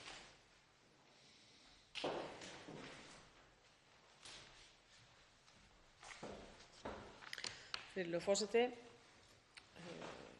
Ég hef í sjálfu sér ekkert nema gott markmið laganna að segja, þar að segja að veita fólki meiri möguleika á að vera með gæludýr í fjöleignarhúsum. En ég hef hins vegar gert fyrirvara við það að það sé ekki gert ráð fyrir því að fyrsta lagi kannski að menn að sameigendur geti komið sér saman það að vera ekki með gæludýr, þar að segja með því að þinglýsa kvöð á að tiltekið hús verði aldrei með gæludýr. Ég tel að þyrfti að skoða það aðeins frekar hvort að það sé ekki tilefni til að setja inn ákvæði það til að taka af allan vafa það sem að ég held að jafnvel þurfi að gera til þess að slík þinglýsing haldi. Þessi heimild til þess að þinglýsa þeirri kvöð á fasteign, segjum nýbyggingu sem að til dæmis kannski astmasamtökin myndu vilja reisa, þar sem að það væri tryggt að þar væru ekki gæludýr. Nú er þetta meginreglan sú í lögfræði og í fjöleignarhúsalögum að það er ákveðið samningsfrelsi þótt að fjöleignarhúsalögin takmarki það verulega sem er undantekning frá hinu almenna samningsfrelsi sem á nú alla jafna við. En þannig ég hef svona smá áhyggjur af því að það sé kannski með þessu verið að koma í veg fyrir að menn komi sér saman. Þeir sem það væru allir sammála það að það væru ekki gæludýr í húsinu og myndu vilja tryggja það að það yrði ófyrirséða framtíð, jafnvel þótt yrði eigendaskipti, að það væri hægt að þinglýsa slíkri kvöð. Hvað finnst hæstv. Ráðherra slíkar hugmyndir að bæta því inn í lögin, að setja það þannig inn til þess að mæta þá þessum áhyggjum sem að meðal annars astmasamtökin og fólk með veruleg óþægindi af gæludýrum hafa af þessu frumvarpi? Þá svarar andsvari hæstv. félags- og húsnæðismálaráðherra Inga Sæland. Já, forseti, ég þakka hv. þingmanni fyrir spurninguna. Hv. þingmaður hefur áður viðrað þessa hugmynd sína að til dæmis astmasamtökin gætu reist hús og sem yrði undanþegið algjörlega og bara skilyrt dýrahald í því húsi. Ég vil nú byrja á því að segja það er afskaplega litlar líkur á því að astmasamtökin myndu reisa hús og astmaveikt fólk væri að raunverulega komi dýr í húsi, myndi ég halda, ef það væri slæmt. En allar svona breytingar á löggjöfinni sem eins og í þessu tilviki bjóða bara upp á það að öll svona frávik frá því sem að raunverulega markmiði laganna, öll svona frávik bjóða bara upp á meiri sundrung og kannski það að eins og við þekkjum bara svo gjarnan að sé farið að reyna að fara í kringum lögin og nýta sér það og finna einhverjar glufur í löggjöfinni. Og það er ekki markmið með þessum lögum. Þau eru skýr og ég tel að þau séu það skýr að ég er búin að vera að leita eftir að hv. þingmaður nefndi þetta til dæmis sérstaka tilvik þegar ég naut þess heiðurs að fá að vera gestur hv. velferðarnefndar og þar sem ég var að kynna til dæmis þetta mál sem og fleiri mál, að þá hefur fulltrúar sérfræðingar í mínu ráðuneyti algjörlega tekið af allan vafa það að frumvarpið sé það skýrt að það eigi ekki á neinu tímapunkti að geta orsakað það að fólk geti ekki alltaf notið vafans umfram gæludýrið ef sérstaklega er að ræða t.d. fólk sem er veikt og annað slíkt, að þá í rauninni myndi hundurinn 100% vera látinn fara á undan manneskjunni. Þannig að ég tel líka, og þegar við erum líka að grípa inn í og þegar við tökum líka fram þarna í löggjöfinni að við getum beitt 50. grein, það sé hægt að beita 50. grein sem er afskaplega íþyngjandi og stór og mikið ákvæði. En ég svara meiru í síðara andsvari við hv. þingmann. Þá veitir andsvar öðru sinni hv. 6. þingmaður Reykjavíkurkjördæmis norður, Sigríður Á. Andersen, og hefur til þess 1 mínútu í síðari umferð. Virðulegur forseti. Já, það er einmitt mikilvægt að lög fjölreignarhús séu nokkuð skýr. Þau hafa öðlast mjög traustan sess í íslenskri löggjöf. Framkvæmd þeirra er orðin mjög skilvirk og ákveðnar meginreglur þar sem hefur verið litið til og eru núna skráðar í fjölreignarhúsalögunum. Og að mínu mati er mikilvægt að raska ekki svona megininntakki og eðli fjölreignarhúsalöganna hvað það varðar. Þess vegna einmitt hefur komið ábending einmitt það að þetta frumvarp sé einmitt að gera það, og einmitt varðandi 50. grein fjölreignarhúsalaganna, þar sem gert er ráð fyrir eingöngu gert ráð fyrir að húsfélagið geti beitt úrræðum komi upp ágreiningur, en ekki einstakir eigendur, sem að þó 55. greinin gerir ráð fyrir að einstakir eigendur aðrir geti gripið til tiltekinna úrræða. Og það er auðvitað vont að vera að eiga allt undir kannski 3 manna húsfélagi en aðrir eigendur geta ekki gripið þessu úrræða. Þess vegna spyr ég hæstv. ráðherra, vegna þess að það var orðin samstaða það í nefndinni á síðasta þingi að gera þá breytingu á þessu frumvarpi í samræmi við þetta sem ég er að nefna, breytingu á 55. greininni, að gefa einstökum eigendum tækifæri til að grípa til úrræða.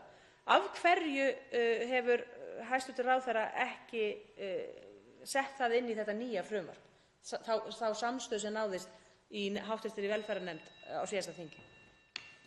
Þá svarar andsvari síðara sinni hæstv. félags- og húsnæðismálaráðherra Inga Sæland. Já, herra forseti, ég þakka hv. þingmanni síðara andsvar. Af hverju tókum við ekki inn og breyttum frumvarpinu í takti við það sem hv. þingmaður segir að hafi verið samþykkt af velferðarnefnd?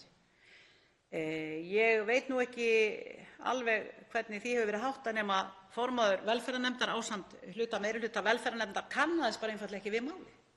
Kannaðist bara aldrei við það að þetta hefði verið neitt gert nema bara frá að hálfu minnihlutans í nefndinni. Þannig að hv. þingmaður er þá að segja mér einhverjar fréttir sem ég bara alls ekki vissi af, vegna þess að ég ítrekaði það, spurði eftir því sérstaklega og gekk sérstaklega eftir því að fá að vita hvað raunverulega væri að vera í velferðarnefnd, og þá kom það í ljós að þetta hefði í rauninni vissi enginn neitt í meirihlutanum, en það var minnihlutinn og hv. þingmaður Sigríður Á. Andersen sem sérstaklega höfðu gengið fram í því að koma þessu áleiðis. Þannig var nú það. En hvað lýtur að því að einstaklingur geti farið að ganga svona fram, nei, ég tel það bara alveg af og frá, og ég held að skapi bara ákveðin hreinlega glundroða og algjörlega í þversögn við það markmið sem við erum að setja með þessum lögum, að tryggja fólki jafnrétti á við aðra við að halda sitt gæludýr. Þá veitir andsvar hv. 11. þingmaður Reykjavíkurkjördæmis suður, Jón Pétur Símsen.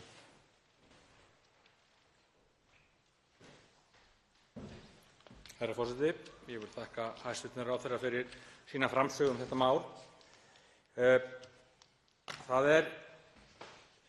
Þetta mál vekur upp miklar tilfinningar í samfélaginu, og því að dýr eru nátengd okkur mönnunum, og sjálfur á ég hund sem ég lít á sem einn fjölskyldumeðlim minn. En það skiptir líka máli að fólk sem er í fjölbýli, að það einhvern veginn finnist það sé á það sé hlustað, og hér kom hæstv. ráðherra fram með ríkar ástæður fyrir því að hægt væri að banna dýrahald, og nefndi þar sem sagt hávaða eða ónæði og ofnæmi. Auðvitað er alls konar ofnæmi til. Það getur grasofnæmi, frjóofnæmi og netofnæmi. Netofnæmi getur verið banvænt. og hávaði getur verið alls konar; píanó, ungabörn, stapp, söngur, alls konar hávaði, óháð hvort það gæludýr séu á staðnum eða ekki. En það er tvennt í viðbót, held ég, sem almenningur hafi áhyggjur af. Það er óþrifnaður og það er ótti. Það er óhjákvæmilega, ég þekki það sjálfur, að það getur fylgt óþrifnaður gæludýrum. Alls konar hlutir berast inn með dýrunum og sama með það sem kannski fólk á erfiðara með að viðurkenna er það ef það óttast einhver dýr. Og menn getur verið hræddir við mýs, fugla, snigla, hunda, ketti og hvað sem er. Ég spyr því hæstv. Ráðherra það hvort það sé einhverjar pælingar í því að setja einhvern fyrirvara við þetta líka ef þessu er ekki sinnt, ef fólk hefur raunverulegan og mikinn ótta eða það er ofboðslegur óþrifnaður af dýrum, að það geti orðið ríkar ástæður líka. Því að ég held að þetta sé fernt. Þetta er hávaðinn, þetta er ofnæmið, þetta er óþrifnaðurinn og þetta er óttinn, að ég held. Annars finnst mér þetta vera svona frelsismál sem maður styður örugglega. Þá svarar andsvari hæstv. félags- og húsnæðismálaráðherra Inga Sæland. Já, forseti, ég þakka hv. þingmanni fyrir gott andsvar. Það er náttúrulega gert ráð fyrir því bara í sjálfri löggjöfinni og í frumvarpinu sem slíku að ef til dæmis fælni væri að ræða, sérstaklega tekið fram að ef er fælni á ferðinni að þá eigi það að vera samkomulag á milli íbúanna að til dæmis sá sem heldur hund væri alls ekki á ferðinni þegar viðkomandi sem er hræddur við hundinn eða yfir höfuð hræddur við hunda að hann ekki á hættu að mætast í stigaganginn. Þannig að þetta er ákveðið samkomulagsatriði. Það er ekki gert ráð fyrir því í greinargerð að fólk geti sagt bara einfaldlega ég er hræddur við hunda og það þýðir það sama sem merki það að hér verði ekki hundar í þessum stigagangi. Við þekkjum það líka að það er komið hér upp alls konar skringilegheit sem er í rauninni heimsmet á Íslandi, sem þekkist í rauninni nánast hvergi annars staðar á byggðu bóli þegar kemur að neikvæðni allt og furðulega margra gagnvart dýrahaldi og sem byggir í rauninni á andúð á dýrum. Mörgum er bara illa við dýr og sérstaklega í bæjum, illa við dýr, í fjöleignarhúsum, illa bara við dýr og segja bara að dýr eigi ekki heima í bæjum eða borgum og eigi bara að vera í sveit. En við höfum hins vegar sýnt fram á með gögnum og bæði frá Alþjóðaheilbrigðismálastofnuninni og fleirum hversu ofboðslega mikilvægt og dýrmætt það er. Þess vegna skiptir öllu máli ef raunverulega fælni er að ræða að það sé samtal þar á milli og góður skilningur á milli þeirra sem er hrædd við boffann eða dýrið og eigandans sem að myndi þá taka tillit. Því ef ekki þá er náttúrulega önnur úrræði í frumvarpinu til staðar. Þannig að þetta snýst allt um skilning, gagnkvæman skilning og virðingu hvert fyrir öðru og að gera sitt besta til þess að hlutirnir geti gengið vel fyrir sig. Þá verður andsvar síðar að sinni hv. 11. þingmaður Reykjavíkurkjördæmis suður, Jón Pétur Símsen. Herra forseti, ég vil þakka hæstv. Ráðherra fyrir svar við andsvari mínu. Auðvitað kann það að vera að einhverjum sé illa við dýr. Ég held að það sé ekki almennt rétta orðanotkun. Ég held að það sé ótti. Ég held að fólk segi það bara að það vilji ekki umgangast dýr af því að það vilji ekki viðurkenna að það sé hrætt við einhverjar verur sem eru mögulega pínulitlar.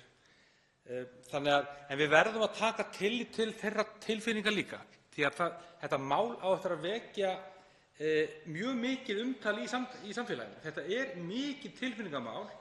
Þess vegna vil ég bara hvetja hæstv. Ráðherra í að reyna að, eins og hefur komið fram reyndar í frumvarpinu, að menn eru með varnagla á hinum ýmsu breytingum sem það er hægt að gera ef það er eitthvað sem bjátar á. En bara hvetja hæstv. Ráðherra að tala hátt og skýrt um þær. Að þetta sé ekki bara einhver einhliða aðgerð, stjórnvaldsaðgerð sem verður bara sett í lög og menn fá ekki við neitt ráð. Þannig að þetta fari sem allra mest sátt í gegn. Ekki spurning. Þá svarar andsvari síðara sinni hæstv. Félags- og húsnæðismálaráðherra Inga Sæland. Já, herra forseti, ég þakka hv. þingmanni fyrir síðara andsvar og ég tek alveg heils hugar undir það. Það skiptir öllu máli í samfélaginu okkar að við getum komið með skýr skilaboð þar sem við getum slegið á bæði ótta og svona óöryggistilfinningu sem að margir fá gagnvart þessu frumvarpi og ég skil það. Ég sé það líka það meira fullorðið fólk sem að virðist svona að vera með ákveðin varnagla á sér gagnvart dýrahaldi í fjöleignarhúsum.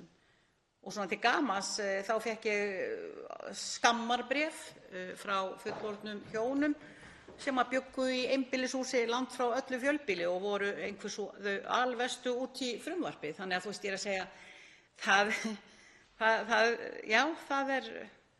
það er ýmislegt sem að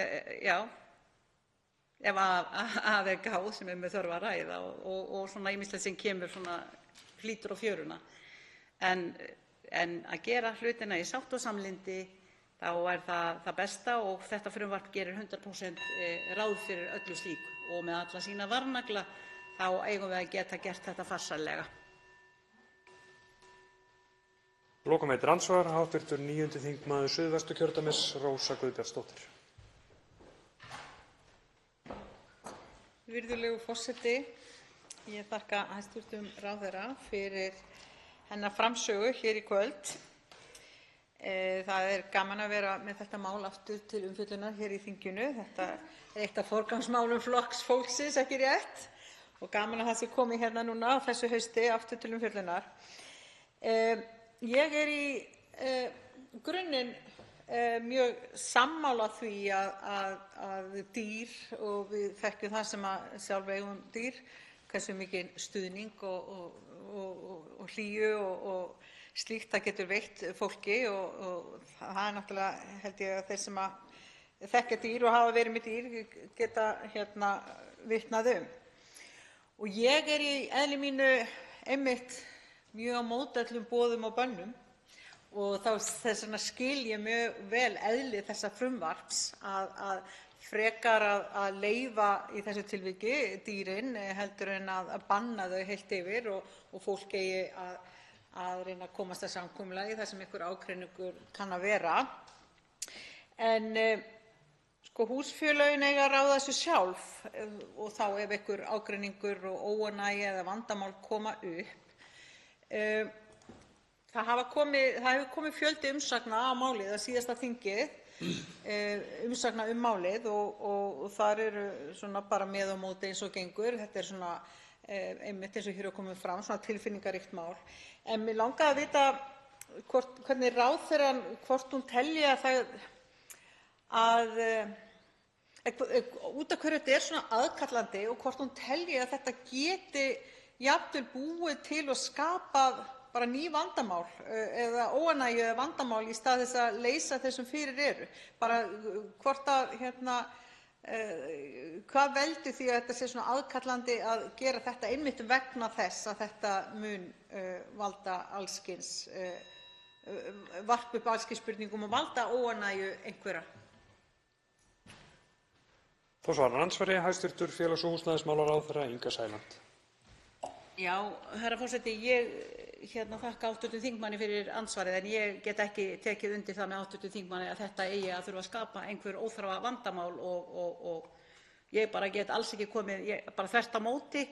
Þá erum við fyrst og síðast að reyna að koma til móts við fólk sem hefur ekki kost á því að vera að búa einhvers staðar í séringangi eða einbýlishúsi. Við erum að gefa, þetta er jafnréttismál, þetta er mannúðarmál og þetta er í rauninni verið að færa okkur svona aðeins inn í nútímann, ekki enn að sitja á 17. öldinni eða eitthvað slíkt. Þannig að ég segi fyrir mína parta, það eru það miklir varnaglar í frumvarpinu sem að eiga að girða fyrir allt sem að heita einhverjar óvæntar uppákomur og ég bara kem ekki auga á þetta sem hv. þingmaður segir og eiginlega bara átta mig bara alls ekki eiginlega á því.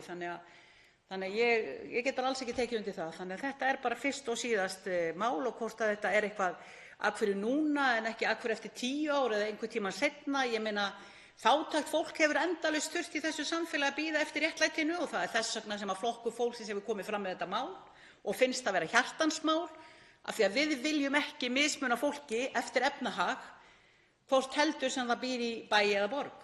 Þannig að það er alveg skýrt, þetta er okkar hjartans mál og það er ánægjulegt og virkilega ánægjulegt að finna það að inn í okkar háttvirta Alþingi og meðal háttvirtra þingmanna gegnum sneitt þá er mikill stuðningur, hjartans stuðningur við málið og flest okkar og sjálfsagt meiri hluti þingmanna að við höldum gæludýr. Það er nefnilega svo gott sem það er. En þetta frumvarp er í rauninni að einfalda það ferli. Þú þarft ekki að fá fyrirfram nei af einhverjum einum, tveimur í ganginum, heldur getur þú komið dýrið þitt og þú getur sýnt fram á að þú ætlar að hugsa um það, þú sett ekki óalandi og óferjandi, því að ef þú ert óalandi og óferjandi þá er algjörlega skýr úrræði sem er í þessu frumvarpi. Þá náttúrulega einfaldlega færðu kost á því að laga þig eða þú verður að taka dýrið þitt burt. Þá er til andsvars síðara sinni hv. 9. þingmaður Suðvesturkjördæmis, Rósa Guðbjartsdóttir, og hefur til þess 1 mínútu í seinni umferð. Virðulegur forseti, ég þakka hæstv. Ráðherra fyrir andsvarið. Ég er nú einmitt að bara ávarpa þær áhyggjur sem að koma fram meðal annars í umsögnum og svona í opinberri umræðu. Sjálf er ég fylgjandi því að afnema bann.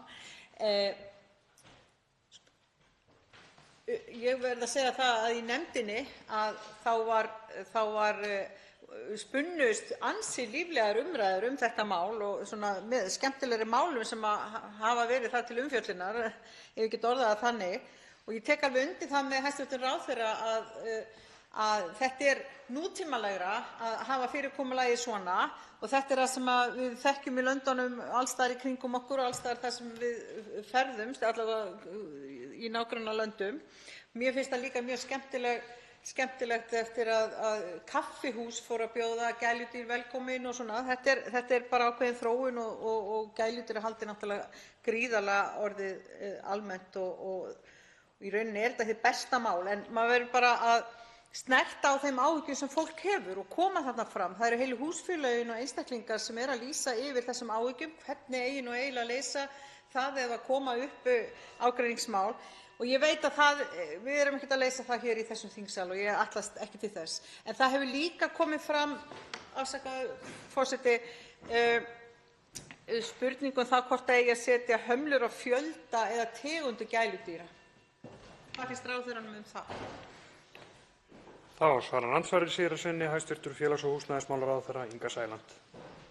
Já, virðulegi forseti, ég tel nú eiginlega, nei, ég hef nú ekki komið með það fjölda eða hvort það eru páfagaukar eða gullfiskar eða neitt slíkt, sko. Nei, þetta er nú aðalega hunda- og kattahald og þá svona, hvað maður að segja, samkvæmt hefð og öllum venjum, þá er nú meðalhófið það að fólk er nú almennt ekki að halda allt of mörg dýr en sumir náttúrulega að fara í rækt og alls konar. En nei, það er ekki gert ráð fyrir því þarna. Og svo vil ég til gamans geta þess að þegar var mælt fyrir málinu áður, þegar ég kom með þetta sem þingmannamál á sínu tíma, þá var undirskriftir 13.500 einstaklinga sem voru að hvetja okkur til dáða og vildu sjá þetta frumvarp verða að lögum og mér þótti afar vænt það. Þannig og alveg eins er með umsagnir, það eru alltaf einhverjir sem að hafa áhyggjur, eru með varnagla, eru ekki akkúrat inn á því að finnast máli gott á meðan að aðrir eru það svo sannarlega og jákvæðir og finnast málið frábært. Andsvörum er lokið. Til máls tekur hv. 6. þingmaður Reykjavíkurkjördæmis norður, Sigríður Á. Andersen.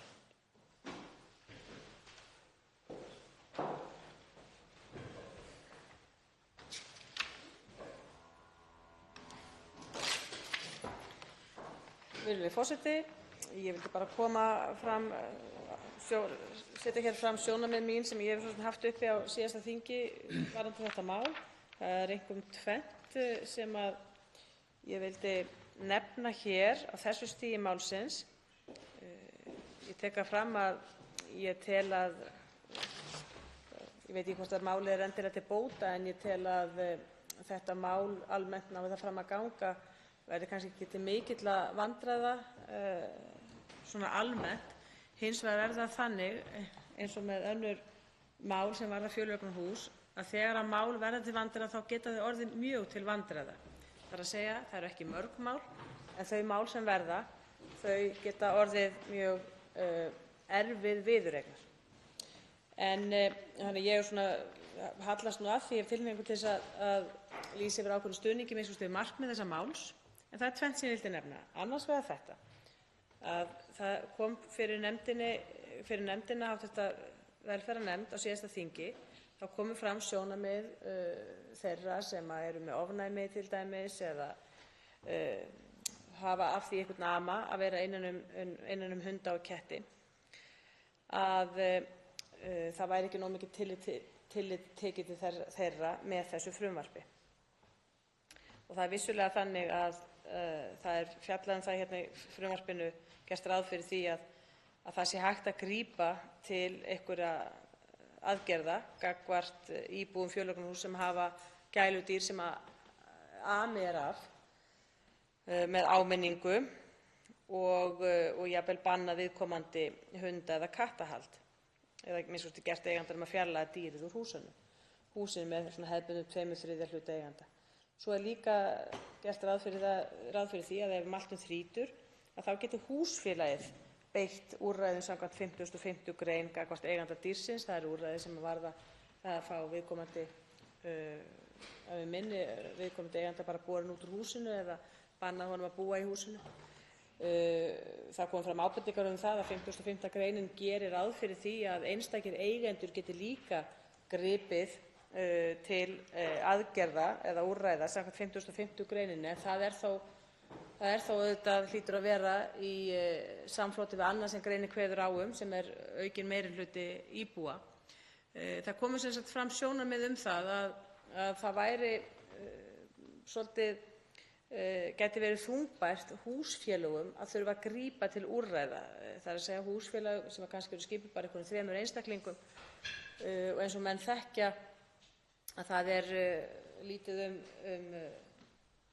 sjálfboðaliða til þess að sitja í stjórnum húsfélaga, þannig að það myndi lenda á þessum einstaklingum að grípa til úrræða og það kom ábending um það sem mér finnst alveg réttmætt að það geti verið eðlilegt að aðrir íbúar geti líka tekið hitann og þungan af slíkum erfiðum málum, að það hvíli ekki bara á herðum húsfélagsstjórna að gera það. Og það kom einmitt tillaga eða ábending það að það geti verið heppilegt að gera ráð fyrir því í þessu frumvarpi að það væri ekki bara húsfélagið heldur líka einstaka eigendur sem gætu beitt úrræðum samkvæmt 55. gr. Og þetta mál var þannig unnið úr nefndinni á síðasta þingi að það var samstaða nefndarálit með þessari breytingartillögu sem að minnsta kosti ég tók þátt í að stóð að ásamt þingmönnum ríkisstjórnarflokkanna. Ég bara man ekki hvort aðrir þingmenn, altså aðrir þingmenn sem sitja þá í minnihluta hérna á þinginu, hvort að þeir tóku þátt í þessu nefndaráliti, en í öllu falli gerði ég það. Mér fannst það þá koma til móts að einhverju leyti við þessi sjónarmið. Hins vegar bar svo til tíðinda hér á frægu sumarþingi þar sem var verið að ræða alls óskyld mál, þó dýramál í tengslum við álagningu veiðigjalda, að hlé var gert á fundi hér sumarið til þess að boða til fundar í hv. velferðarnefnd þar sem að nefndarmönnum var tilkynnt að þetta nefndarálit og þessi breytingartillaga væru dregin til baka. Meirihlutinn gæti ekki staðið að þessari breytingartillögu og án frekari skýringa. Það væri bara þannig bara stæði á að þingmenn meirihlutans gæti ekki staðið að þessari breytingartillögu. Og það var samþykkt annað nefndarálit þar sem bara þessari breytingartillögu hafi verið fellt niður, og það er það nefndarálit sem að menn finna á vef Alþingis, sem er í rauninni bara smávægileg breyting á orðalagi hér, en að öðru leyti bara gerð tillaga að frumvarpið verði samþykkt óbreytt efnislega. Svo dagaði málið auðvitað uppi, en þetta var heilmikið mál og mátti greina að mönnum lægi á að draga til baka þetta nefndarálit og ég skil það nú ekki, en hæstv. ráðherra kannast nú ekki við það hér í ræðu eða hér í andsvari við mig hér fyrr. En gott og vel, það skip er siglt og sú saga sögð, en við vildum bara nefna þetta hér vegna þannig væri pottinn búið og ég teldi koma til greina og álita að gera þessa breytingu eftir sem áður í hv. velferðarnefnd. A.m.k. mun ég bera hana upp þessa tillögu eða minnst ræða möguleikann á þessu. Hitt er svo annað mál að fjöleignarhúsalögin sem eru margt, ef ekki eiginlega bara langflest, ef ekki allt, ákaflega góð og þau hafa skapað mikla formfestu í þessum málum er varða fjöleignarhús. Þau eru í einhverjum tilfellum undantekning frá því að þeirri reglu bæði samningsfrelsi manna og vegna þess að þau eru mjög skýr ákveðin farveg sem ágreiningur þarf að fara í fjöleignarhúsum og mjög skýr meirihlutaræði til dæmis. Og fjöleignarhúsalögin gera nú, og það er nú reyndar undantekningin sem þetta frumvarp er að gera á ákveðnu meirihlutaræði og úrlausn ágreiningsefna sem er kveðið á hér og er ekki heppilegt og tengist þessu sem ég var að ræða áðan, en ég ætla ekki að halda áfram með. En það er ekki gert ráð fyrir því að menn geti samið eða þinglýst kvöð þótt menn séu allir sammála í fjöleignarhúsum. Þá er svona álitaefni hvort að allir sameigendur geti komið sér saman að þinglýsa tilteknum kvöðum á fasteignir sínar. Og á þetta hefur svo sem reynt stundum, en svona miðað við hversu afdráttarlaus þetta frumvarp er, nái það fram að ganga, þá er mér til efs að það myndi a.m.k. skapa einhverja óvissu það ef að allir íbúar í einu fjöleignarhúsi myndu vilja þinglýsa kvöð það að það væri bannað í þessu húsi að vera með hunda og ketti. Þinglýst kvöð hefur það í för með sér að það myndi binda seinni tíma eigendur, þannig að þinglýst kvöð fellur ekki niður þrátt fyrir aðilaskipti. Þannig að mér er til efs að slík þinglýst kvöð myndi halda raunverulega á það reyndi. Mér detta í hug tilvik þar sem að kannski fasteignafélög vilja reisa nokkur fjöleignarhús og mögulega taka eitt fjöleignarhúsið undir hús, gera eitt húsið þannig að þar yrði aldrei leyft hunda- eða kattahald. Það gæti verið markaður fyrir slíkt. Nú þekki ég það ekkert hvort það er markaður fyrir slíkt. Það er ekkert víst að mjög margir það væri eftirsótt að búa í slíku húsi. Jafnvel að menn vildi ekki hunda og ketti sjálft, að það geti verið torvelda sölu síðar og svoleiðis. Ég hef enga hugmynd það. En mér finnst hins vegar alveg tilefni til þess að skoða það hvort að það gæti ekki verið, þótt ekki væri nema til þess að koma til móts við þessa miklu andstöðu sem að sumir hafa gagnvart þessu frumvarpi, að taka af allan vafann það að menn geti þinglýst, séu allir sammála það í húsi, að menn geti þinglýst slíkri kvöð. Hvort sem að það væri í nýbyggingu og væri kannski raunhæfara þar í einhverju nýbyggingum að fasteignafélag myndi ákveða að gera það áður en að færa að selja íbúðirnar. Það eru líka gæti alveg séð alveg fyrir mér einhver eins og astmasamtökin eða eitthvað myndu vilja einhvern tímann á einhverjum tímapunkti reisa fjöleignarhús fyrir sína meðlimi og þá myndi það skipta máli að það væri þinglýst kvöð þetta efni á allar fasteignirnar.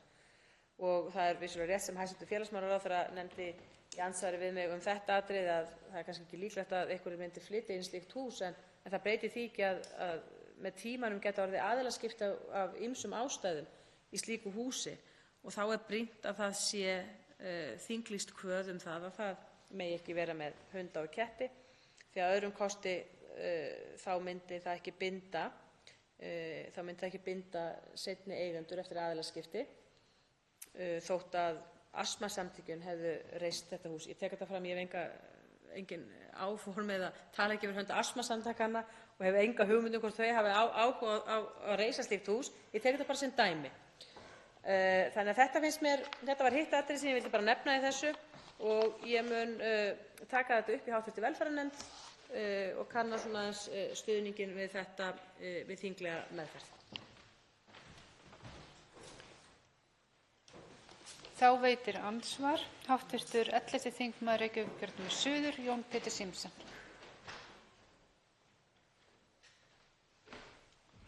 Frú forseti. Ég þakka hv. þingmanni fyrir ræðu sína sem margt var fróðleg. Ég heyrði nú part af henni hérna í matnum og ákvað að koma hérna inn í þingsal til að spyrja hana nokkra þætti. En það sem ég vil kannski fyrst ræða hér eru þessar þinglýsingar sem hv. þingmaður ræðir að ég held að það gæti alveg verið frumvarpinu til bóta ef að einhverjir sem eru að byggja eitthvað vilja ekki hafa dýr í einhverjum ákveðnum stigatengum. Ég sé ekki alveg því að megnið af íbúðum yrði þá myndi falla undir þessi lög. Ég sé ekki að það valfrelsi myndi minnka framboð á húsnæði til gæludýraeigenda nema að svo litlu nemi og leið var að koma til móts við hóp sem hefur mjög sterkar tilfinningar og skoðanir á þessu máli. Af því að auðvitað vill maður reyna að koma til móts við sem flesta. Þrátt fyrir að mér þykir ægilega gott að vera í kringum dýr þá er það bara ekki þannig með alla. Þannig ég spyr hv. þingmann, af því hann er nú löglærður en ekki ég, með þinglýsingar á svona þáttum. Það hlýtur þá oft að vera afþinglýsa einhverju slíku ef allir eru sammála það. Ég spyr það hvort það væri ekki hægt ef menn myndu þá þinglýsa því að stigagangurinn í 28 hann væri án gæludýra en svo síðar kæmust allir að þeirri niðurstöðu að menn myndi fella þetta út, hvort það sé ekki hægt og hvort að þingmaðurinn sjái eitthvað því til foráttu að svona lítill minnihluti íbúa verði fái ef að breytingartillaga þingmannsins hv. þingmanns gengur í gegn, hvort að það myndi einhverju leyti hamla þá þeim sem vilja vera í kringum gæludýrin í að finna sér íbúðir. Þá svarar andsvari hv. 6. þingmaður Reykjavíkurkjördæmis norður, Sigríður Á. Andersen. Virðulegur forseti, já, ég þakka spurninguna. Nú vil taka fram að það er ekki víst að ég leggi fram þessa breytingartillögu en ég hef áhuga á að ræða þetta í hv. velferðarnefnd og jafnvel fá sérfræðinga í þessu aðeins til að velta upp ýmsum svona flötum á þessu. En það er alveg rétt, til þess að þinglýsa kvöð á svona fjöleignarhús þá þarf þetta samþykki allra og að sama skapi er alveg hægt að aflýsa kvöðinni með samþykki allra á einhverjum tímapunkti. Hvort þetta hafi áhrif á framboð íbúða, það skal ég ekki segja. Mér þætti það ótrúlegt vegna þess að eins og ég segi að jafnvel fólk sem er ekkert vel við hunda og ketti og hefur engan áhuga á að halda slík dýr í sínum íbúðum að ég er ekkert endilega viss að það sé sérstaklega ginnkeypt fyrir að vera bundið við það að hafa slíka kvöð á sinni íbúð. Það er að segja, hafið það einhvern tímann hug á að selja íbúðina þá þetta minnkar markhópur við söluna að einhverju leyti. Þannig að ég skal ekki segja, nei, ég held að þetta myndi nú ekki hafa svona mikla röskun á framboð íbúða gagnvart gæludýraeigendum í för með sér. Þannig ég held að þetta gæti verið, eins og hv. þingmaður sagði, ákveðin leið til að koma til móts við þessi sjónarmið sem eru mjög svona hávær, þessar raddir mjög háværar sem hafa uppi önnur sjónarmið en þessir dýravinir sem við auðvitað hér erum öll. Þá veitir andsvar öðru sinni hv. 11. þingmaður Reykjavíkurkjördæmis suður, Jón Pétur Sigurðsson. Frú forseti, ég þakka hv. þingmanni fyrir svar við andsvari mínu. Ég sagði það kannski fyrir mér að þrátt fyrir að það væri ákveðin kvöð það að ekki ættu gæludýr að vera í ákveðnum stigagangi, það húsnæði gæti orðið eftirsóknarvert. Jafnvel svona framboð og eftirspurn myndi bara kalla fram hærra verð á því húsnæði. En það sem mig langar og ég kom inn í matsalinn aftur út af því ég heyrði hv. þingmann nefna eitthvað í þá veru og hvort að hún geti þá hann geti rifjað það upp með mér að hér var stöðvaður þingfundur út af einhverju í velferðarnefnd á sínum tíma. Ég satt nú hér í þingsal og áttaði mig ekki alveg á því út af hvað það var. Nú heyrði ég skýringuna að það hefði verið komið einhvers konar álit meirihlutans á breytingum á frumvarpinu sem hefði verið búið að samþykkja en síðan dregið til baka. Er þetta rétt skilið hjá mig? Mér fannst hv. þingmaður að segja þetta í pontu áðan. Þetta er svona, og hvað gerðist eiginlega? Var hv. þingmaður inni hérna í nefndinni? Og þetta var fróðlegt að heyra það að því hér var stöðvaður þingfundur og það virtist vera eitthvað aðkallandi og áríðandi mál án þess að ég komst aldrei að neinni niðurstöðu hvers vegna þingfundur var stöðvaður. Svo byrjaði hann bara aftur eftir klukkutíma eða eitthvað slíkt. En kannski var þarna verið að svipta hulunni af einhverju sem væri fróðlegt að heyra hvort að þingmaðurinn geti svarað. Ég veit það ekki, en það væri svona fróðlegt að heyra það. Þá svarar andsvari öðru sinni hv. 6. þingmaður Reykjavíkurkjördæmis norður, Sigríður Á. Andersen.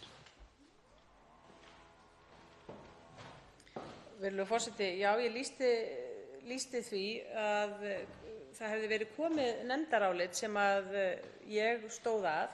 Ég hafði ekki frumkvæði að því nefndaráliti, alls ekki, af því það var látið það væri vaka. Ég hefði gert það. Ég hefði ekkert frumkvæði og enga aðkomu að nefndaráliti nefndarinnar, meirihluta nefndarinnar, þar sem var gert ráð fyrir þessari breytingartillögu sem ég nefndi, sem varðaði breytingu á 55. greininni, þar sem var gert ráð fyrir breytingar nefndarálitinu. Nefndin gerði þá ráð fyrir, meirihluti nefndarinnar gerði ráð fyrir breytingu á frumvarpinu í þá veru að tryggja að 55. greinin yrði eins og hún er í dag. Það væri ekki verið að raska þeirri rótgrónu reglu 55. greinar fjöleignarhúsalaganna sem varðar aðkomu einstakra sameigenda að ákvörðunum í þessum leiðindatilvikum sem þarf að taka á einhverjum vandamálum í þessum fjöleignarhúsum. Þannig að það var bara mér var kynnt þetta nefndarálit sem að ég bara sá ástæðu til þess að vera með meirihlutanum á. En það er rétt, það var stöðvaður hér þingfundur til þess einhvern veginn að taka það til baka og koma með annað nefndarálit. Og ég veit ekki í rauninni, ef ekki fengið skýringu á því af hverju það er, heldur aðra en þá, en að mönnum bara hugnaðist ekki lengur að gera þessa breytingartillögu og ég hef ekki fengið skýringu á því af hverju mönnum hafi ekki hugnast þessi breytingartillaga. En ég vænti þess að hv. velferðarnefnd ræði það sérstaklega vegna þess að ég held að það gæti ég held að þetta hafi verið skynsamleg tillaga. Það getur svo sem vel verið að hún hafi verið bara, menn hafi áttað sig á því að þetta væri það stefndi í eitthvað óefni. Ég held ekki, en við munum ræða þetta í hv. velferðarnefnd og kanna hvort að kannski þetta nefndarálit, það megi draga það aftur upp, hrista það aðeins og leggja það kannski þá aftur fram og vonast þess að það nái fram að ganga. Andsvörum er lokið. Til máls tekur hv. 7. þingmaður Norðausturkjördæmis, Ingvar Þóroddsson. Frú forseti,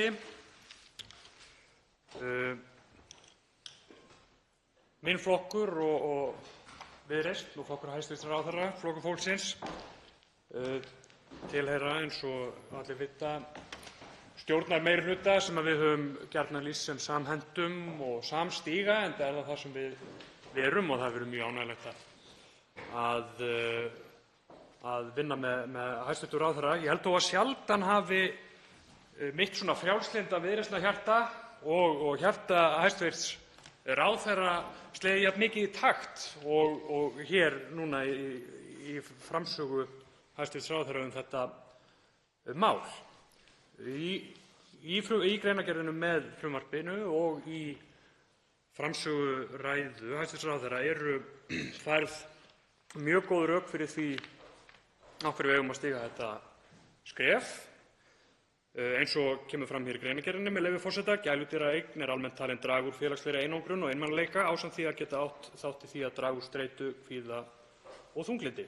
Og því er mikilvægt að stuðla að jákvæðri umgjörð um hunda- og kattahald í fjöleignarhúsum. Jafnframt var minnst á samanburð við önnur Norðurlönd, eitthvað sem við gerum gjarnan þar sem reglurnar eru ekki jafn strangar og hér. En fyrir mér er þetta líka bara fyrst og fremst mikið frelsismál. Við Íslendingar höfum gjarnan í gegnum tíðina, það hefur verið ríkjandi ákveðin forræðishyggja hjá okkur gagnvart gæludýrum. Eins og kemur líka fram í þessari góðu greinargerð þá ríkti áratugum saman bann við hundahaldi í Reykjavík. Ég var mjög ungur þegar því var aflétt og ég ætlaði eiginlega varla að trúa þessu þegar ég komst að þessu fyrst að þetta hefði verið staðan. Ég tek undir með hv. þingmanni Rósu Guðbjartsdóttur að það hafa síðan verið stigin önnur jákvæð skref eins og að rýmka fyrir að gæludýr séu leyfð á kaffihúsum og svo framvegis. Og hér verður þó að taka annað skref í átt frá þessari forræðishyggju í garð gæludýra, að í staðinn fyrir að sé útgangspunkturinn að gæludýr séu bönnuð þar til annað kemur í ljós, þá erum við að breyta þessu þannig að gæludýr verði leyfð nema eitthvað annað komi í ljós. Það er að segja, ef að, eins og kemur fram í frumvarpinu, ef að 2/3 hluta eigenda ákveði einhverjar aðrar reglur skuli gilda. Þannig að þetta er mikið frelsismál sem að ég tek heils hugar undir. Það hefur verið komið inn á í andsvörum og ræðum hv. þingmanna hér að auðvitað eru ýmsir vinklar sem þarf að hafa vel í huga. Fólk með ofnæmi og astma og svo framvegis, en ég treysti hv. þingmönnum í velferðarnefnd til að taka það vel til skoðunar. En ég vona að þegar við göngum síðan til endanlegrar atkvæðagreiðslu hér að þá séum við engu að síður að þá munum við stíga þetta skref að útgangspunkturinn sé að gæludýr séu leyfð en ekki að útgangspunkturinn sé að gæludýr séu bönnuð.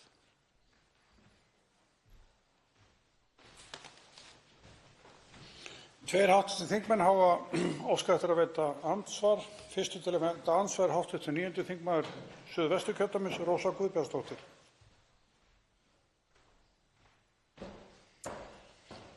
Virðulegur forseti. Ég þakka hv. þingmanni Ingvari Þóroddssyni fyrir hans ræðu hérna og get tekið undir því flest sem þar kemur fram og er sammála því að þarna er verið að horfa. Þarna erum við að taka skref inn í nútímann, en það hefur komið fram hérna bæði í kvöld og inn í velferðarnefndinni svona alls konar hliðar á þessu máli og umsagnirnar segja það náttúrulega. Og eins og ég sagði hérna áðan og lýsti því að þetta var svona með skemmtilegri málum sem að hafa verið rætt inn í hv. velferðarnefnd. En mig langar til að eftir að við rýnum umsagnirnar þá eru þær alls konar og með og móti og ýmsar bollaleggingar.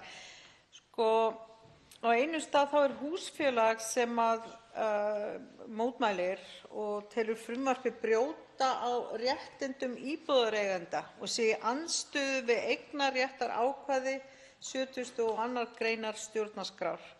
Og fólk hefur áhyggjur af því að það geti jafnvel misst af sölu vegna þess að ef á að breyta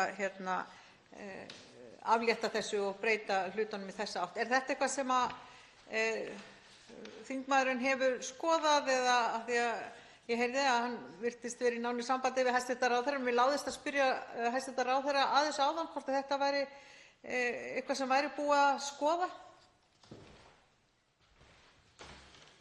Þá svarar andsvari hv. 7. þingmaður Norðausturkjördæmis, Ingvar Þóroddsson. Herra forseti. Ég þakka hv. þingmanni fyrir andsvarið varðandi þessa umsögn og spurningu hv. þingmanns hvort að þessi lög myndu brjóta gegn eignarréttarákvæðinu. Þá í fljótu bragði er ég ósammála því mati, en ég er ekki löglærður og ef einhver myndi vilja láta reyna á það þá væri það væntanlega hægt fyrir dómstólum, en ég er í fljótu bragði ósammála því mati. Ég velti líka fyrir mér frelsi þeirra frelsi fólks til að halda gæludýr. Það hlýtur líka að vega eitthvað, en eins og ég nefndi í minni ræðu þá er þetta eitthvað sem ég treysti hv. velferðarnefnd til að leggjast vel yfir. Þá veitir andsvar, hv. þingmaður hefur fallið frá síðara andsvari. Þá veitir andsvar hv. 11. þingmaður Reykjavíkurkjördæmis suður, Jón Pétur Zimsen.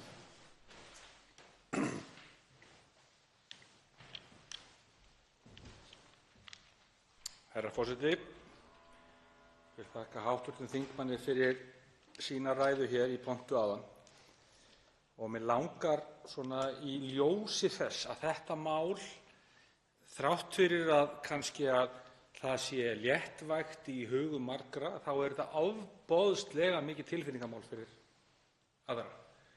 Og ég held að þetta fara með þetta mál á hvaða kaffistofu sem er, í hvaða fyrirtæki, skóla, stofnun sem er og hleypa öllu í báli og brand. Því að fólk hefur sterkar skoðanir á þessu og í þessu máli eru mjög miklar tilfinningar. Almennt séð finnst mér best að það sé hægt að koma til móts við andstæðusjónarmið með sem flestum hætti. Því langar mig að spyrja hv. þingmann, sem er maður frelsisins, að hvort að hugmynd hv. þingmanns Sigríðar Á. Andersen þinglýsingu einhverra fjölbýlishúsa hvort að það megi ekki líka túlkað sem frelsi til að vera án gæludýra. Það hlýtur að vera ákveðið frelsi ef að allir íbúarnir í einhverju stöðu kjósa það að vera án gæludýra, því að það geta verið alls konar ástæður fyrir því að fólk vill ekki vera nálægt hundum eða köttum. Og maður áttar sig ekki alveg á því alltaf, en það getur verið ýmislegt sem er þar. Er ekki þá líka þetta frelsi til þess að vera án gæludýra sem að hv. þingmaður Ingvar Þóroddsson getur tekið undir með því að þá var hægt að þinglýsa einhverja stigaganga án gæludýra? Þá svarar andsvari hv. 7. þingmaður Norðausturkjördæmis, Ingvar Þóroddsson. Herra forseti. Ég þakka hv. þingmanni Jóni Pétri Zimsen kærlega fyrir sitt andsvar. Eins og ég nefndi í minni ræðu þá finnst mér þetta vera skref í frelsisátt, af því að við erum í staðinn fyrir að vera að sé útgangspunkturinn að gæludýr séu bönnuð nema þau séu leyfð, þá erum við hérna í rauninni að breyta þannig að útgangspunkturinn er að þau séu leyfð nema það sé gert eitthvað annað. Og þar með og svona undir þá hugsun mína finnst mér einmitt falla frelsi einhverja til þess að til dæmis Astmafélagsins að byggja sér sérstaklega blokk sem væri gæludýralaus. Mér finnst það ekki vera í andstöðu við svona megin hugsunina sem býr á bak við þessu frumvarpi og af hverju ég er sammála því. Þannig að ég get algjörlega tekið undir það sem kom fram í andsvari hv. þingmanns. Þá veitir andsvar síðara sinni hv. 11. þingmaður Reykjavíkurkjördæmis suður, Jón Pétur Zimsen. Herra forseti. Ég vil þakka hv. þingmanni fyrir svar hans við andsvari mínu. Og það er gott að heyra það að frelsi virkar í allar áttir, að þrátt fyrir að ég geti búið með hundum og köttum þá er ekki víst að það séu allir tilbúnir til þess. Og eins og ég bara ítreka það að þetta er ofboðslega mikið tilfinningamál. Og stór hluti, líklega samt minni hluti almennings, er ósáttur við það eða vill ekki búa, eða myndi kjósa það síður að búa í sambýli við dýr, hunda og ketti, vegna mögulegs óþrifnaðar, hávaða, ótta, ofnæmis. Ef þú getur 100% losað við þessa þætti, þá er þú líklegur til að segja já, ég er til í það, hvað þá það er nafnlaust. Þannig að ég er hlynntur málinu, en ég vil að það sé komið til sem mest til móts við fólk sem er andstætt mínum skoðunum. Þannig vil ég vinna og þannig vil ég líka hlusta á fólk. Og mér heyrist hæstv. ráðherra vera mestmegnis á þeirri skoðun, fyrir utan það að taka ekki undir orð hv. þm. Sigríðar Á. Andersen varðandi að geta þinglýst einstaka stigagöngum. Og það er ekki bara astmasamtökin eða eitthvað slíkt. Það er bara fullt af fólki sem hefur ekki áhuga að búa í húsi þar sem gæludýr eru leyfð. Það er miklu fleira fólk heldur en bara astmaveikir. Og ég hef heyrt bara, fólk hefur sendt mér alls konar pósta það að það vilji þetta ekki og vill kannski ekki útskýra af hverju, en er ekki mikilvægt að þetta mál fari í sem allra mest til sátt hérna inn í nefndina næstu? Þá svarar andsvari hv. 7. þingmaður Norðausturkjördæmis, Ingvar Þóroddsson. Herra forseti, hv. þingmaður spyr hvort ekki væri best að afgreiða þetta mál í sem mestri sátt. Jú, auðvitað, og það er náttúrulega við sem flest mál sem við samþykkjum hér, auðvitað væri langt best ef það væri í sem breiðasti sátt, en stundum þurfum við líka bara að ganga til atkvæðagreiðslu og svo fer sem fer. Hv. þingmaður kemur inn á óþrifnað og svo framvegis. Það er nú þegar í lögum fjölbýlishús ákvæði sem snerta á óþrifnaði og bara umgengni í sameigninni sem í rauninni nú þegar gerir það þá fyrir að þú getur skilið eftir óþrifnaði í sameigninni sökum gæludýrsins. Það var annar punktur sem ég ætlaði að koma inn á. Já, ég ítreka það er í þessu frumvarpi kveðið á það að, með leyfi forseta, bann við hunda- og kattahaldi tiltekins eiganda dýr veldur íbúðum fjölbýlishúss verulegum ama, ónæði og truflunum og eigandi dýrsins ræður ekki bót þar á, eða ef eigandi viðeigandi dýrs brýtur verulega eða ítrekað gegn skyldum sínum, þá er það að leggja bann með 2/3 hluta atkvæða eiganda.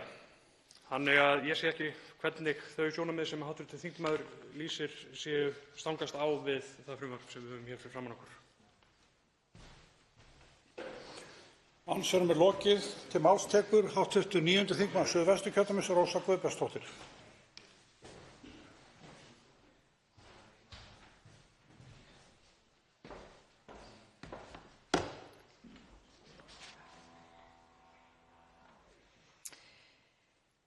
Virðulegur forseti,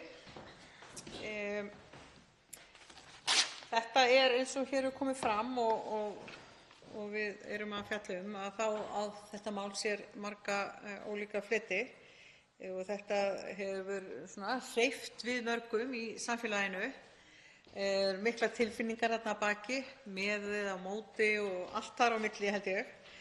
Ég held að við séum nú flest sem höfum tekið hérna til máls í kvöld sammála því að þetta sé frelsismál, þetta sé mál í rétta átt. Við erum að nálgast það sem að við þekkjum og tíðkast í okkar nágrannalöndum og ætlum að reyna að treysta því að húsfélögin geti sjálf fengið að ráða þessu og taka á málunum ef upp koma vandamál.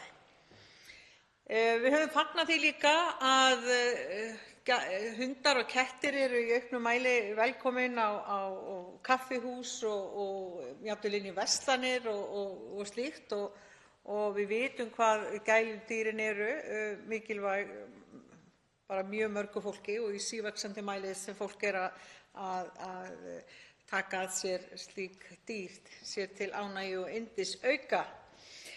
Eins og við höfum komið hérna inn á að þá hafa allavega síðasta þingi komið hátt í 20 umsagnir málið og við erum að fara að senda þetta núna aftur inn í velferðarnefnd til umfjöllunar og ég sagði það líka hérna áðan að þetta eitt af svona aðaláherslumálum Flokks fólksins og það er bara gaman að því að það sé komið aftur hérna, er það ekki rétt? Komið aftur hérna til umræðu.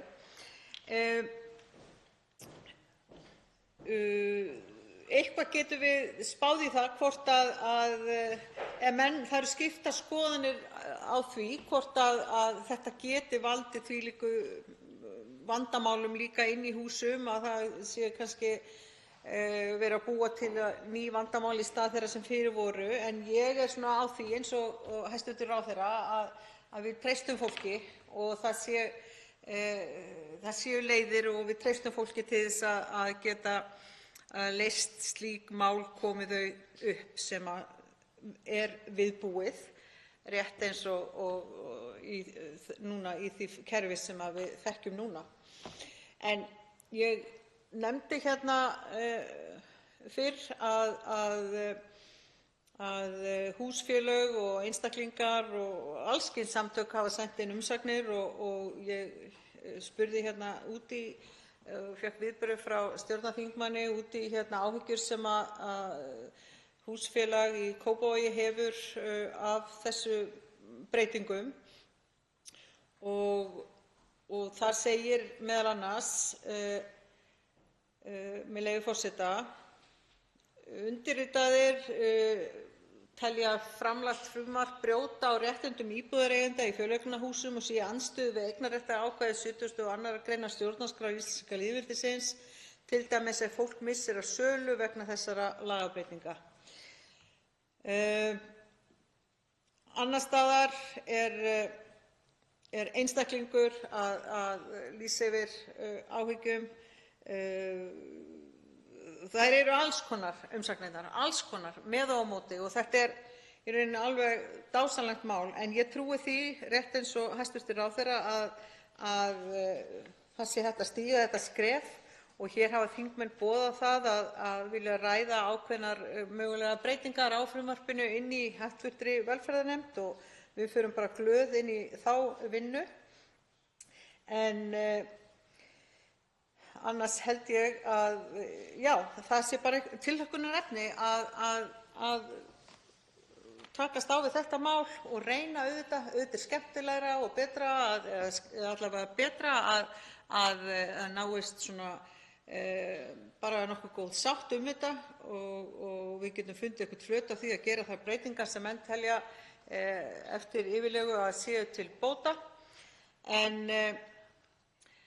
við held ég stöndum með gæludýrunum og það vill svo skemmtilega til að það virðast einhverju vera að fylgjast með þessar umræðu, því ég fékk rétt í þessu senda mynd af mjög fallegri kisu sem reyndar heitir Maggi Thatcher, þannig að það var bara skemmtilegt. En bara ég hlakka til að taka þetta áfram inn í velferðarnefnd.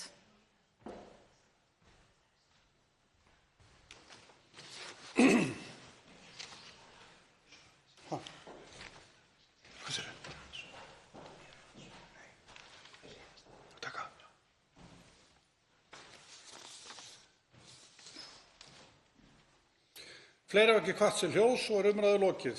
Frumvarpið gengur nú til 2. umræðu og velferðarnefndar ef enginn hreyfir andmælum. Það er samþykkt.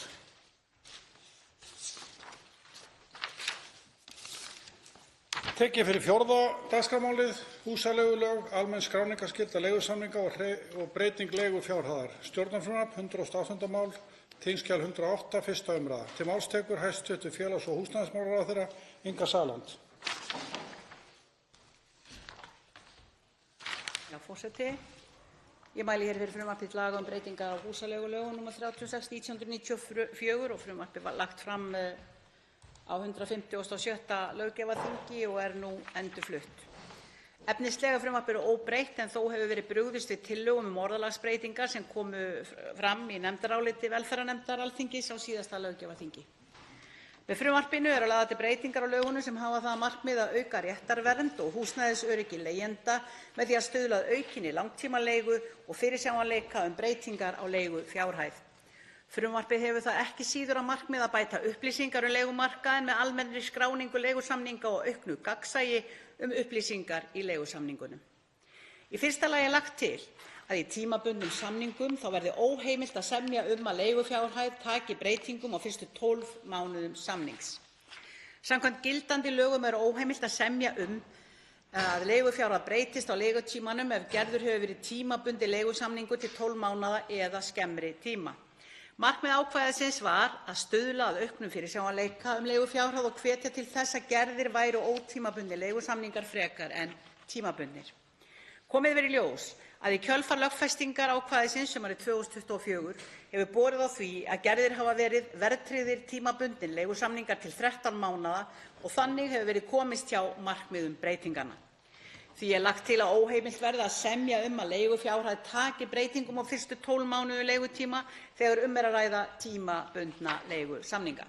Samkvæmt nýjustu gögnum úr leiguskrá HMS hefur 13 mánaða samningum hjá hagnaðardrifnum leigufélögum þannig fjölgað úr 0,6% fyrir gildistöku ákvæðisins í hvorki meira né minna en 46% eftir að það tók gildi.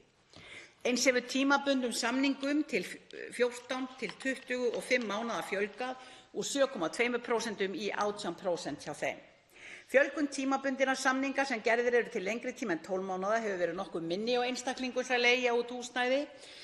Samningum til 13 mánaða hefur þar fjölgað úr 1,1% í 7%.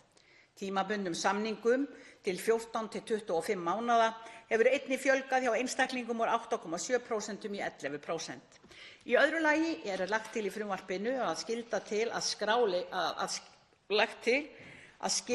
til að skrá leigusamninga sem gerðir eru húsnæði sem leigt er til íbúðar í leiguskrá Húsnæðis- og mannvirkjastofnunar verði útvíkkuð.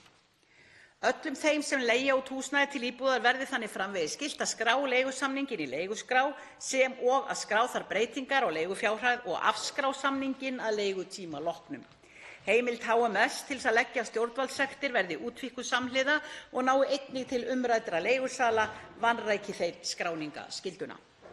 Hún taki þó gildi ári síðar en skráningarskyldan til að veita svigrúm til að bregðast við þessum breytingum.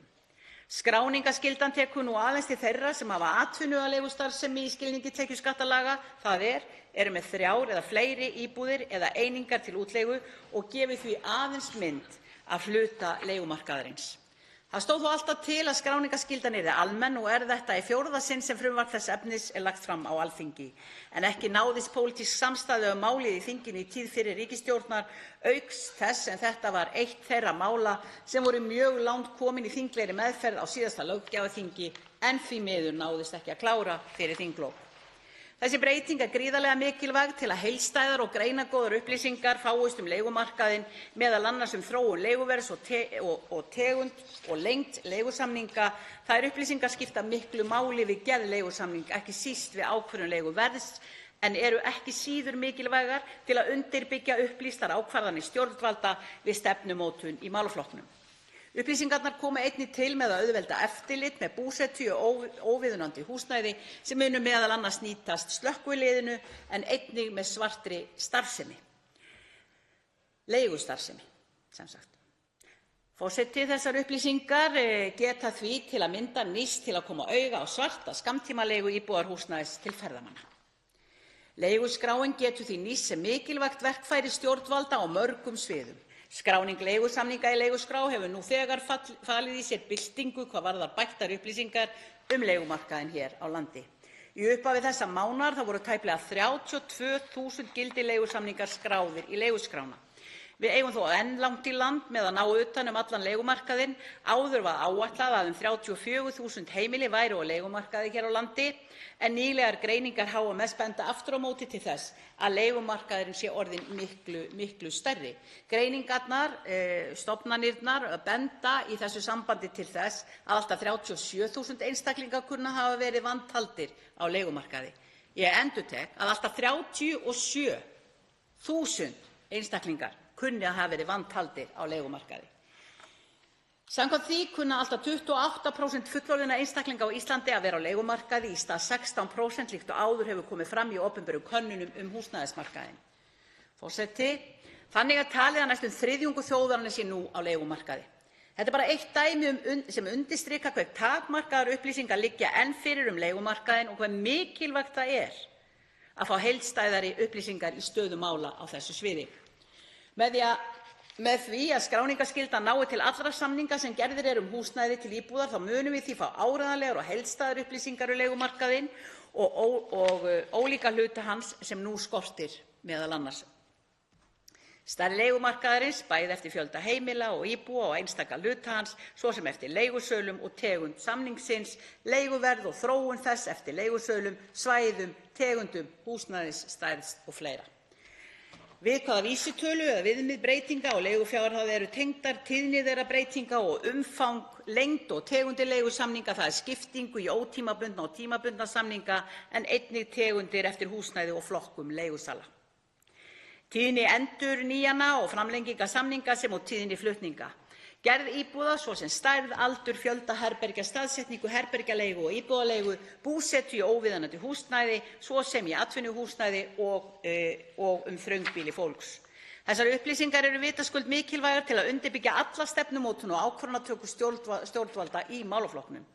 Á það bæði við greiningu á virkni húsnæðisstuðningskerfanna okkar, svo sem húsnæðisbóta, sérstaks húsnæðisstuðnings og stofnframlaga til almennra íbúða, en einnig hugsanlega þörf á breytingum á þeim stuðningskerfum. Sama á við aðrar aðgerðir eins og opinbera á leigumarkaði, svo sem til að auka framboð á leiguhúsnæði eða gera breytingar á löggjöfinni að öðru leyti, svo sem á húsaleigulögum. Í þriðja lagi er hér lagt til að leigusamningar í leiguskrá verði framvegis ekki undanþegnir upplýsingarétti almennings. Þegar skráningarskyldunni var upphaflega komið á var lögfest ákvæði að samningarnir séu undanþegnir rétti almennings til aðgangs að gögnum samkvæmt 5. gr. upplýsingalaga. Til samanburðar þá hafa þinglýstir leigusamningar í leiguskrá, Þjóðskrá Íslands, Þjóðskrár Íslands hins vegar verið öllum aðgengilegir í gegnum tíðina ásamt öllum öðrum upplýsingum sem þar koma fram. Eðlilegt þykir að gagnsæi gildi í þessum efnum enda þurfa takmarkanir á upplýsingarétti almennings að styðjast við sérstök rök. Leggja verður til grundvallar að almennar reglur upplýsingalaga að meta þurfi í hverju tilviki hvort upplýsingar séu þess eðlis að takmarka beri aðgang að þeim tryggi með fullnægjandi hætti viðkvæmar upplýsingar. Þessari breytingu á lögunum er ekki síst ætlað að stuðla að auknu gagnsæi leiguverð. Að lokum eru lagðar til breytingar á lögum tekjuskatt sem leiða af útvíkkun skráningarskyldu leigusamninga. Í þeim felst að skattaívilnun vegna leigutekna leigusala verði háð skráningu leigusamnings í leiguskrá. Breytingin hefur það að markmiði að tryggja rétta skráningu leigusamninga í leiguskrána. Í umræddri skattaívilnun felst að ekki skuli reikna tekjuskatt af 50% af tekjum manns af útleigu íbúðarhúsnæðis sem nýtt til búsetu leigjanda og fellur undir húsaleigulög. Þá er samhliða lagt til að skráning leigusamnings í leiguskrá verði einnig á meðal skilyrða þess að tekjur manna af útleigu íbúðarhúsnæðis sem fellur undir húsaleigulög teljist ekki til atvinnurekstrartekna heldur fjármagnstekna. Í tilvikum þar sem hinar útleigðu sérgreindu íbúðir eru ekki fleiri en 2. Hvað varðar áhrif á ríkissjóð er talið að kostnaður vegna skráningar leigusamninga og birtingar upplýsinga á leiguskrá húsnæðisgrunns, meðal annars í markaðsleigu, verði óverulegur. Virðulegi forseti, ég hef nú gert grein fyrir helstu efnisatriðum frumvarpsins. Ég tel að þær lagabreytingar sem hafa hér verið kynntar feli í sér mikilvæga réttarbót fyrir alla hlutaðeigandi. Verði þær samþykktar þá munu þær auka réttarvernd og húsnæðisöryggi leigjenda sem og upplýsingar leigumarkaðinn. Ég legg til að frumvarpinu verði að lokinni þessari umræðu vísað til hv. velferðarnefndar og 2. umræðu.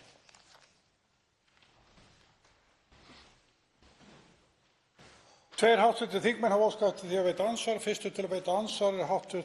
6. þingmaður Reykjavíkurkjördæmis norður, Sigríður Á. Andersen.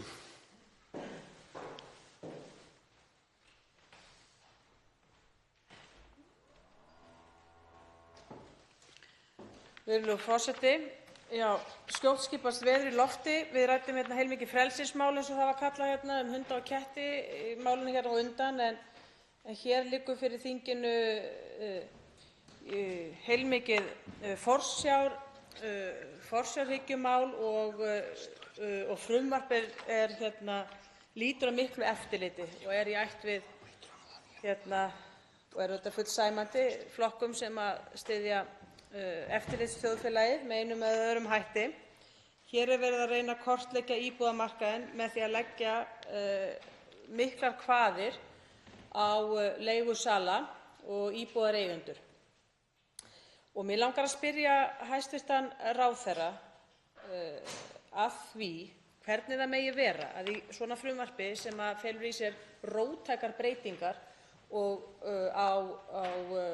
á húsnæðismarkaðinum að þessu leyti og svona róttækt inngrip inn í bæði samningsfrelsi og persónurétt og friðhelgi einkalífsins einnig. hvernig það megi vera að kafli hér um mat á áhrifum er hér nánast hvorki fugl né fiskur að þessu leyti. Það er til dæmis ekkert mat lagt, það er ekki einu sinni gerð tilraun til þess að leggja mat á áhrif á leiguverð almennt eða einhver önnur áhrif sem þetta frumvarp mun hafa. Hvaða áhrif halda menn að það hafi á leiguverð þegar það er fest í lög að það megi ekki hækka leiguverð fyrsta árið? Halda menn þá að leigusalar muni bara stilla leiguverðinu í hóf og ekki gera ráð fyrir vísitöluhækkunum eða hækkun vaxta á fjárskuldbindingar sínar innan næstu 12 mánaða? Halda menn virkilega að leigusalar geri ekki ráð fyrir því í upphaflegu leiguverði? Hvernig stendur á því, virðulegur forseti, vildi ég spyrja hæstv. ráðherra á því að það er ekki vikið einu orði að þessu í kaflanum um mat á áhrif? Þá svarar andsvari hæstv. félags- og húsnæðismálaráðherra Inga Sæland. Já, herra forseti, ég vil þakka hv. þingmanni fyrir fyrirspurnina. Ég vil byrja á því að bregðast við þessu með forsjárhyggjuna og annað slíkt, þegar í rauninni er verið að reyna að koma öllu upp á borðið og koma með gagnsæja, það er allt gagnsætt í þessu. Það er nú frekar verið að tryggja það að hér sé til dæmis ekki einhver svört starfsemi og hér sé til dæmis ekki verið að komast undan því að greiða skatta og skyldur af þessum samningum. Hér er líka verið að grípa inn í hvað lýtur að og reyna að draga úr þörfinni á því að vera að nota steinsteypu sem fjárfestingar þegar í rauninni húsnæðismarkaðurinn okkar er eins og raun ber vitni og allar þjóðir í Evrópu og allt um kring eru nákvæmlega að bregðast við þeim vanda sem hefur skapast á því að hér séu í rauninni þúsundir íbúða notaðar í Airbnb. En hvað lýtur að leiguverði, við erum að tryggja það einmitt að fyrstu 12 mánuðina þá verði það bara óhreyft.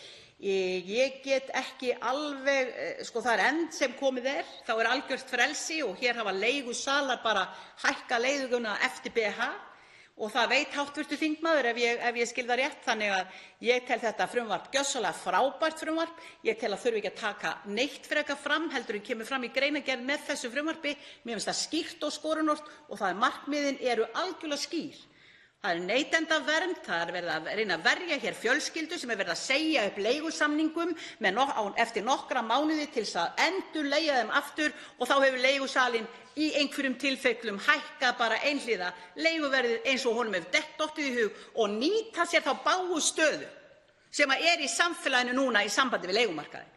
Þannig að það er í rauninni dapurt þegar er verið að koma hér með mjög gott mál, að það skuli ekki verið tekið í fagnandi. Þá veitir andsvar síðarsinni hv. 6. þingmaður Reykjavíkurkjördæmis norður, Sigríður Á. Andersen. Virðulegur forseti, hæstv. ráðherra svarar ekki spurningu minni. Hvernig metur hún áhrif, hvaða áhrif telur hún það hafa á leiguverð almennt að það verði sett lög um það að leiguverð megi ekki hækka fyrstu 12 mánuðina? Heldur hæstv. ráðherra það virkilega að leiguverð muni þá ekki hækka? Reynslan og öll fræði og annað segir manni auðvitað munu leigusalar taka tillit til þessa leigufjárhæðarbanns sem hér er verið að leggja til. Þetta mál, efni þessa máls hefur verið hafnað trekk í trekk af Alþingi undanfarin ár og er ekki svona gjörsamlega frábært eins og hæstv. ráðherra vill telja þingheimi trú um. Og það er ekki bara það að það sé ekki lagt mat á leiguverði sem er hæstv. ráðherra mjög hugleikið og ég held mörgum hérna líka, það er að segja verð á húsnæði, bæði íbúðaverð, bæði kaups og leigu.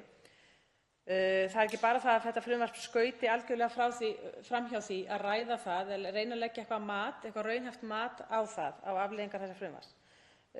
Það er líka hérna kafli stjórnarskrána eins og lögbundið er að frumvörp feli í sér. Það er að segja kafli samræmi við stjórnarskrá og alþjóðlegar skuldbindingar. Og hér er það bara afgreitt í 2 línum að frumvarpið þykja ekki fela í sér álitaefni sem kalli á sérstaka umfjöllun samræmi við stjórnarskrá. Samt er hér auðvitað vegið að ráðstöfunarrétti eigenda, fasteignaeigenda. Það er verið að ráðast af honum. Það er líka ráðist af persónufrelsi og friðhelgi einkalífsins með því að ætla að gera upplýsingar um leigusamninga opinberar. Og mig langar að spyrja hæstv. ráðherra hvernig hún komst að þeirri niðurstöðu að þetta frumvarp hafi jákvæðari áhrif á konur en karla, vegna þess að konur séu líklegri en karlar til að vera á leigumarkaði samkvæmt könnun Húsnæðis- og mannvirkjastofnunar. Hvað hefur það með það að gera að frumvarpið hafi jákvæð áhrif á konur? Að hvaða leyti hefur þetta frumvarp jákvæðari áhrif á konur en karla? Ætli konum þykir það þægilegra að það liggi fyrir manna og hundafótum leigusamningar og hægt sé að fletta upp í leigusamningum sem þær búa yfir? Þá svarar andsvari síðara sinni hæstv. félags- og húsnæðismálaráðherra Inga Sæland. Já, herra forseti, það kemur náttúrulega ekkert á óvart að þessi afstaða hv. þingmanns, en ég hefði nú frekar tengt hana við fyrrverandi flokk hennar sem kom í rauninni í veg fyrir það að væri raunverulega hægt að taka á þessum málum. Og ég get ekki séð það og ég samþykki það ekki að gagnsæi sé af hinu slæma og það sé betra að vera einhvers staðar ofan í skúffu og einstaklingar geti komist hjá því að skrá sína samninga. Það er alveg með stórfurðulegt. Hvað er neikvætt við það að vera með skráningu á leigusamningum? Sérstaklega í ljósi þess að við erum búin að breyta vísitölunni, við erum búin að breyta því hvernig við reiknum þennan blessaða húsnæðislið inn í vísitöluna og nú er farið að tengja hann við leigumarkaðinn. Leigumarkað sem er gjörsamlega eitt stórt kaos, sem að gjörsamlega enginn veit hvort hann er að koma eða fara þegar hann er að reyna að vinna með í rauninni gögnin sem eru tilheyra þessu markaði. Leigumarkaðurinn hér er bara í algjörlega, hann er í skötulíki. Það skal alveg sagt. Og hvernig þetta getur verið betra fyrir konur en karla, þá sagði hv. þingmaður það nákvæmlega sjálf hér áðan að Húsnæðis- og mannvirkjastofnun hefði bent á það að það væru mun fleiri konur sem væru og neyddust oft til þess að vera á leigumarkaði og meira að segja oftar en ekki einstæðar mæður. Þannig að ef það væri hægt að koma fram fyrirsjáanleika og leiguvernd að einhverju leyti þá hlýtur það að liggja í hlutarins eðli að þær eru fleiri. En hvað öðru líður þá er ég persónulega á þeim stað að ég vildi setja leiguþak og leigubremsu og allt sem að hv. þingmaður myndi gjörsamlega alls ekki vera sátt með, svo það sé sagt. Þannig að þetta frumvarp, þetta er kannski bara fyrsta skrefið í þá átt. Þá veitir andsvar hv. 9. þingmaður Suðvesturkjördæmis, Rósa Guðbjartsdóttir.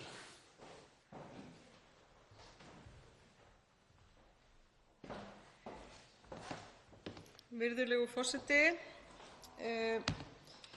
Ég sting mér aðeins inn í þessa umræðu breytingar á húsaleigulögum sem flutt frumvarp sem flutt aftur.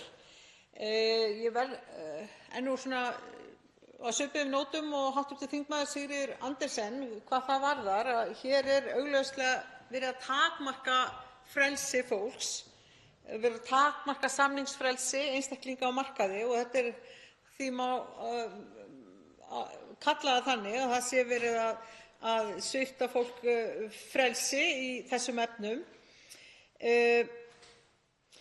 Og varðandi hækkun leiguverðs, ég tek líka algjörlega undir það og það kom skýrt fram í umsögnum og í umræðum í nefndinni að það voru mjög margir á því sem lögðu fram umsagnir og sendu þær inn að þetta myndi leiða til hækkunar leiguverðs, þessar breytingar sem hefur verið að gera á fyrstu 12 mánuðum leigusamninga. En varðandi þessar auknu kvaðir sem verið að setja á leigusala og viðskiptaráð og fleiri aðilar gjalda varhug við og hafa bæði komið fyrir nefndina og sent inn harðorðar umsagnir og telja að þarna sé verið að grafa undan þeim hvötum sem séu nauðsynlegir til að tryggja framboð leiguhúsnæðis og þetta séu mjög íþyngjandi kvaðir. Varðandi þessar áhyggjur, mig langar svona eiginlega bara að fá afstöðu eða viðhorf hæstv. ráðherra til þess, því að þarna er talið að þessar íþyngjandi kvaðir bitni einmitt fyrst og fremst á leigjendum sem að ég get ímyndað mér að sé nú ekki ætlunin. En Hvernig lítur ráðherrann hæstv. Á þessar umsagnir og áhyggjur? Þá svarar andsvari hæstv. Félags- og húsnæðisráðherra Inga Sæland. Herra forseti. Ég þakka hv. þingmanni fyrir fyrirspurnina. Í raun og veru þá, eins og ég sagði hér áðan og las hér upp úr frumvarpinu, þá liggur það fyrir að það var gjörbreyting eftir að var reynt að tryggja það að yrði ekki hækkuð leiga á skammtímasamningunum. Þá liggur það algjörlega fyrir að það fóru upp í 47% samninga sem voru 13 mánuði þá eða lengur, en ekki bara 12 mánuði. Bara þessi glufa sem var veitt gjörbreytti því. Og út af hverju heldur hv. þingmaður að það sé? Það er til þess að geta hækkað leiguna. Það er nákvæmlega það sem er verið að gera hér ítrekað eftir behag. Það er verið að hækka leigu hér ítrekað langt umfram í rauninni verðbólgu. Það er verið að hækka leiguna umfram vísitölu. Þannig að fólki hefur verið sagt upp leigan bara til þess að endurleigja þeim aftur, eins og ég hef sagt, bara til þess að geta hækka leiguna. Þannig að það er í rauninni rosalega lausu lofti og lausu lofti gripið þegar verið að tala um hvaða áhyggjur ég hafi af því hvernig í rauninni leigusalar hækki leiguna, vegna þess að þeir hafa bara gert það sem þeim sýnist. Þeir hafa bara hækka leiguna eins og þeim sýnist. Það liggur fyrir. Og þá erum við kannski ekki að tala um eins og Ölmu leigufélag eða eitthvað slíkt. En ég meina að við erum bara að horfa upp á það að íslenskir leigutakar, þeir eru gjörsamlega búnir að vera í lausu lofti. Það er verið að reyna að tryggja þeirra rétt, það er verið að reyna að verja þeirra neytendarétt, það er verið að tryggja öryggi fjölskyldunar á þessum markaði þegar við erum að glíma hér við gífurlegan húsnæðisskort af ákveðinni tegund húsnæðis fyrir einmitt fjölskyldur og félagslegt húsnæði. Þannig að því miður þá er bara einhvern veginn þannig, það er bara með einhvern veginn óskiljanlegt, minnst að kosti í mínum huga, hvernig í rauninni það á að vera slæmt að skrá samninga og vera með þá sýnilega og vita í rauninni hvar við stöndum í sambandi við þennan markað. Það er eiginlega algjörlega ofar mínum skilningi. Þá veitir andsvar síðarsinni hv. 9. þingmaður Suðvesturkjördæmis, Rósa Guðbjartsdóttir. Virðulegur forseti. Ég þakka hæstv. ráðherra andsvarið. En þarna eru bara grundvallar afstöðumunur til þessara mála.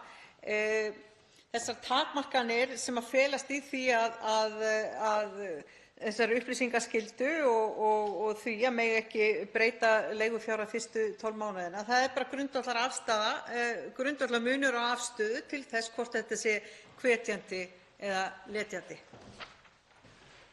Þá svarar andsvari síðarsinni hæstv. félags- og húsnæðisráðherra Inga Sæland. Já, herra forseti, ég þakka hv. þingmanni fyrir síðara andsvar og ég segi bara einfaldlega: þetta er fyrst og síðast verndarmál fyrir fjölskyldur og leigutaka. Þetta er fyrst og síðast verið að reyna að tryggja neytendum fyrirsjáanleika. Þetta er fyrst og síðast verið að reyna að koma í veg fyrir það að fólk sem er að leigja, það veit ekki hvort það er að koma eða fara og í rauninni sé því ítrekað stillt við vegg, eins og ég nefndi hér í mínu fyrra svari við fyrra andsvari hv. þingmanns. Þannig ég segi málið í alla staði með skýrleika, fyrirsjáanleika, skráningarskyldu og annað slíkt. Ég get engan veginn skilið hvers vegna á að fela það þegar við vitum í rauninni ekki hver raunveruleg staða er og kemur fram að sé við 37.000 einstaklingum fleiri að leigja heldur en við héldum samkvæmt gögnum frá HMS. Þannig að einhver eru nú gögnin þó að virðist vera að það sé sama hvaða frumvarp sé komið fram hér. Hér er alltaf skortur á vinnu og faglegri þekkingu og hér virðast allir samkvæmt sumum hv. þingmönnum, allir sem eru í stjórnsýslunni og eru að vinna góðu málin og eru með fagmenn á hverju strái og löglærða snillinga út um allt, það virðast allir vera vanhæfir í því sem eru að gera og draga lappirnar og vita ekkert hvort eru að koma eða fara og ég harðlega mótmæli því. Andsvörum er lokið við ræðu hæstv. ráðherra. Nú verður umræðu um 4. dagskrármálið frestað og það tekið út á dagskrá þessa þingfundar. Útbýtt er á fundinum. Þingskjal 116, tölfræði innflytjenda, fyrirspurn, flutningsmaður Diljá Mist Einarsdóttir. Þingskjal 117, erlendir fangar, fyrirspurn, flutningsmaður Diljá Mist Einarsdóttir. Þingskjal 118, kostnaður vegna kulnunar, fyrirspurn, flutningsmaður Diljá Mist Einarsdóttir. Þingskjal 119, ástandi í Súdan, fyrirspurn, flutningsmaður Diljá Mist Einarsdóttir. Þingskjal 120, framlög til stjórnmálaflokka, fyrirspurn, flutningsmaður Diljá Mist Einarsdóttir. Þingskjal 121, bakgrunnur umsækjenda um alþjóðlega vernd, fyrirspurn, flutningsmaður Diljá Mist Einarsdóttir. Þingskjöl 122 til 132, þ.e. 11 þingskjöl, þjónustugjöld, fyrirspurn, flutningsmaður Tryggvi Másson. Fleira liggur ekki fyrir á þessum fundi. Boðað verður til næsta fundar með dagskrá. Fundi er slitið.